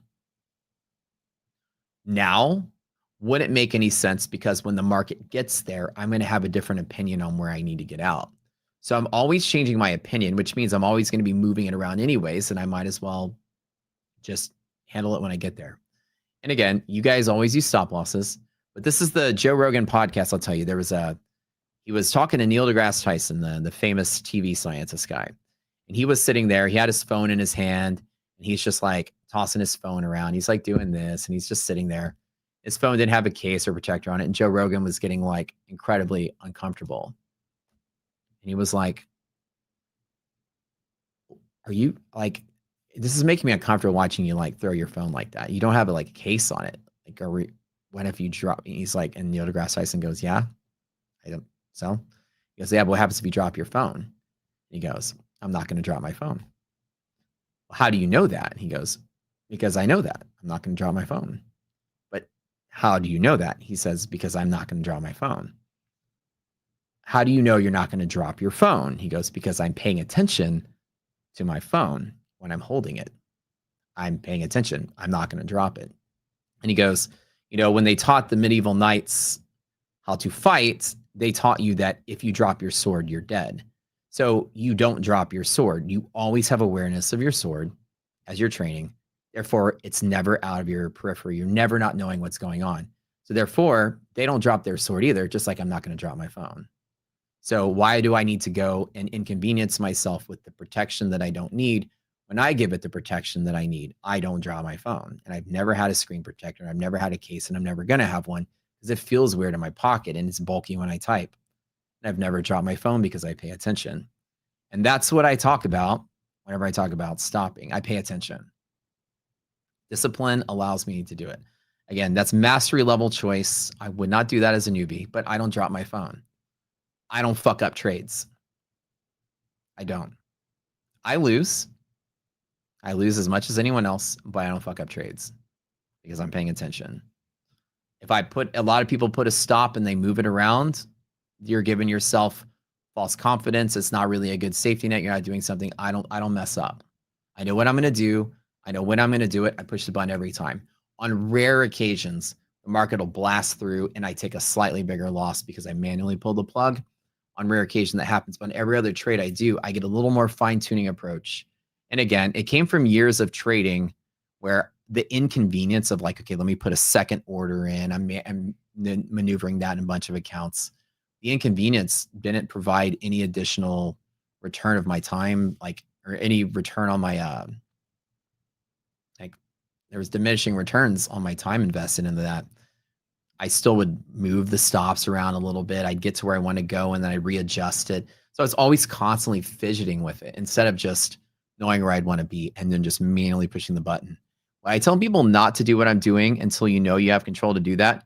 Because if the market falls and you take red, you might have the emotional composure to be cool with that. You might freak out, have a deer in the headlights moment, and like, what do I do? And then you get in a worse situation because you don't know what to do. I've been doing this long enough that I've never in recent memory have deer in the headlights where I freak out and mess up a trade and don't push the button because I stall. I have 100% consistency at this point in the game. So that's why. And I love giving that speech to people because people find my trading approach weird and different. But then again, that's kind of where when you're kind of at that level, people are going to not relate to what you're doing when you've mastered mastery or you're mastering mastery. Like, I'm consider myself a grandmaster as a trader. I feel like I'm on a path to becoming one. And as I try to get better, it's like little things like that where I find improvement in. Like manually adjust, like manually raw dog in trades has always been like, I always felt that I needed some kind of safety when I trade. But in reality, if I have to go to bed or I have to go to a concert or I go to dinner or something, when I have to leave the computer and I can't control it, I rely on that set stop and I go. But now I rely on watching market conditions where I want to stop and then making a last minute judgment. Is it still okay to stop? And then I'll push the button. And I do it 100% of the time. So I don't do bracket orders. I don't put stop loss orders. I don't do anything. I set my parameters in prop firms to exit at a certain point. I have a parameter set to exit at a certain point of monetary loss, which is usually like DLLs or maximum drawdown. Monetary loss, yeah, that'll stop out for the day if I lose a certain amount. But particular trades, yeah. But always have some kind of like physical thing set where, for maintaining consistency, set your upper profit targets. I do that. My accounts automatically close out at a certain profit. And then maximum losses, I have accounts with, $50,000, $60,000, $70,000 a buffer. I don't lose it all in a single trade. I'll set like $5,000 a day maximum loss or something. And so if I lose a maximum amount, then it closes out. So I'm not just like raw dogging the entire account, but the trade, yeah. At some point, the platform will lock me out because I set parameters there. And you guys, I recommend you do that because I still do that too. But yeah. Do I look risky? No risk, no reward, baby. But yeah, set some kind of parameters, at least to physically stop trading at a certain level. Yes. And I still do that. But as far as each individual trade, the worst that happens is I lose it on a single trade. I'm done. Call it a day. Yep. Less work. I want to focus on the charts and kind of be like, but yeah, and again, I'm the guy that teaches risk management. So the whole point of making sure I can fine tune my approach and I don't drop my phone because I don't not pay attention to it. I'm paying attention to everything. Even when I'm talking to you guys, you see me like constantly like look at the camera, then I glance over here. I'm watching like a thousand things at once. And I'm always like spinning the wheels on what to do. You can't raw dog NQ, you need protection. NQ is kind of a ruthless beast. It's a tough one. So that's it. What do I enjoy spending my payouts on? Great question. So for me, anything prop related just fuels more prop. I don't really spend, and actually trading in general, I don't really spend money from my trading gains, pretty much ever. They mostly get reinvested in other things. I guess that's what I enjoy spending money on, is opportunities to make more money. I kind of don't really when I first started making some money as a trader, my thought was, ooh, I can finally buy all the things I want, and it was like, as cool as it was, I got a fancy car, fancy house, fancy whatever. And you're thinking like, okay, what am I going to continue to do? Keep spending first class this, bottle service that. And then it's like, what happens if I blow everything up? I start from zero. Well, I've got nothing to fall back on. So I think like when you start becoming a better trader, you start to come into a little bit of money. You start to think of ways to make it last.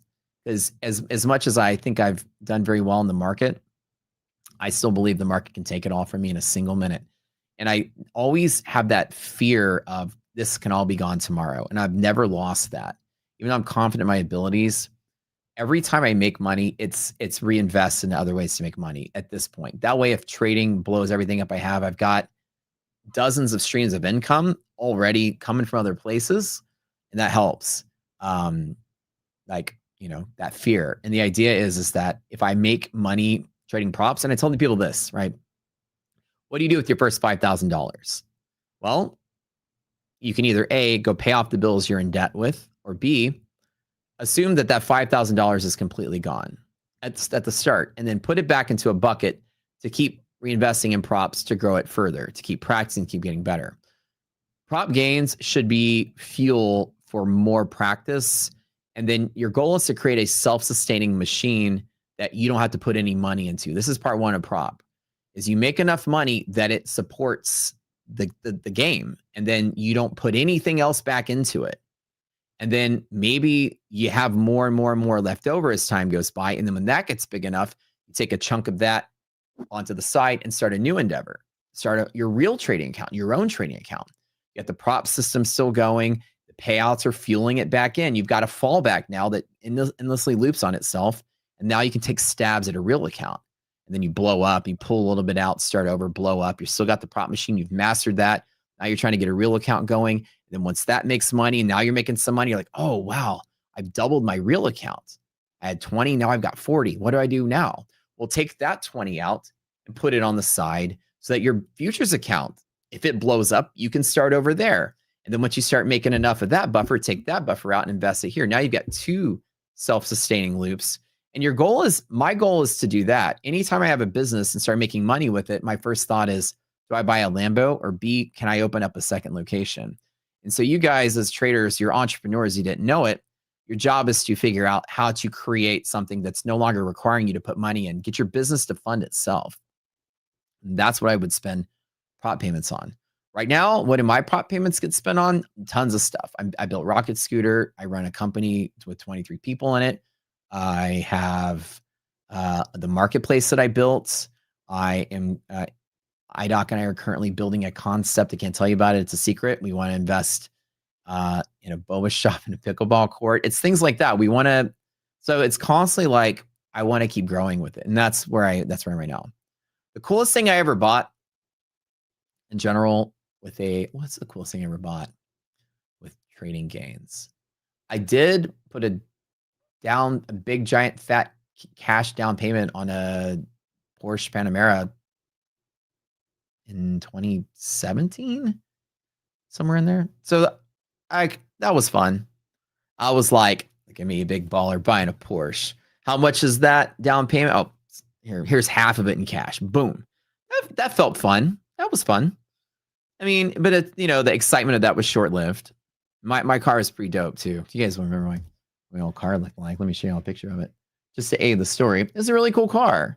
But going forward, to me, I'm obsessed with making money, and I would love to take money and make more money with it. I'm not at the point where it's like,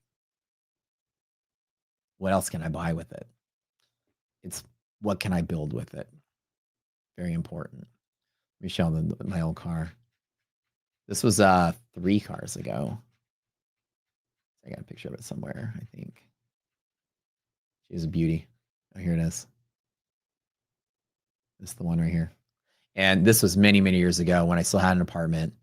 And I got the white car with the white dipped rims. I mean, it was white with black tinted windows. It's a pretty sexy car.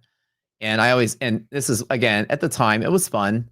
It was fun owning something really nice and buying something really nice and finally crushing it.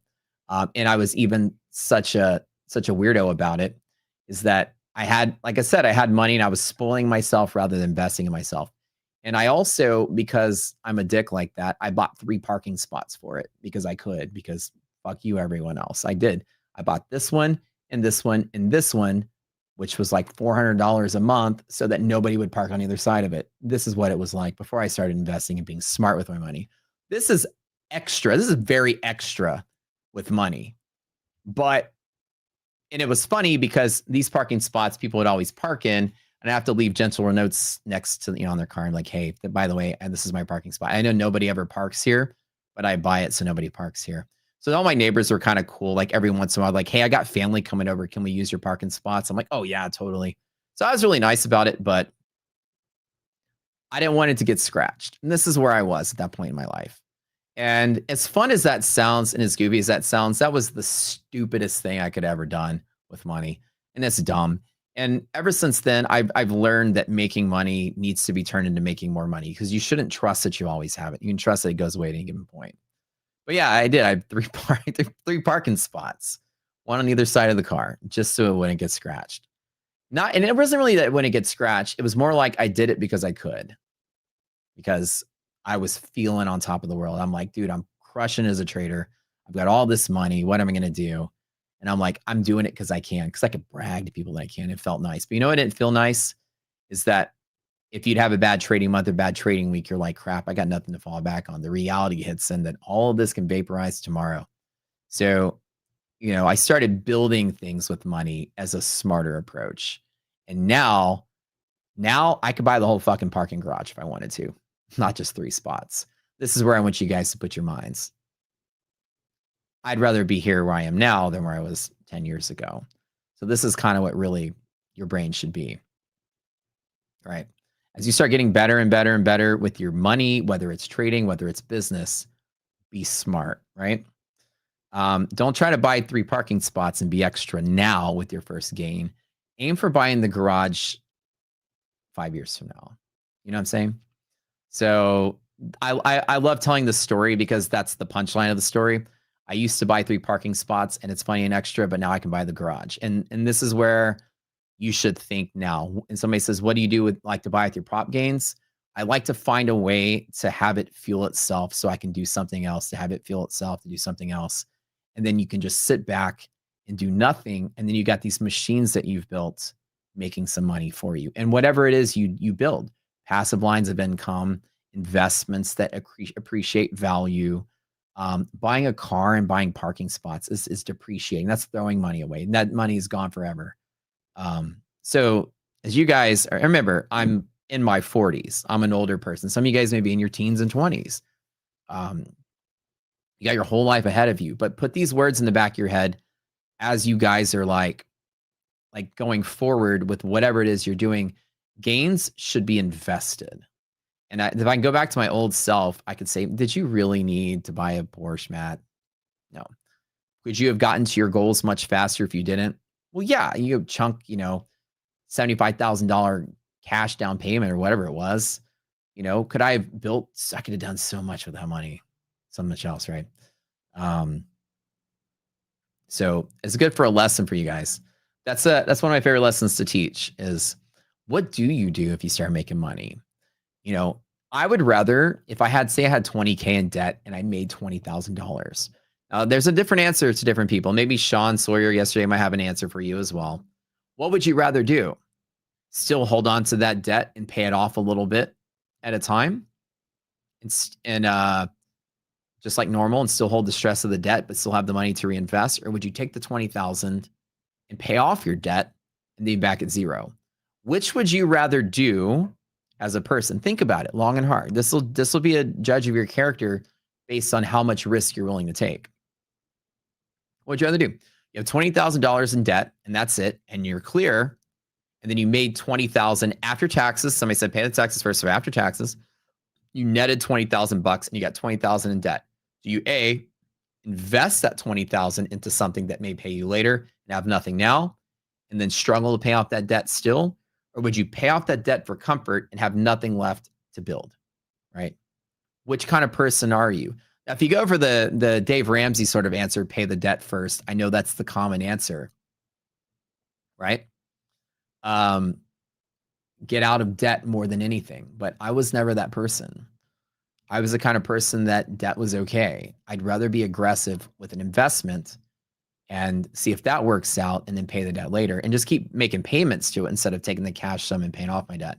That goes opposite of what most people would do. But I see the gains appreciating and compounding over the time that I have to pay the debt off. And my gamble would be that hopefully I make enough and then some. And then after I pay off the debt, I've got more left over. Now, the longer it takes to pay off the debt, the more interest I appreciate or accrue. But then I do the math on that and say, well, $20,000 might only be accruing a couple $100 of interest, not really that much, each cycle. So what am I losing? 1,000 or 2,000 a year? Can I make 1,000 or 2,000 a year on this investment? I think I can. Let me take the investment first, and its gains would be more than the interest I made. See, when you answered that question I asked you earlier, and you didn't put that kind of thought into it, this is where your deficiency is as a trader. Because trading is all about investing, and you have to think of the pros and cons, the ups and downs of each investment you make. My idea is I would always invest first. And if somebody says depends on the interest rate of the debt, some of you guys nailed it. That's the right answer, is it depends. Now, it's like, should I pay my student? All these people, they're like doctors. They're going to pay off their student loans first. And they're like spending hundreds of thousands of dollars paying off a student loan with a very low interest rate immediately just to get it off their plate. I don't know who told you just to get off your plate. I feel like that's bank propaganda. What's the problem that it's on your plate? It's a tiny interest rate. You're not really paying a lot of interest on this thing. Why get it off your plate? The bank just wants your money quicker? Okay.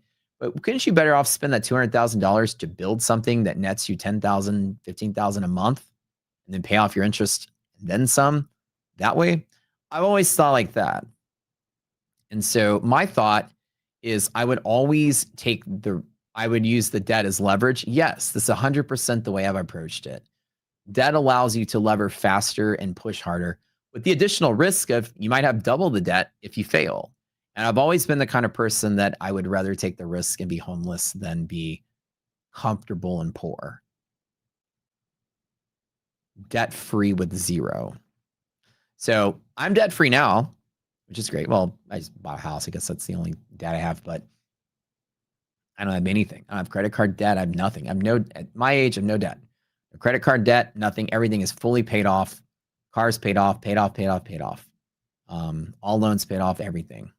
So, but I wanted to have the ability to just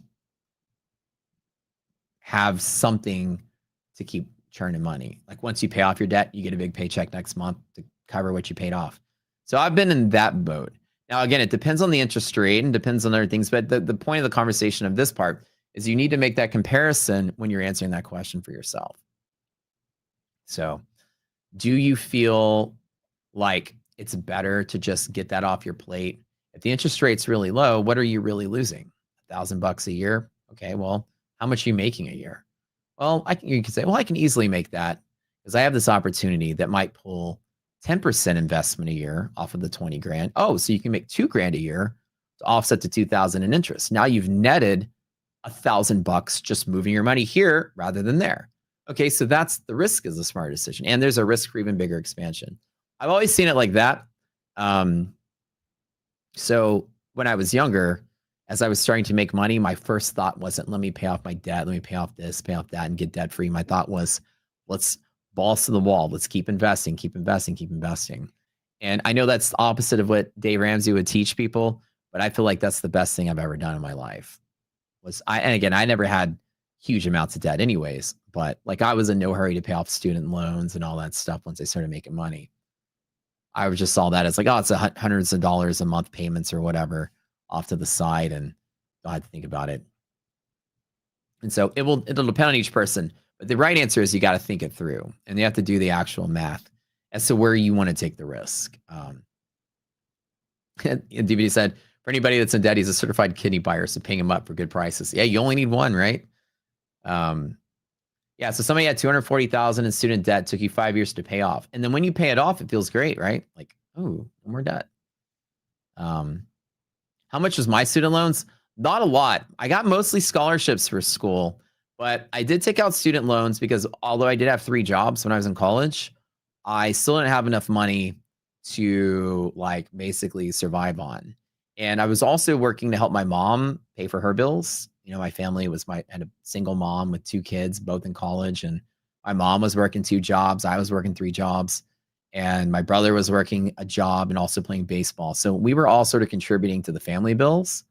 And after I helped pay family bills, I didn't have much left to, you know, I like to play video games at the arcade. And I like to play DDR, and I like to gamble at the pool hall with my friends.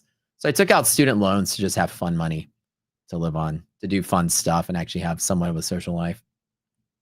I barely took out like, I think when I graduated school, I might have had like maybe 10K or 15K in loans, not much. So I'd take out like a couple grand every semester, whatever, like, you know, whatever I would get was really not a lot. After my scholarships paid off everything, for the most part, there wasn't much I could take. So for the most part, yeah, my student loans were less than 20K over a 4-year period. Yeah, that was kind of nice. I studied in Houston, so I went to engineering school in Houston. It seems there's a split focus, right? Invest it, pay debt later, and then the poll says half the people would pay debt first. Interesting. Yeah, there's different mindsets, right? There's no correct answer.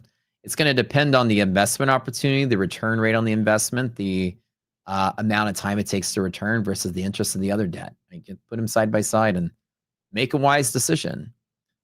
Paying off the debt doesn't appreciate with any further gains. It just prevents further loss. Investing in something could infinitely scale depending on your investment. So, and all things being considered, investing is the correct answer if the opportunity is great. Now, the question is the opportunity great or not? Is the timing great? And that is the risk you take. But assuming you had a good opportunity that can beat the investment and it was partially guaranteed, then the choice for most people would be to invest and then hopefully make more than the interest you pay on the debt, and then you're profiting in that whole endeavor. But it depends on what you do. Somebody says, as a trader, pay off your debt first as it can affect your profitability. That also can actually, that's a good question, because psychologically, you could be in a place where you feel pressured because the debt is overwhelming. And that also is a factor you have to take into place. Is that debt stressful to you? If it is affecting your emotions, then you have your answer. You pay that debt off first, get it off your plate because you can't handle it. That's very important too. If it's affecting your trading because you're like, holy crap, I got car payment due and I need to make money today, then if you're on the fringe like that, yeah, pay the debt off. So it just depends on where you are. It's each person, you have to weigh out all the pros and cons, and each one of them's a correct answer. That's the best part. You got to see which one matters for you, right? Somebody says, anybody gotten a loan with a lower APR to pay down credit card debt? Like the buyout companies. I've never done that, but I hear some people do it. I don't know much about it. Here's some whispers that Luke is doing giveaways for Steven's segment. Oh, well, nice. Well, all right, guys. Well, today's trading session, I'm kind of beyond where I was. I know we're just kind of rapping about cool stuff, but I'll tell you guys some rules of thumb. When I'm outside of these green bands, call them upper DD band, I don't really trade much except for on the band itself. I sort of avoid trading. It's a little overextended for the day, so I'm not doing much now. I probably won't do much today either. So I'm kind of going to chill. We'll be on my afternoon stream today if you guys want to come hang out, because I'll be there in a couple minutes. My thoughts today, that the market is going to sustain a nice run, a nice good bull run. There's probably no more longing in it for me for today. I'd like to see where today lands, right? This is day 2 after Fed. And this was a lovely upward candle. Again, I'm still not bearish at all. We survived the half contango midpoint of the contracts, sort of support, which is pretty bullish. Expiration is tomorrow, monthly expiration, so anything can happen. I'm still going to bet bullish, slightly up maybe tomorrow. I think the candle, again, the market's still fighting a little bit. So I think like tomorrow is going to be like that, where like essentially that resistance is now support. The damn 6666 support we've been fighting has been choking. The devil's number has been around for a little bit. I think that will probably look like this tomorrow, something like that. We very well could easily keep going up. This is very bullish that we got for the market today. I'm not at all worried about it. If I were to take a stab at this, ignore all this jazz you see on the chart here. What I believe it's going to look like is probably like this, and then probably like this, like a big giant upside down V, and then it rallies. I think that that's pretty appropriate for October. So that's kind of what I'm thinking on. It's going to just squeeze up, squeeze down, then rally. I don't think we're going to break this at all on news like that. I think we're going to hold 6,600 pretty much for the rest of the year. And that's just me. All right, y'all. Speaking of that, it's now 12:30. I promise you guys a lesson every time you come. We do giveaways every time you come. Welcome to, MyFunded TV and of course, Trading with Matt, Lunch Money with Matt, my show. We love having you guys here. Thanks for 50K. MyFunded TV. We love you and appreciate y'all for that. Y'all got y'all's lessons today on would you invest or would you pay off debt? Got your lessons today on Matt's I'd rather buy the garage than buy 3 parking spots. These are thoughts you need to have. Because in trading, if your next milestone is I'm just going to make money and you haven't thought beyond that, you're only playing one chess move ahead. Start to set a goal. I'm talking a goal. I want to buy the garage. Okay, there's your goal. And then steps to get there. I made money trading. What's next? Then if I make money there, what's next? And I make money there, what's next? What happens if I fail? Then where do I go? You got a whole tree of possibilities. If you don't have those planned out now, you're going to lose money as fast as you earn it. If you are the lucky person to make any money trading at all, you will lose it just as fast because you don't got a next step planned. All right, I'm out. Love you guys. We'll see y'all later. Come to my channel and I'll be live for the rest of the afternoon. We'll see y'all tomorrow.